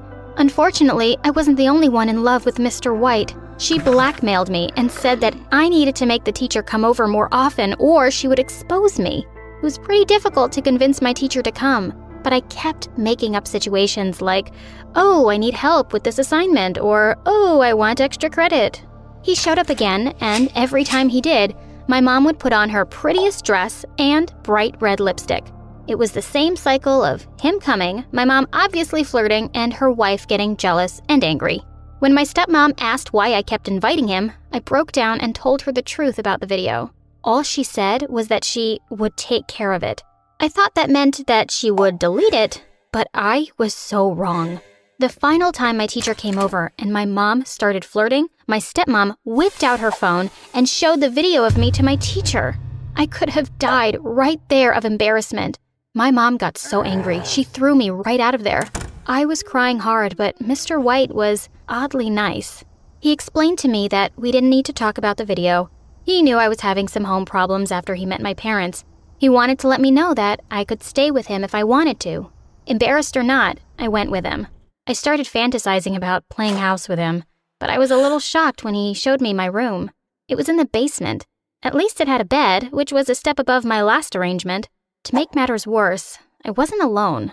I would be sharing the room with Sally. She was another stray that Mr. White had taken in. She didn't go to our school, but we were about the same age.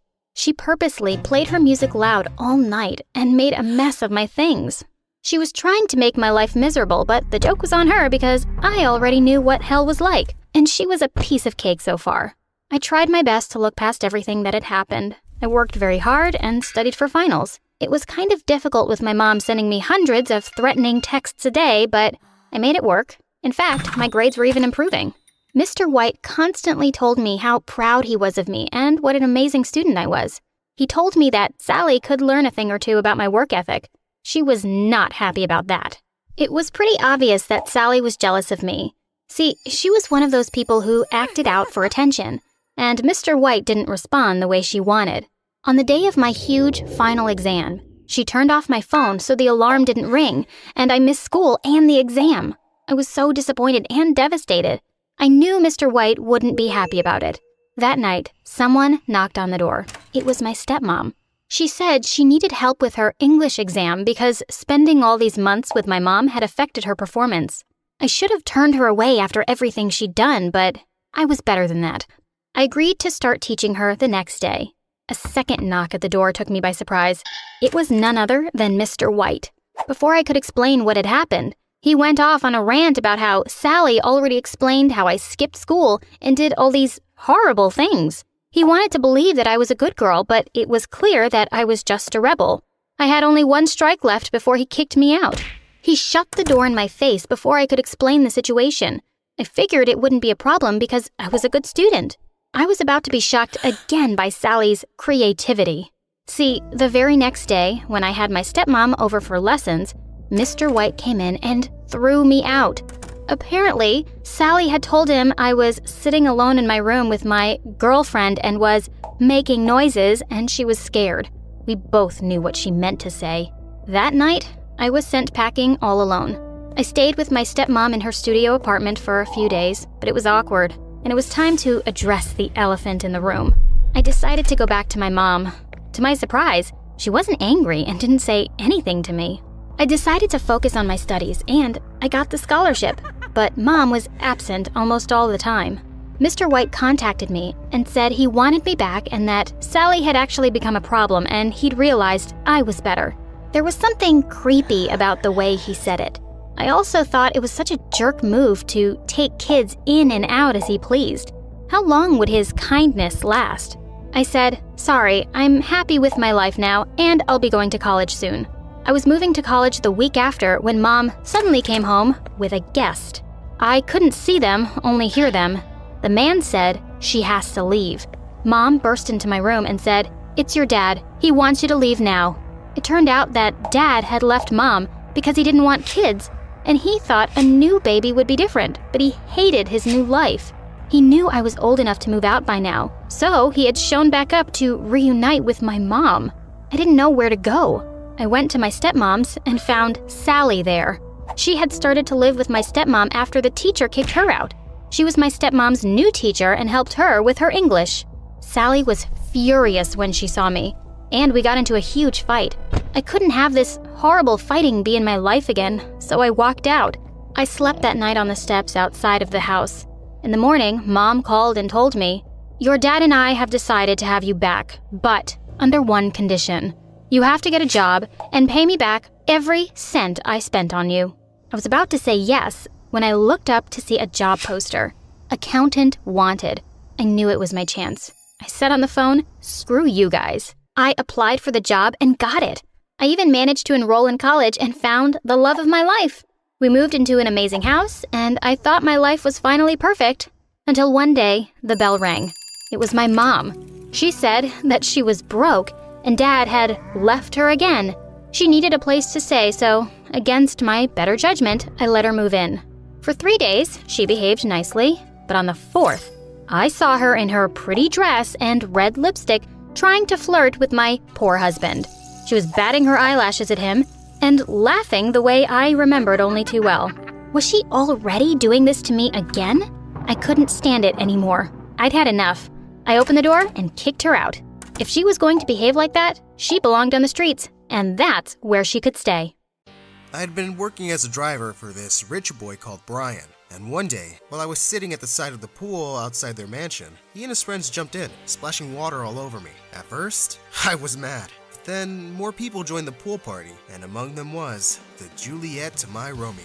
Her name was Victoria, and she was just so perfect. She turned to me and smiled before jumping into the pool, and I swear I felt my heart jump out of my chest. Suddenly, she screamed in pain, and the water around her started turning red.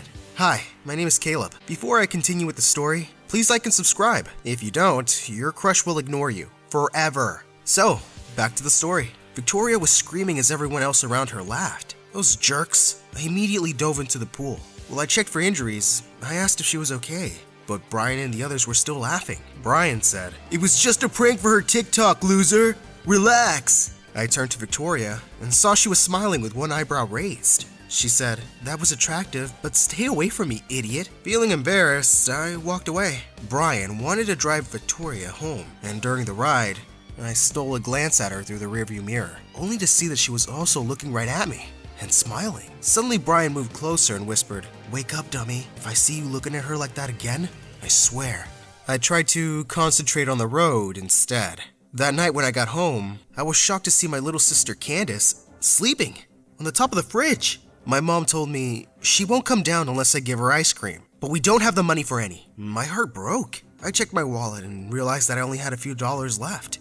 I decided I'd find an evening job soon. Mom couldn't work after her accident, so it was all up to me now, and it drove me to work harder. One night, I drove Brian and Victoria to a party, and Brian told me to wait in the car. An hour had passed when I saw her coming out of the door with a guy, and I noticed she looked uncomfortable. Suddenly, the jerk started pulling her hand and trying to kiss her.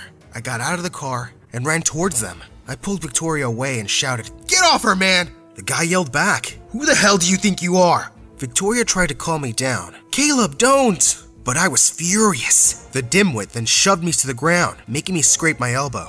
I got up and was about to punch him, but Rachel and the others came out and stopped me. I stormed off and got back into the car. Victoria joined me a little later and started helping me with my small scratch on my elbow. She said, "You didn't have to do that, Caleb," but I wasn't listening to her. All I could hear was the loud beating of my heart as I stared at her beautiful face up close. I looked away when our eyes met. I had to stop this dream before it was too late. For the next several months, I ignored Victoria whenever she hung out with Brian. One day, I went home to our landlord screaming at my mom. He was throwing her things outside. My mom begged him, "Please, give us 2 more weeks." He replied, "I already gave you a month." I ran to hug my mom and desperately asked for another extension. When he finally agreed, I was forced to get another job as a part-time janitor at McDonald's. One afternoon, while I was mopping the floor, Brian, Victoria, and their other friends came in. After ordering, Rachel, Victoria's best friend, asked, "Hey Brian, we didn't know that your driver was a janitor too." I waited for Victoria to say something, but she avoided eye contact with me. Brian then called me over. "Hey loser, clean this up!" He started pouring all of their drinks on the floor. They were all laughing at me as I mopped the floor. except for Victoria, who kept herself busy on her phone. I felt like I'd been stabbed in the chest. She was so cold. Everyone suddenly fell silent as someone approached their table. It was my boss, Brian's dad, and he looked mad. He told them, "I don't think that's how we treat people." Brian bowed his head in shame, while the others looked guilty. He then apologized to me privately and promised to arrange a scholarship program for me at Brian's school, which he actually owned. I immediately told Mom the good news. I was finally going back to school to finish my final year. Brian and Victoria were shocked a month later when I was introduced as a new student to their class. While walking to my locker, I heard some students talking. What is he doing here? He was Brian's driver, right? I wanted to tell them that I wasn't Brian's driver anymore. Jeez, I had a name. I suddenly bumped into Victoria, and before I could react, she shoved me into a janitor's closet and joined me in there. I asked, What are you doing?" She ignored my question and instead said, "And now we're even closer, and you can't ignore me anymore." I had never been so confused in my whole life. I asked, "What do you mean?" She gave me a half smile, and before leaving the closet, she kissed me on the cheek. I couldn't get that kiss out of my mind for the next 3 days. It made me so nervous that I had to avoid her because these feelings were scaring me. One day, our science teacher paired me up with Victoria for a project, but to my surprise, Victoria requested a different partner.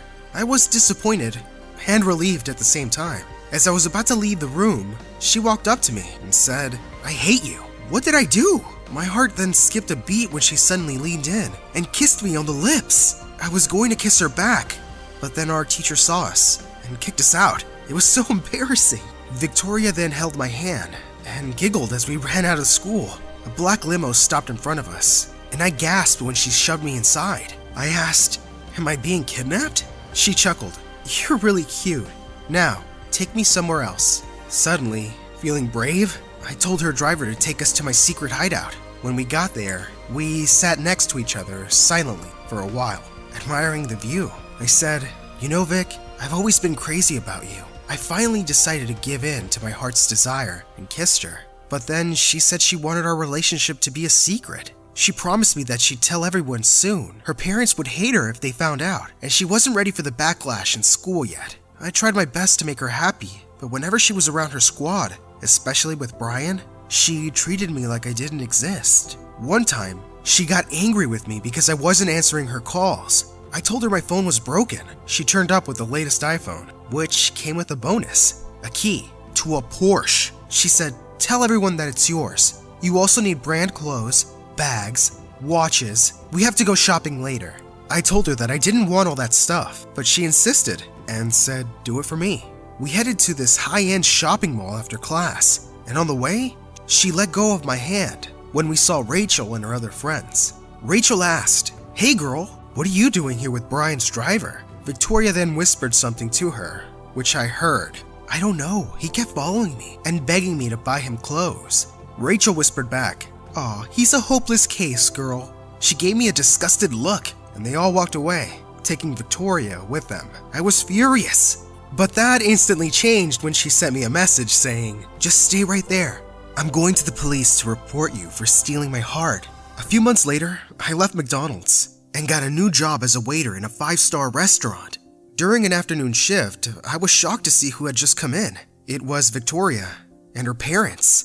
It was my first time seeing them, and they looked so sophisticated and intimidating. Suddenly, I felt insecure again. How the hell would they accept a guy like me for their princess? I took their order with shaking hands, and while serving them, I accidentally spilled a drink on her dad's shirt. "Oh, damn!" he shouted at me. "Look what you've done! Where's your manager?" Victoria defended me. "Dad, calm down. He's Caleb, and he's my friend." I was shocked at her dad's response. "Stick to friends from your circle, young lady." Victoria started to cry, while my face looked like someone had punched me in the stomach. The next day, when I woke up, I noticed that my mom was talking to someone. It was the most unexpected person, Victoria's mom. I listened to their conversation from the stairs, and my heart broke when I heard her final words. "This is a warning. Keep your son away from my daughter, or else." Mom tried to talk to me that night, but I just wanted to be alone. I didn't go to school for a few days and ignored Victoria's calls. She showed up to our house and forced me to come with her. to her secret place, a hidden hot spring. She apologized about her dad. I was about to tell her what her mom did, but suddenly, someone appeared from the tall grass. "Victoria? Are you there?" It was Brian. I immediately lowered my head into the water. I came up for breath after a while and was shocked. Brian was trying to kiss my girlfriend. How dare he? Victoria pushed him and said, "Stop it, Brian. How did you even know I was here?" He answered, "I've been tracking your phone." What? Instead of being mad, Victoria just said, "I'm tired. I want to go home now." She left me a text saying that she still needed to prepare for a girl's party tonight. The phone pinged again. It was another message that said, "Get home safe." Later that night, I took my phone out and checked Instagram. I saw Rachel's stories. I thought it was a girl's party, but why were Brian and the other boys there? And then there were other stories that showed Victoria getting chummy with Brian. I felt so betrayed. I looked at my gift that I bought for her birthday next week. I saved up for months just to buy her it. We had a huge fight the next day because of Brian, and I told her I would not be attending her birthday. It was all a lie though. I wanted to surprise her by turning up at her birthday and telling her parents how serious I was about her. But little did I know that things were about to become a total mess. It was an exclusive formal party in their mansion. I rented a suit and bought an expensive bouquet of roses for her. My heart was beating out of my chest as I entered their mansion. Everyone looked so sophisticated, which made me feel totally out of place. I felt breathlessness when I finally saw Victoria. She looked so drop-dead gorgeous in her beautiful red dress. I waited in one corner when I noticed she was still busy talking to Brian and her parents' visitors. I met her mom's eyes across the room. She glared at me. She then whispered something to Victoria's dad, and moments later, her father walked up to the front.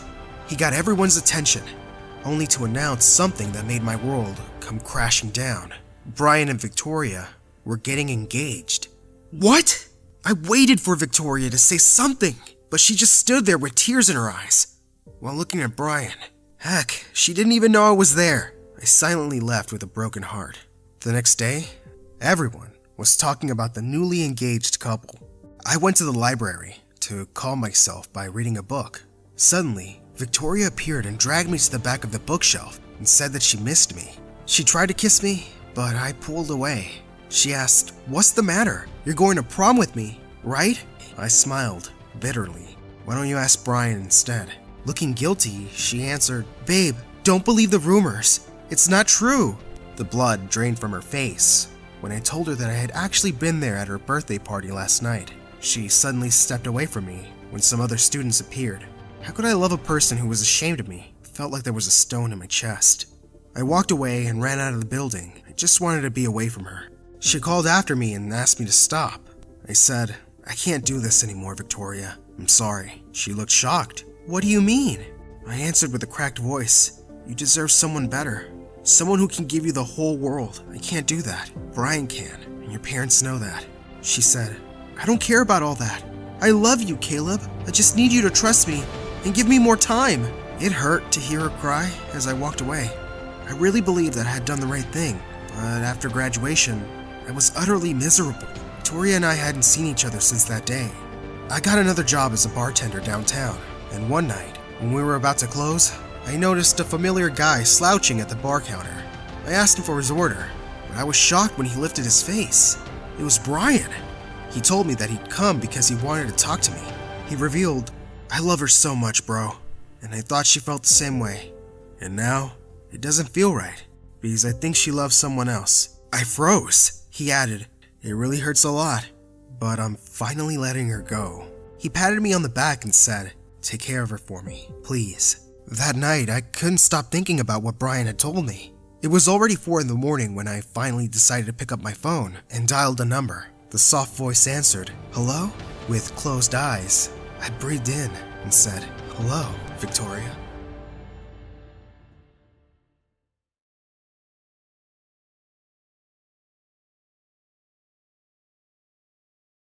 Hey friends, my name is, well, let's go with Miriam for now. You see, I'm a pretty famous actress, so I can't just tell my real name. But trust me, This is going to be one of the wildest stories you'll find on MSA. Not only is it true, but it's also absolutely crazy. Growing up, I used to live with my Aunt Jane and my BFF/cousin Jenny. We barely made ends meet until I got a role in a TV series and my acting career took off. And next, I was doing movies. With fame came big changes. We moved to a mansion and enrolled in a posh school. Being rich and famous was fun, but then came the paparazzi. OMG, getting your picture taken everywhere isn't as cool as it sounds. I loved acting, but I didn't enjoy all the attention. Jenny, on the other hand, craved attention. What's your problem with them? I'd be so happy if people chased me to get pictures. Seriously? They take the weirdest pics ever. Look at this one and this one. It's like they're always lurking, ready to catch me at my worst. So what? You also get royal treatment, so it's part of the package. Well, Jenny wasn't wrong about the royal treatment part. Before the fame, I was a nobody, and the day my first movie became a hit, everyone was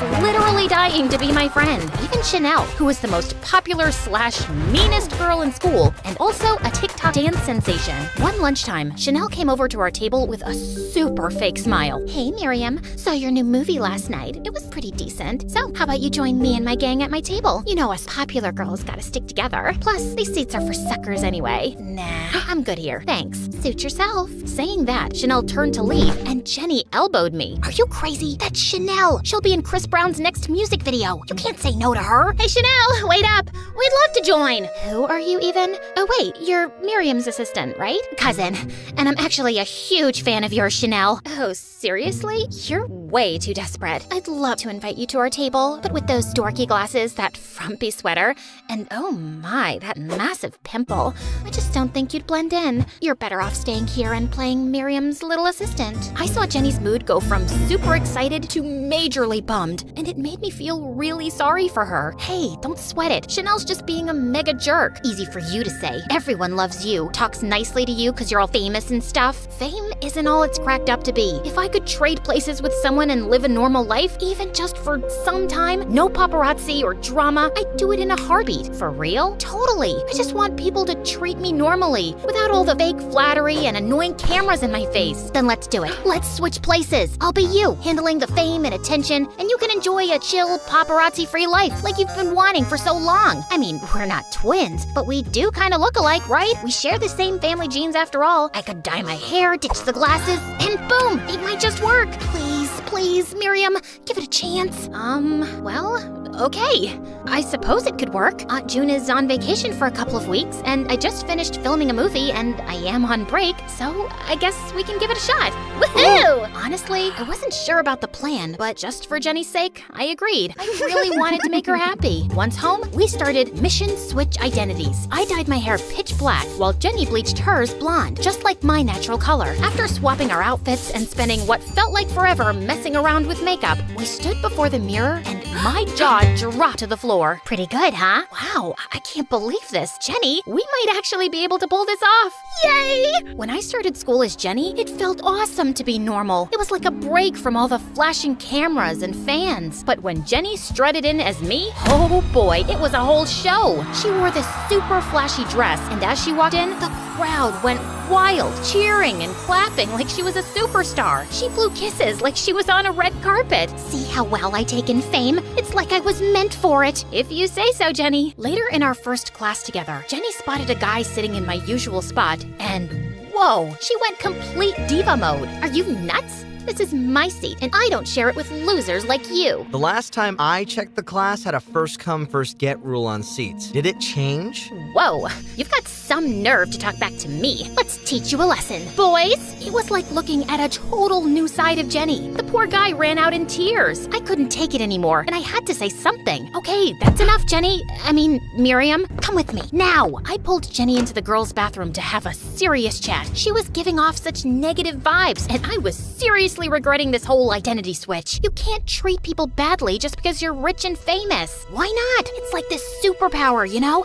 I can do anything, and people will still adore me. As we kept arguing, we suddenly heard the toilet flush. Our hearts raced as we froze, hoping nobody had heard us. The door slowly creaked open, and guess who walked out? The same guy whose glasses Jenny got crushed by her new minions. Didn't you read the girls only sign? Oh, I'm in the girls' bathroom. Oh no. Actually, I can't see without my glasses. I'm really sorry. I'm going. Ouch. Ugh, do you now see why I can't be nice to losers like this? Deal with him, or I'm out of here. I couldn't leave him there alone, so I offered to help. Here, grab my hand. I'm Jenny. What's your name? I'm Calvin. Thank you for helping, Jenny. Slowly, slowly. Now sit. Perfect. We spent the rest of the day together, and I found out he had recently moved to our town with his mom to live with his new dad and half-sister. My jaw nearly hit the floor when he revealed her identity. Chanel. Chanel? You mean Chanel, as in the meanest girl at school, Chanel? Wait till I tell you she's way meaner at home than in school. Thank goodness you're nothing like her. And thank goodness you're nothing like that cousin of yours. I hated that Jenny was giving me a bad name. At home, I tried to talk to her, but she blew up on me instead. Are you jealous that I'm handling this better than you? People like me more. You like me when I act like a suck-up to you, don't you? It's not that, Jenny, and you know it. Being nice doesn't mean you're sucking up to them. Fine.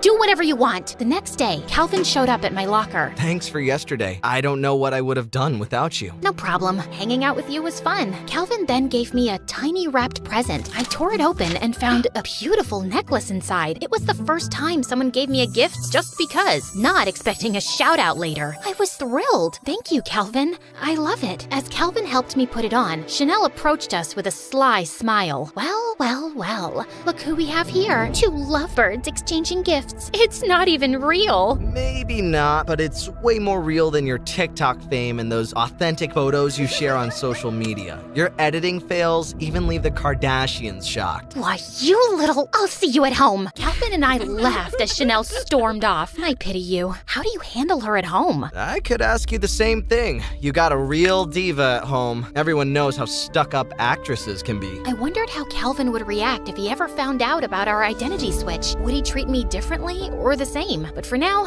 I chose to keep our secret. Life at school was cool, except Jenny was being meaner to others and acted like she owned the place. She even started to hang out with Chanel of all people. No matter how much I told her to take it down a notch, she didn't listen and instead would get annoyed at me. So I stopped talking to her, and that really riled her. But I didn't care because I was caught up with Calvin and falling for him, lost in my own world. Oh my god, you won't believe what happened. That hot guy in science class, he asked me out. Miriam, tell me what I should wear. How should I do my hair? Help me choose. You're the star. I'm sure you can do it yourself. Oh, excuse me. It's Calvin. That nerd? Ugh, why is he always hanging out with you? Miriam, Jenny would never date a dork like that. You hanging out with him will ruin my image. You hanging out with Chanel and acting like a jerk is ruining my image. Want to switch back? No?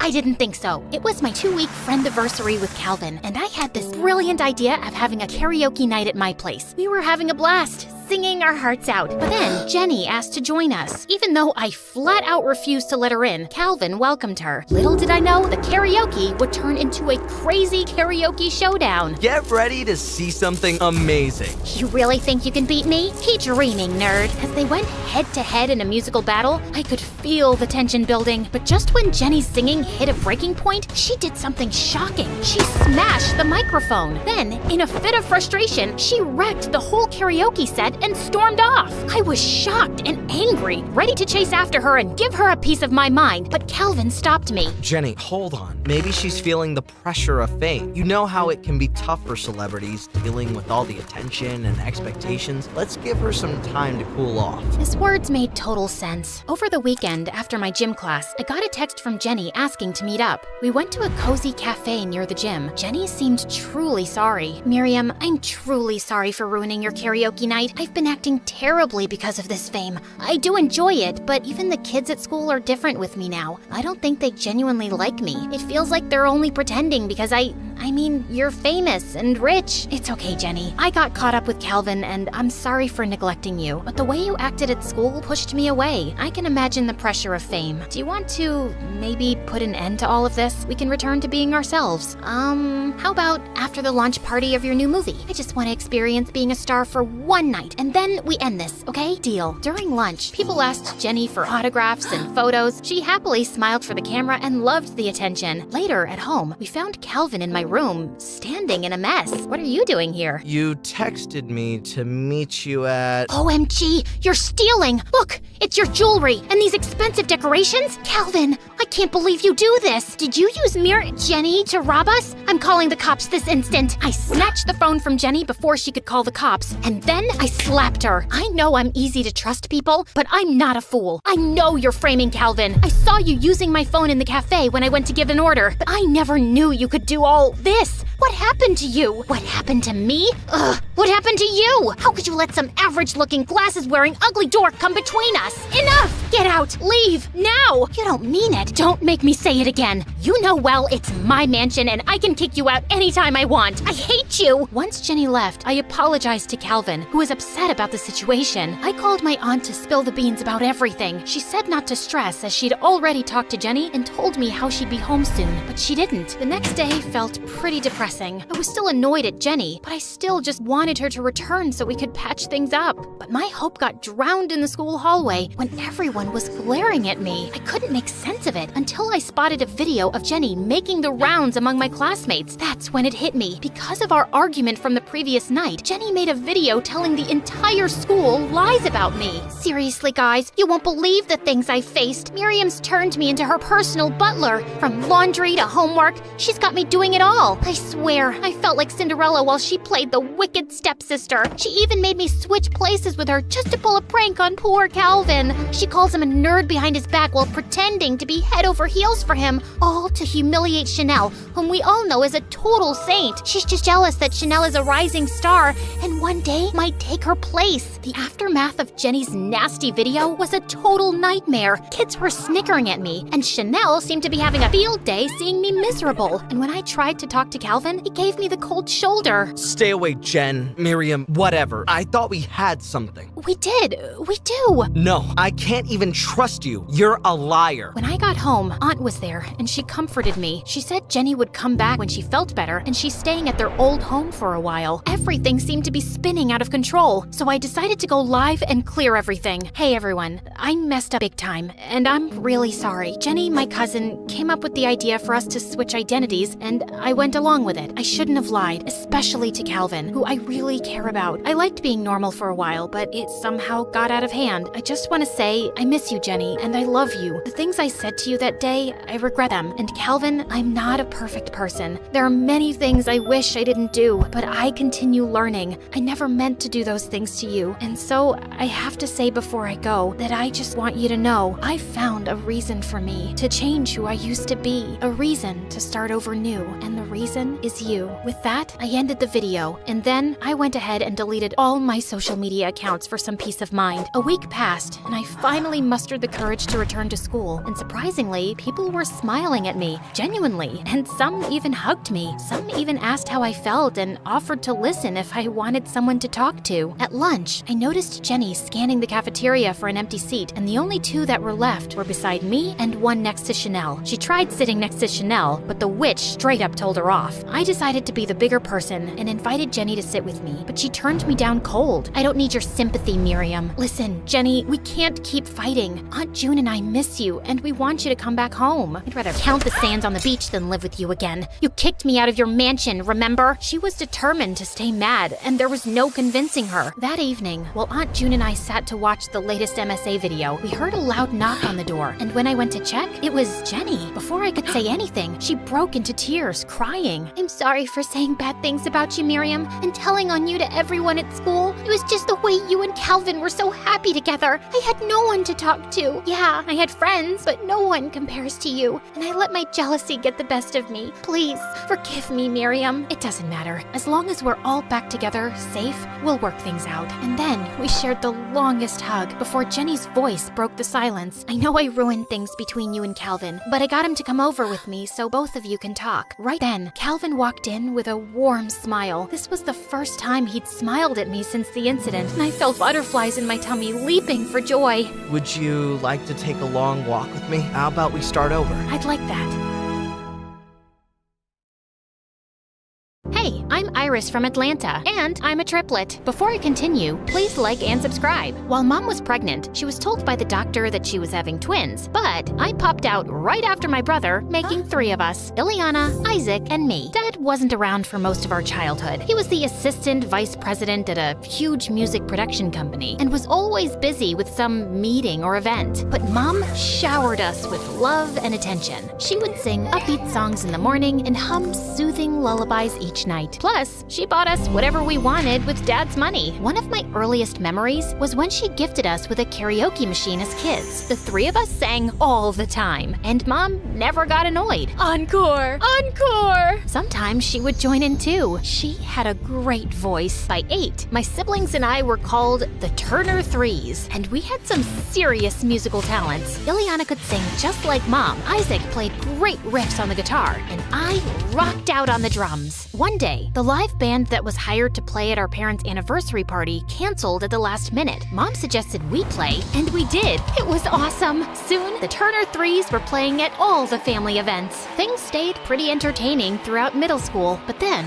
life took an unexpected turn during our freshman year of high school. One day, Ileana, Isaac, and I were relaxing by the pool when we heard a loud thud inside the house. We found Mom unconscious on the floor. It turned out that she had a stroke and would need at least 3 months to recover. Then, Dad lost his job shortly after. The company he worked for lost a massive copyright infringement lawsuit. Dad needed to find work soon to pay for Mom's medical bills and keep the roof over our heads. He took up the first job he could find, freelancing as an agent for local musicians. One evening, Dad invited a client over for a business meeting who overheard the 3 of us practicing our music. I heard him ask Dad about the music coming from down the hall. My kids have a band thing, just for family events. The client requested to hear more of our songs and suggested Dad help us book bigger shows. They're pretty good. If you set up their career now, they'll have some real financial independence in the future. For the first time, Dad took interest in our music and took his client's advice. And soon we were playing at cafes, restaurants, and private events. We weren't making much, but it was a start. Dad didn't have the same positive attitude though, especially as Mom's recovery was taking a while. The bills were never ending and his savings were running low. He was always in a sour mood and fell into a deep depression. But despite her health issues, Mom kept cheering us on. Keep playing,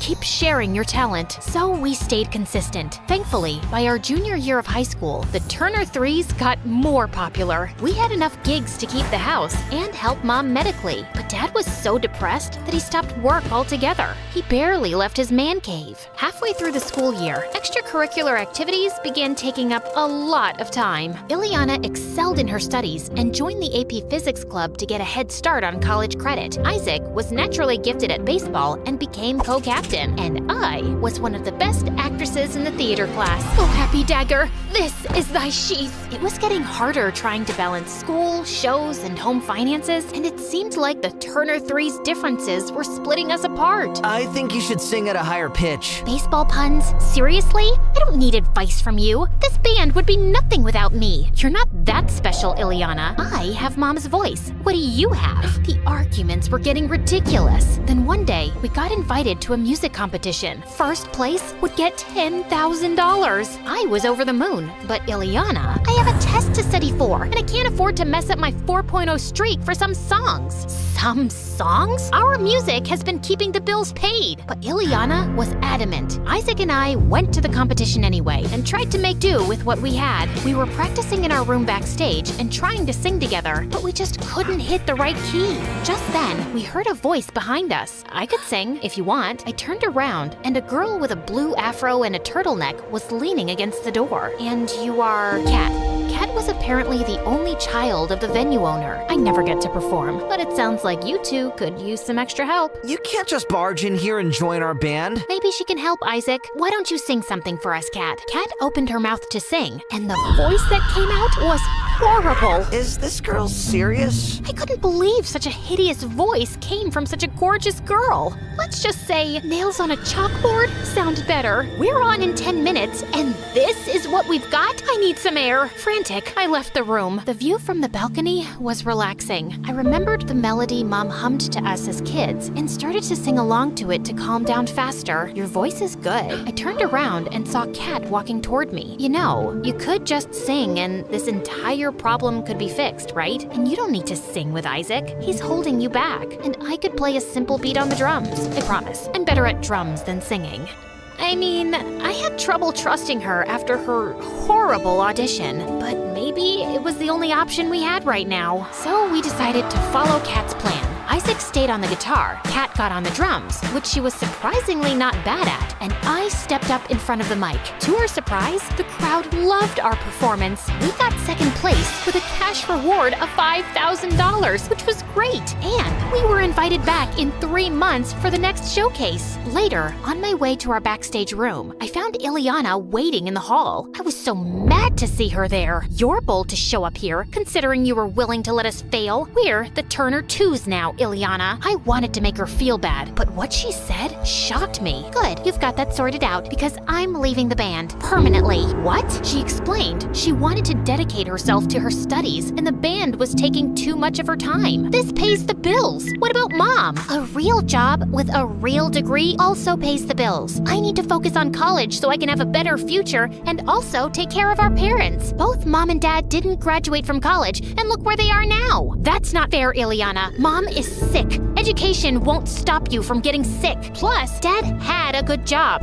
Life happens. Well, I'd rather have my education to fall back on when accidents happen. Plus, education will give me the job I need to pay for medical expenses if I get sick. And with that, she stormed out. At the music showcase after party, I found myself sitting alone outside. I hadn't even broken the bad news to Isaac yet. Soon after, Kat joined me, asking why I looked so worried. And I ended up spilling everything about our family problems and Ileana's selfishness. Sorry you're going through all that. Why don't you take your mind off of it for a bit and enjoy your win for a few hours? So we went back inside, and I was glad for the distraction. There were CEOs, music producers, and of course, super attractive celebrities. One woman came up to me and introduced herself as Riza, and then she pulled out a contact card and shoved it into my hand. You've got some raw talent. The world needs to see it. Sounds like something my mom would say. Your mom sounds like a smart woman. Since there was no changing Ileana's mind, we recruited Kat as a permanent member of our band. With practice, she got better on the drums, and we quickly fell into sync. We continued participating in competitions Riza signed us up for, and making money. And Kat and I grew super close. We painted each other's nails. I love this color. Shared clothes. Wow. Do you only wear turtlenecks? Did each other's hair. A high puff looks so good on you. And I love the middle part on you. Plus,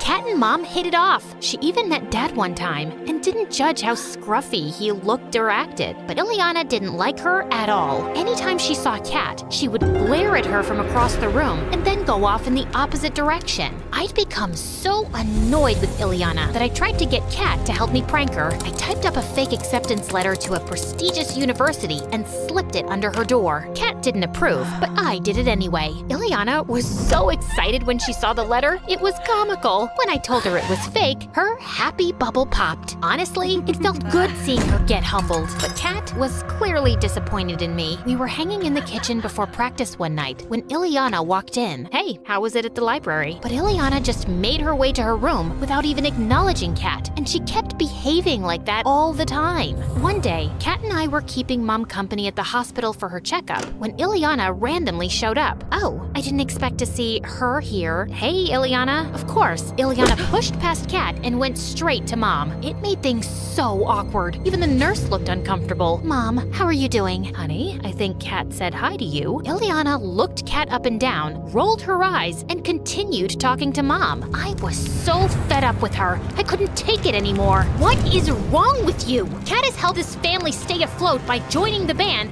and that's how you treat her? I was so angry I could feel my face burning. Calm down, Iris. Yeah, Iris, this isn't the time or place. Let's get some air. What is this turtleneck-wearing weirdo even doing here? And I don't owe her anything. She didn't join the band to help our family. She just did it because she was some friendless loser. I lunged at Ileana, but the nurses came between us. Kat grabbed me by my arm quickly and dragged me out of the room. We went for a walk and then sat down on some swings so I could breathe. You're still fuming. She's just so rude. And since she's my sister, I'll yell back unapologetically. Kat stopped swinging and turned to me with a serious look. She lowered her turtleneck and held up a dainty necklace with a locket. This is my brother Austin. I thought you were an only child. Now I am. Austin got into a car accident with my mom when he was 10. Mom made it, he didn't. What? Oh my gosh, I'm so sorry. Why didn't you ever say anything? I don't like to talk about it because I feel guilty. Why? She explained how much she and her brother argued a lot growing up. They would fight over who would use the bathroom first, who would get the biggest slice of cake. Yeah, but that's normal sibling stuff. Before he left the house the morning of the accident, we got into a screaming fest over some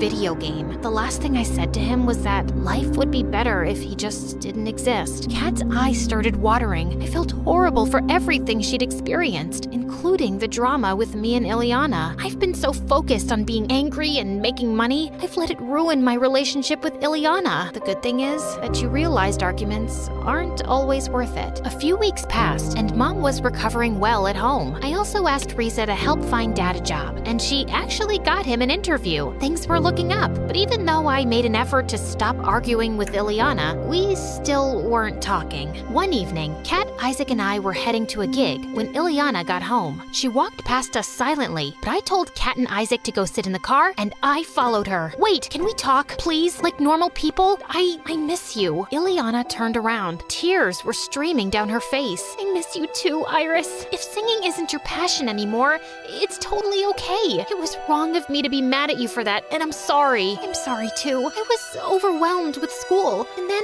I got really jealous of Kat. Yeah, I don't want to do music anymore, but I felt like I got replaced really quickly. You're my sister. No one can come in the middle of that. Now how about you drop studying for one night and come see us perform? I'd love that.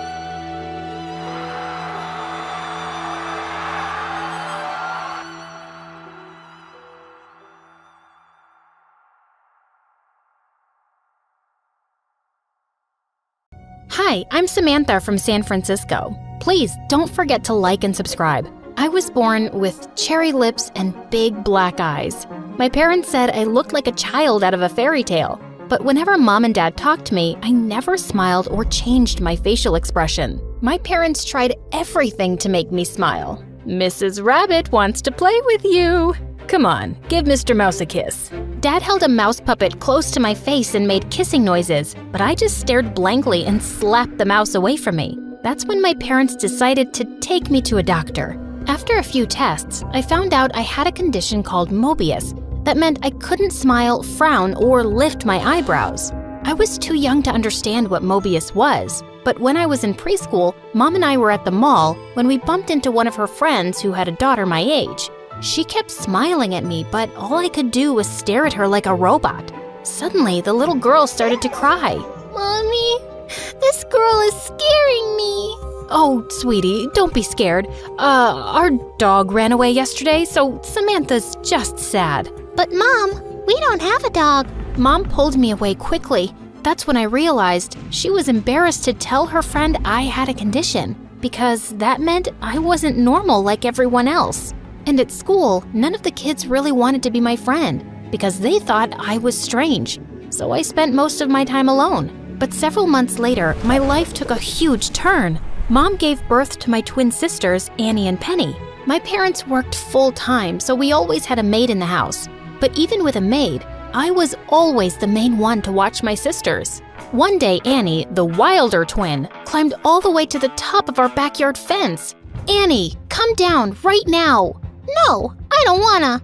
Penny, come climb up and we can fly like birds do. No flying. Penny listened to me, but Annie was about to jump and my heart almost stopped.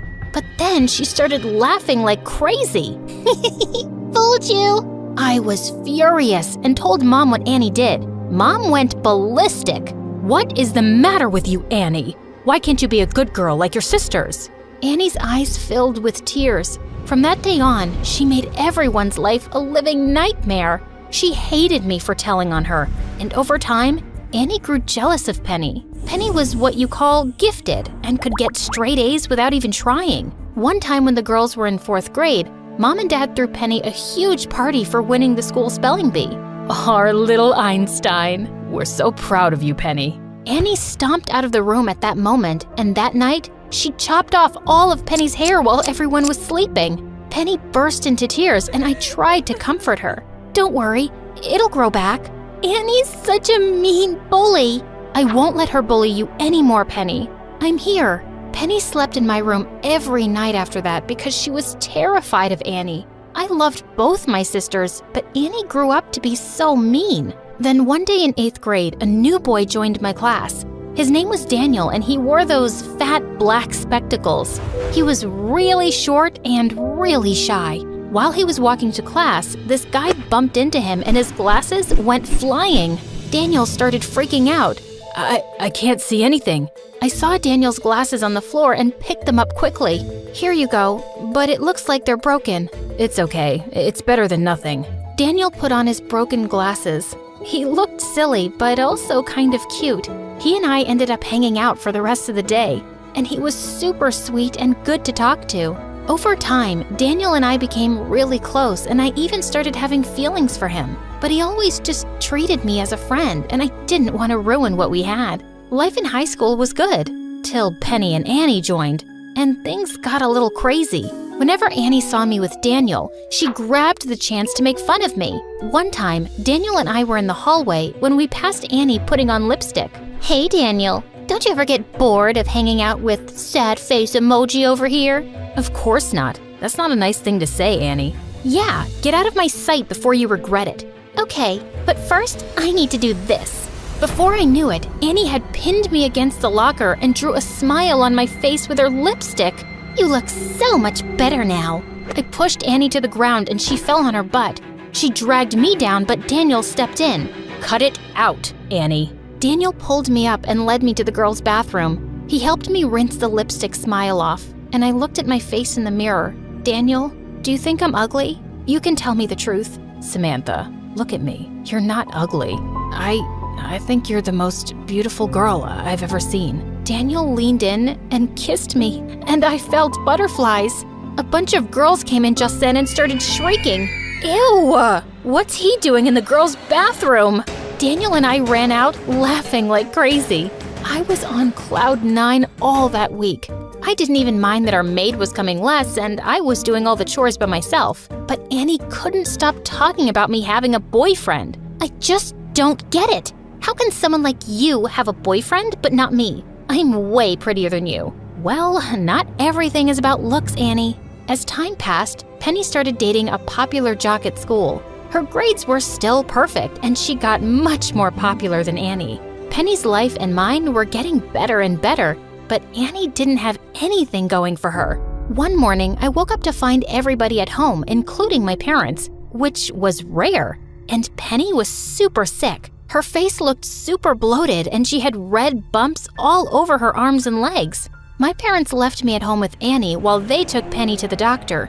Annie was surprisingly well behaved and even stayed in to do homework. I decided it was safe to go out and see Daniel for a bit. But as I reached home, my parents and Penny had also just returned.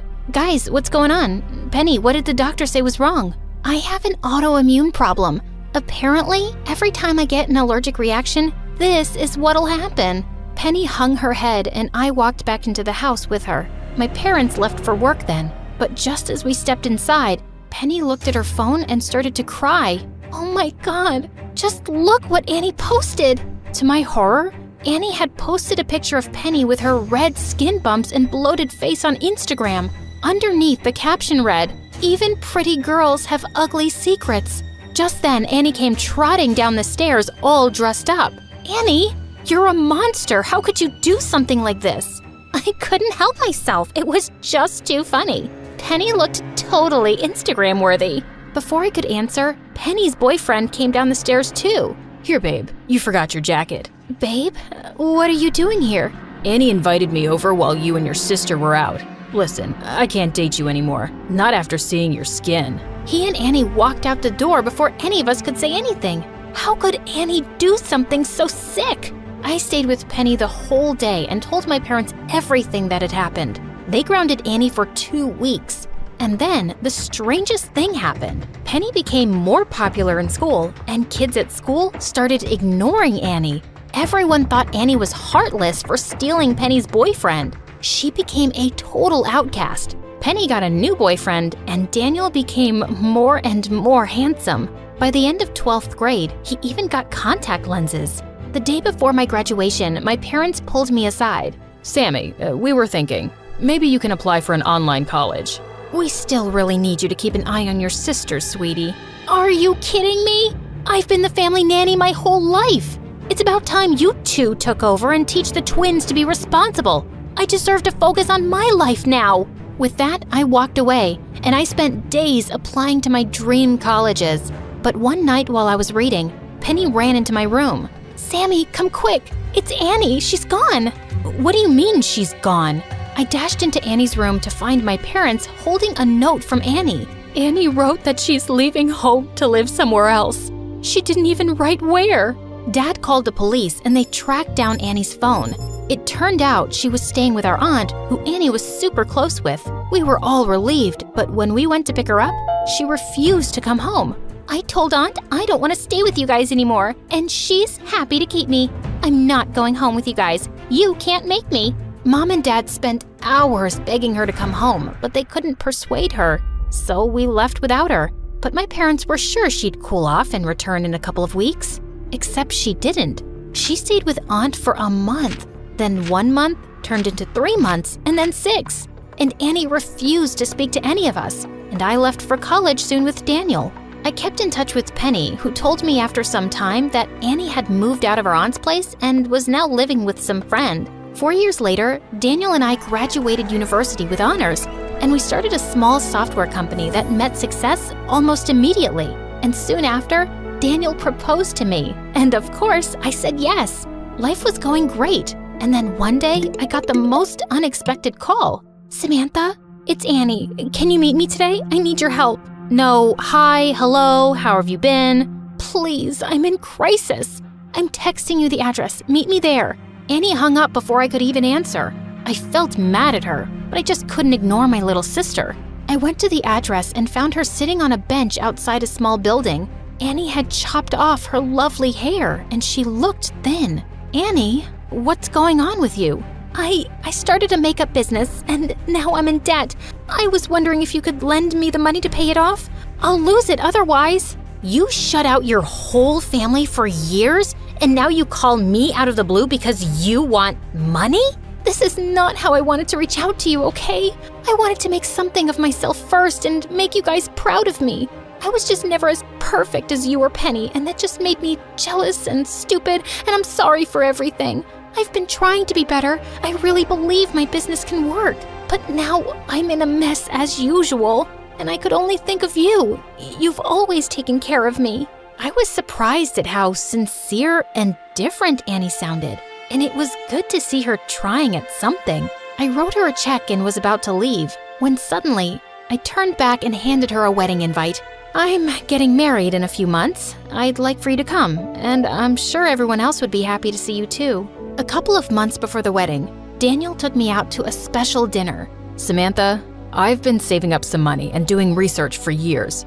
Mobius, your condition can't be cured, but it can be slightly corrected through surgery, and I just found this amazing surgeon. I just want you to know that you're perfect as you are, but if you want the surgery, I have the money for it. My eyes filled with happy tears. I agreed to get the surgery, and Daniel was by my side the whole time. The doctor couldn't completely fix my issues, but I felt like a whole different person, being able to have real facial expressions. On the day of my wedding, my parents and Penny were with me in the dressing room when suddenly the door opened and Annie walked in. Everyone looked shocked to see her, but I was so happy she came. Guys, I know we've all had our issues, but can today be the day we all start to make up? My parents hugged Annie and we all cried, and even Penny joined in. Then my parents turned to me. Samantha, we're so happy for you and so grateful to you. We know we always put too much responsibility on you and it wasn't fair. We want you to know that we really appreciate you, love. And hearing those words from them meant everything. My sisters walked me down the aisle and I could hear people smiling and whispering that I looked amazing. Daniel beamed at me as he took my hand. You have the loveliest smile, Sammy.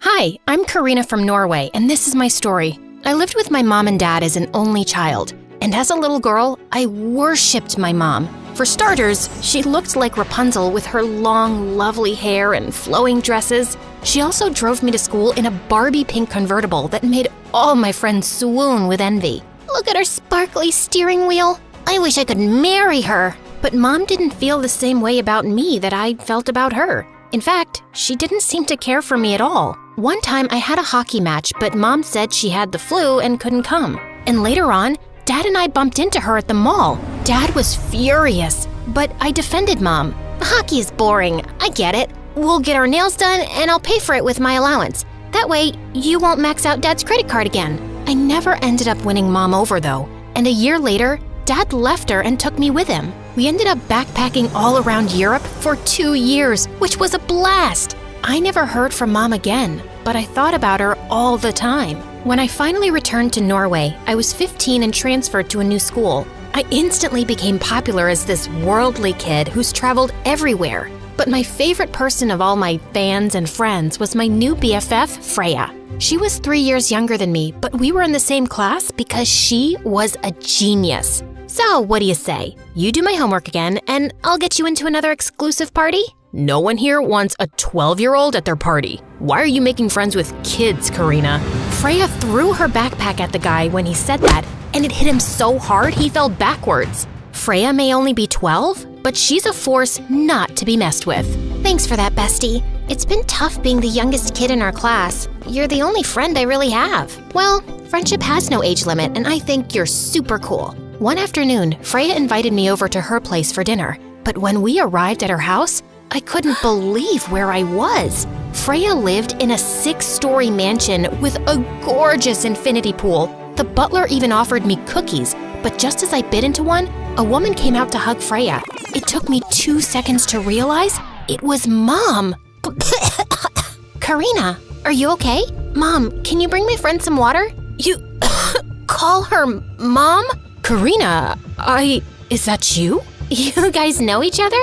She knows me from giving birth to me. What? You said you didn't have any kids. Wait, what? I felt my blood boil, but here just wasn't the place to start a scene. Mom looked uncomfortable and told Freya it was a long story and she needed to be alone. Obviously, I couldn't concentrate on homework, and Freya wouldn't stop apologizing and asking questions. I swear, Mom never mentioned you at all. She said she's been married, but never really had a family before. Okay, can you stop calling her Mom?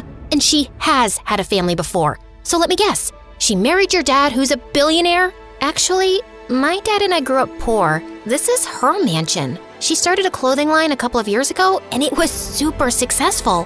From the second we moved in with her, she spoiled me rotten. We're really close, Karina. I wonder why she'd keep such a big secret. I didn't know how to answer that. Instead, Freya and I were called to dinner, which apparently Mom helped prepare. Girls, I'm sorry. I needed a moment to myself, but I want to talk about it with both of you. And Freya, baby, I even helped make your favorite dish. I took a deep breath as Mom started apologizing and explaining herself. She said she wanted a fresh start with her new family, so she didn't bring up her past, which made me furious. I really do want to reconnect with you, Karina. You should come over more often. I'm so happy you and sweet Freya are friends. You know, I'm not feeling too well. My eyelashes hurt, and I want to be sure it's nothing serious. For some reason, I didn't want to confront Mom in front of Freya. I didn't want Freya knowing that Mom had never loved me the way she obviously loved her. When the weekend ended, I saw Freya at school and found out she was also mad at Mom, but Mom had bought Freya a brand new iPad to make it up to her. It still hurts that she lied, but I guess she had her reasons, and she's obviously trying to make it up to me. Yeah, hopefully she'll try and make it up to me too. As weeks passed, the tension just got worse between Freya and me. I even avoided going over to her house. Then one day,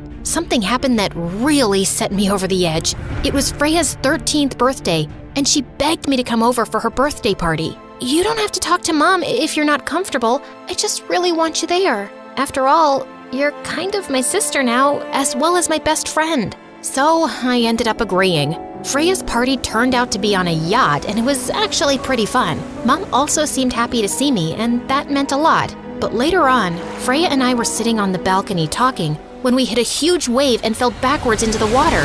Mom immediately jumped in to save us. But to my shock, she swam to Freya and rescued her, while one of the yacht workers came to get me. A few hours later, Mom drove Freya and I back to their mansion, and I just lost it. I could have sunk to the bottom of the ocean, but you didn't care. You saved Freya instead of me. No, it's not like that. Karina, that's ridiculous. Someone else jumped in to save you right away. I just happened to get Freya first. Did you want her to sink? No, but that's not the point. I'm your real daughter, but you chose Freya's life over mine. The fact that you rescued her instead of me wasn't a coincidence. I'm getting out of here. With that, I opened the door to the car even though we were in the middle of the road.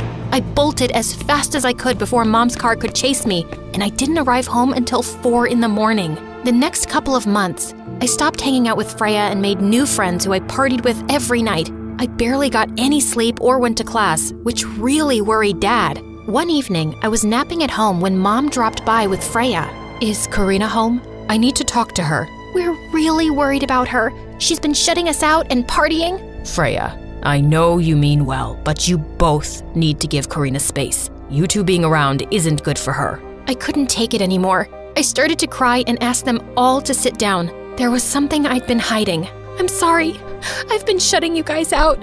I was really mad at you last month, Mom, and I did something bad. I started dating someone I met at a party and I'm pregnant. I'm sorry, what? Karina, this is a joke, right? You're not actually pregnant? No, I really am pregnant. It's stupid and embarrassing, but I don't know what to do. Dad started crying and booked several doctor consultations, while Freya pestered me about who the baby's dad was. Finally, Mom asked to speak to me in another room. You know you can't keep this child. You won't be able to take proper care of it, and then you'll regret it for the rest of your life. Except that I'm not neglectful and heartless like you. If I decide to keep my baby, then I'll take good care of it. Mom didn't agree with me, but the next few weeks, something changed between us. Mom called me every morning to check how I was feeling, and whenever I was at school, Freya would bring me homemade soup that Mom made. She told me to remind you to take your vitamins every day. Also, Karina, how come we haven't met your boyfriend yet? He hasn't been coming to any of your doctor's appointments. Because I haven't told him yet. I don't even know if I'm keeping my kid yet or giving it up for adoption. I haven't seen the guy since I found out I was pregnant. We dated for 2 weeks, and then when I got the news, I ghosted him. You ghosted him? That's horrible. You need to invite him over for dinner and explain yourself. He has the right to know. I knew Freya was right. So that week, I texted the guy and told him to come over. His name was Philip, and he seemed nice. But I didn't know how he'd react when I told him everything. He came over Friday night when everyone was home. I don't even know why I agreed to this. I know we weren't serious or anything, but you didn't have to go radio silent on me, Karina. How about you hear her reasons before yelling at her? I told Philip everything in a panic, and he got super quiet. Oh my God, this is all my fault. Philip, stop. This is just as much my fault as it is yours. I'm not blaming you, but I still can't stick around for this. No, wait. Please, let's discuss this. There's nothing to discuss. Also, I'd recommend staying home from school for the next several months. Otherwise, everyone will be able to tell you're pregnant, and you'll be stuck with a horrible reputation. Philip, oh my God, I didn't even think about what the other kids at school would say. I've been covering up my baby bump with baggy clothes. Hey, don't worry. I'll homeschool you and everything will be okay. Mom stayed true to her word and set up the whole homeschooling program until a week before my due date. I was lying in bed when Mom invited me over. She led me to a back room, and when I stepped inside, my heart leapt into my throat. It was a giant nursery. The guest room is next door, except I want it to be your bedroom. I want you to move in with us, Karina. Wait, what? I've taken a leave of absence from my company. I've saved enough money to live off of because I want to help raise my grandchild. I know I've neglected you since you were little, but I want to spend the rest of my life making it up to you. I wanted to get in touch years ago, but your dad told me not to mess with your life any more than I already have. And the reason I saved Freya first wasn't because I love her more than you. I just had to think quickly, and Freya just happened to be a little bit closer to the dock. I couldn't believe the words I was hearing. Then before I could say a word, Freya appeared behind me. For God's sake, Karina, just tell her already. I can't take this. What? What are you talking about? I saw you putting this pregnancy patch on yesterday. You lied about being pregnant, Karina. You faked the whole thing. No, I don't understand. And I think I know why she did it too. She wanted to get your attention and steal you away from me because she was jealous of our relationship. Okay, it's true. I faked everything. And I paid Philip to lie too. We never dated. He's just a friend of a friend. I staged the whole thing to be closer to you, Mom. Mom was dead silent. Wow, I really hurt you, didn't I? I mean, I know I made mistakes, but the fact that you had to fake a pregnancy to get my attention, I really have been so awful to you. What if I've already done too much damage for us to make things right between us? I need some time. And then, Mom asked me to leave and sent Freya with me so she could be alone. Freya stayed at my house for 5 days, and neither Mom or Dad spoke to me. You know I never meant to hurt you, right? I just wanted Mom to love me the way she loved you. I get it, and I'm sorry I exposed you. I just don't understand why she had to forget about me to be closer to you. She's not perfect, Freya. It means a lot that she said she'd take a leave of absence from the company to help raise my kid, but I don't think I can ever fully forgive her for neglecting me all those years. Well, I think I know one thing that'll distract us. Freya and I watched MSA videos until our heads hurt, but I didn't care. I felt better already. The minute the history teacher walked in, a sudden hush fell over the classroom. She was an absolute terror. That day, she announced a flash quiz and immediately turned her beady eyes to me. Annette, when was America's Declaration of Independence signed? Oh, thank God. I knew that one. 2nd of August, ma'am. Are you stupid? Everyone knows it's the 4th of July. Oh, actually, that's not true. Everyone thinks it's the same as Independence Day, but she slammed her book on the table. Enough. If you keep making things up, your nose will grow longer. I never make things up, ma'am, and that's not true. Otherwise, all grown-ups would have very long noses. She looked like she was about to blow a fuse. You listen to me. I'm big and you're small. I'm smart and you're dumb, and that's the truth. Do you have any objection? Yes, ma'am. I don't think you're very smart. As soon as the words were out, I clapped my hands on my mouth. I knew what was coming up next was the nightmare of every kid at Fairview School. I was immediately sent to the principal. She was worse than Miss Trunchbull in the movie Matilda. Miss Una turned around in her high chair, and I shuddered. She was only 5 feet tall and always wore the most hideous pink clothes.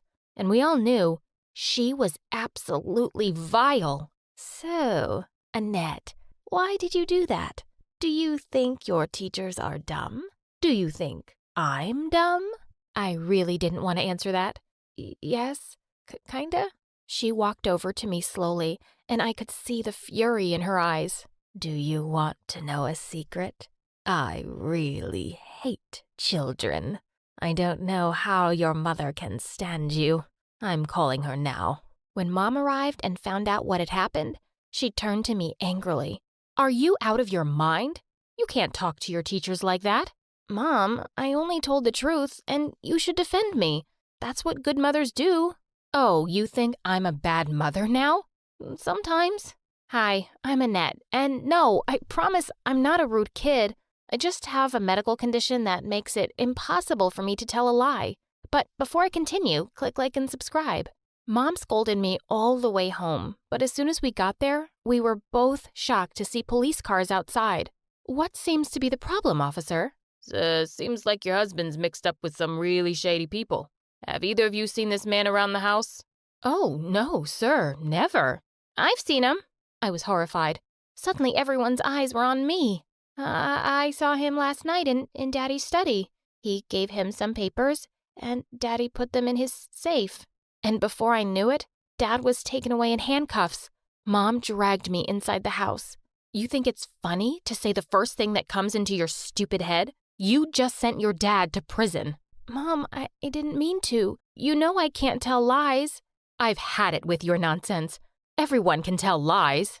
And with that, she flung herself onto the couch and sobbed loudly for the rest of the evening. I snuck off to my room, feeling like the world's worst daughter. I quietly crept out of the house early next morning and headed off to school. I really needed to see my best friend Janet. When she saw me, she came over and hugged me tight. Hello, Miss Popular Overnight. Everyone's talking about you. Everyone heard about how you talked back to the cranky witches. You're practically our new hero. And everyone was giving me fist bumps and high fives in the corridors. Was I cool now? Usually it was just me and Janet at lunch, but today it seemed like everyone wanted to sit at our table. A little while later, Monica, the principal's niece, came over. "Oh, hasn't anyone read the morning paper today? Here you go." With that, she threw it on the table for everyone to see, and my eyes widened in horror. Splashed all across the front page were pictures of Dad being taken away by the police. "Are you a little criminal too, Annette? Do you get the highest marks in class by cheating? Like daddy, like daughter." I felt so mad. Putting people down doesn't make you cool, Monica. It just makes you a jerk. And I don't need to cheat to get good grades. Try opening a book sometimes. It's not that hard to be smart. There was a stunned silence, and then suddenly everyone started cheering and clapping. Monica looked livid as she stormed off. Someone quickly threw the paper away, and Janet pressed my hand. "Dude, I wish I could be like you. No one dares talk to Monica like that. You're so brave and cool. Teach me." "Oh, I don't think I can. It's just the way I was born. I bet your mom is so proud to have a daughter like you." "Oh, yeah, really proud." When I got home that day, there were police officers swarming all over the place again. The minute Mom saw me, she screamed angrily, "We're getting evicted, and they're taking everything." And before I knew it, we'd lost our home and moved into the tiniest apartment. I even had to share a bed with Mom. She kept kicking me in her sleep all night. The next morning, she threw another bombshell on me. "If you want to go to college, Missy, you better get a scholarship. There's no way I can afford your tuition fees now." Things weren't great at home, but I'd suddenly become the most popular person at school. Janet said that the teachers treated me nicely now because they didn't want to get themselves insulted by me. Everyone at school thought I was a legend. Since that day, the principal was after me with a vengeance. She just seemed to be everywhere, ready to punish me over the dumbest thing. One day, Janet was showing me this cute boy on Instagram who worked at the same coffee shop as her. As we were swooning over his pictures, suddenly Miss Una's shrill voice nearly made me drop the phone. "Boys and girls must always be 2 feet away from one another. Do you see any boys around, Miss Una? Don't try to be oversmart. Detention for you both." I started to spend a lot of time in detention. I could only look forward to getting out of here soon. I started working on my college applications and scholarships, and all the teachers were helping me out. Except one, of course, the history teacher. When she returned my last assignment, I was horrified to see a big fat D on it. "But ma'am, this assignment was really well researched and..." She just stuffed her fingers in her ears. "La la la la la la la." And with that, she just walked away. I was never going to get a scholarship without perfect grades. One day when I was studying in the library, I heard someone say, "Psst." I turned around to see that it was Monica. "What do you want?" "Oh, nothing. But I have something you want." When I looked at the paper she put on the table, I gasped. Final history exam. OMG, this is the exam for tomorrow. Where did you get that? Are you trying to get me expelled? No, I'm helping you get the perfect grade you want. I don't need your help. Take this back. What's going on, girls? What's that you're fighting over? I turned around in horror to see Miss Una, and before I knew it, she'd snatched the paper from my hand. "Oh my, look what we have here. In my office." Now, I couldn't believe the two had actually set me up. Miss Una closed the door behind her and turned to me. "The apple never falls too far away from the tree, does it? Just like your dad, aren't you? When word gets to all these colleges that you stole a final exam, you can kiss all your dreams goodbye." I was absolutely horrified. "You know I didn't steal that. You can't do this." "Of course I can. I can do anything I want. There might be a way out for you, though." "And what's that?" "You'll be competing in the Maths Olympiad tomorrow. The participant we have now is an idiot, and you're a stupid genius. I need that trophy while I'm principal. You better win it for me, or else." "How can I be ready for it by tomorrow?" "That sounds like your personal problem." And with that, she just shoved me out of her office. I spent the whole night cramming volumes of math books. The next morning, my heart was pounding when we made it to the competition venue. I really had to do well.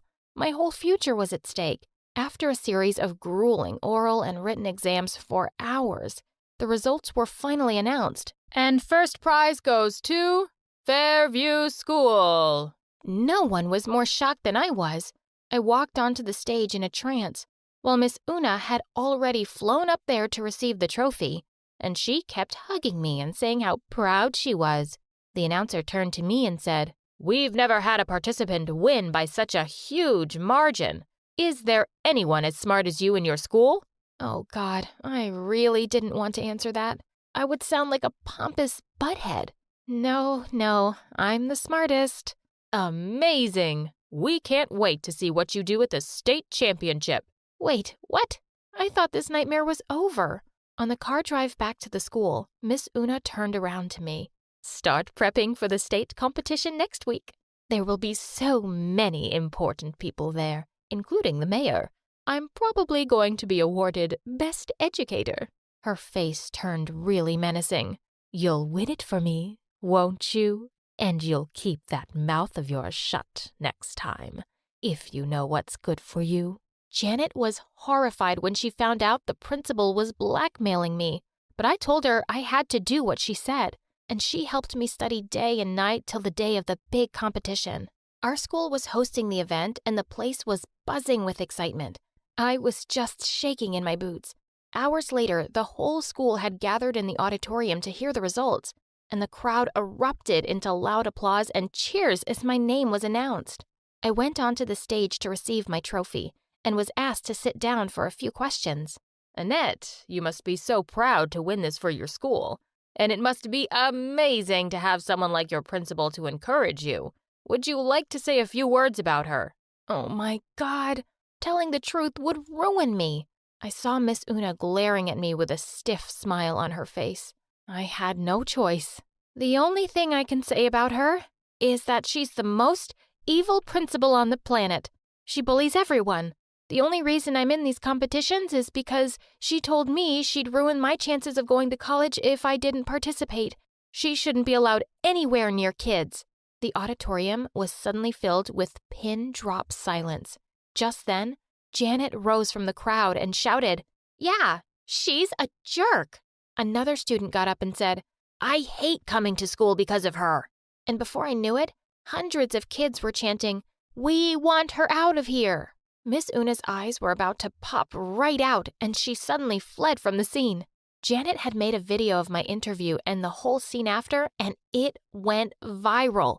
For the next few days, it was trending like crazy on Snapchat and Twitter. I couldn't believe it. We'd literally started a movement. The school board immediately looked into the matter and fired Miss Una. Fast forward a few months, and I've graduated high school with honors. I'm off to one of the best universities on a scholarship with my best friend Janet.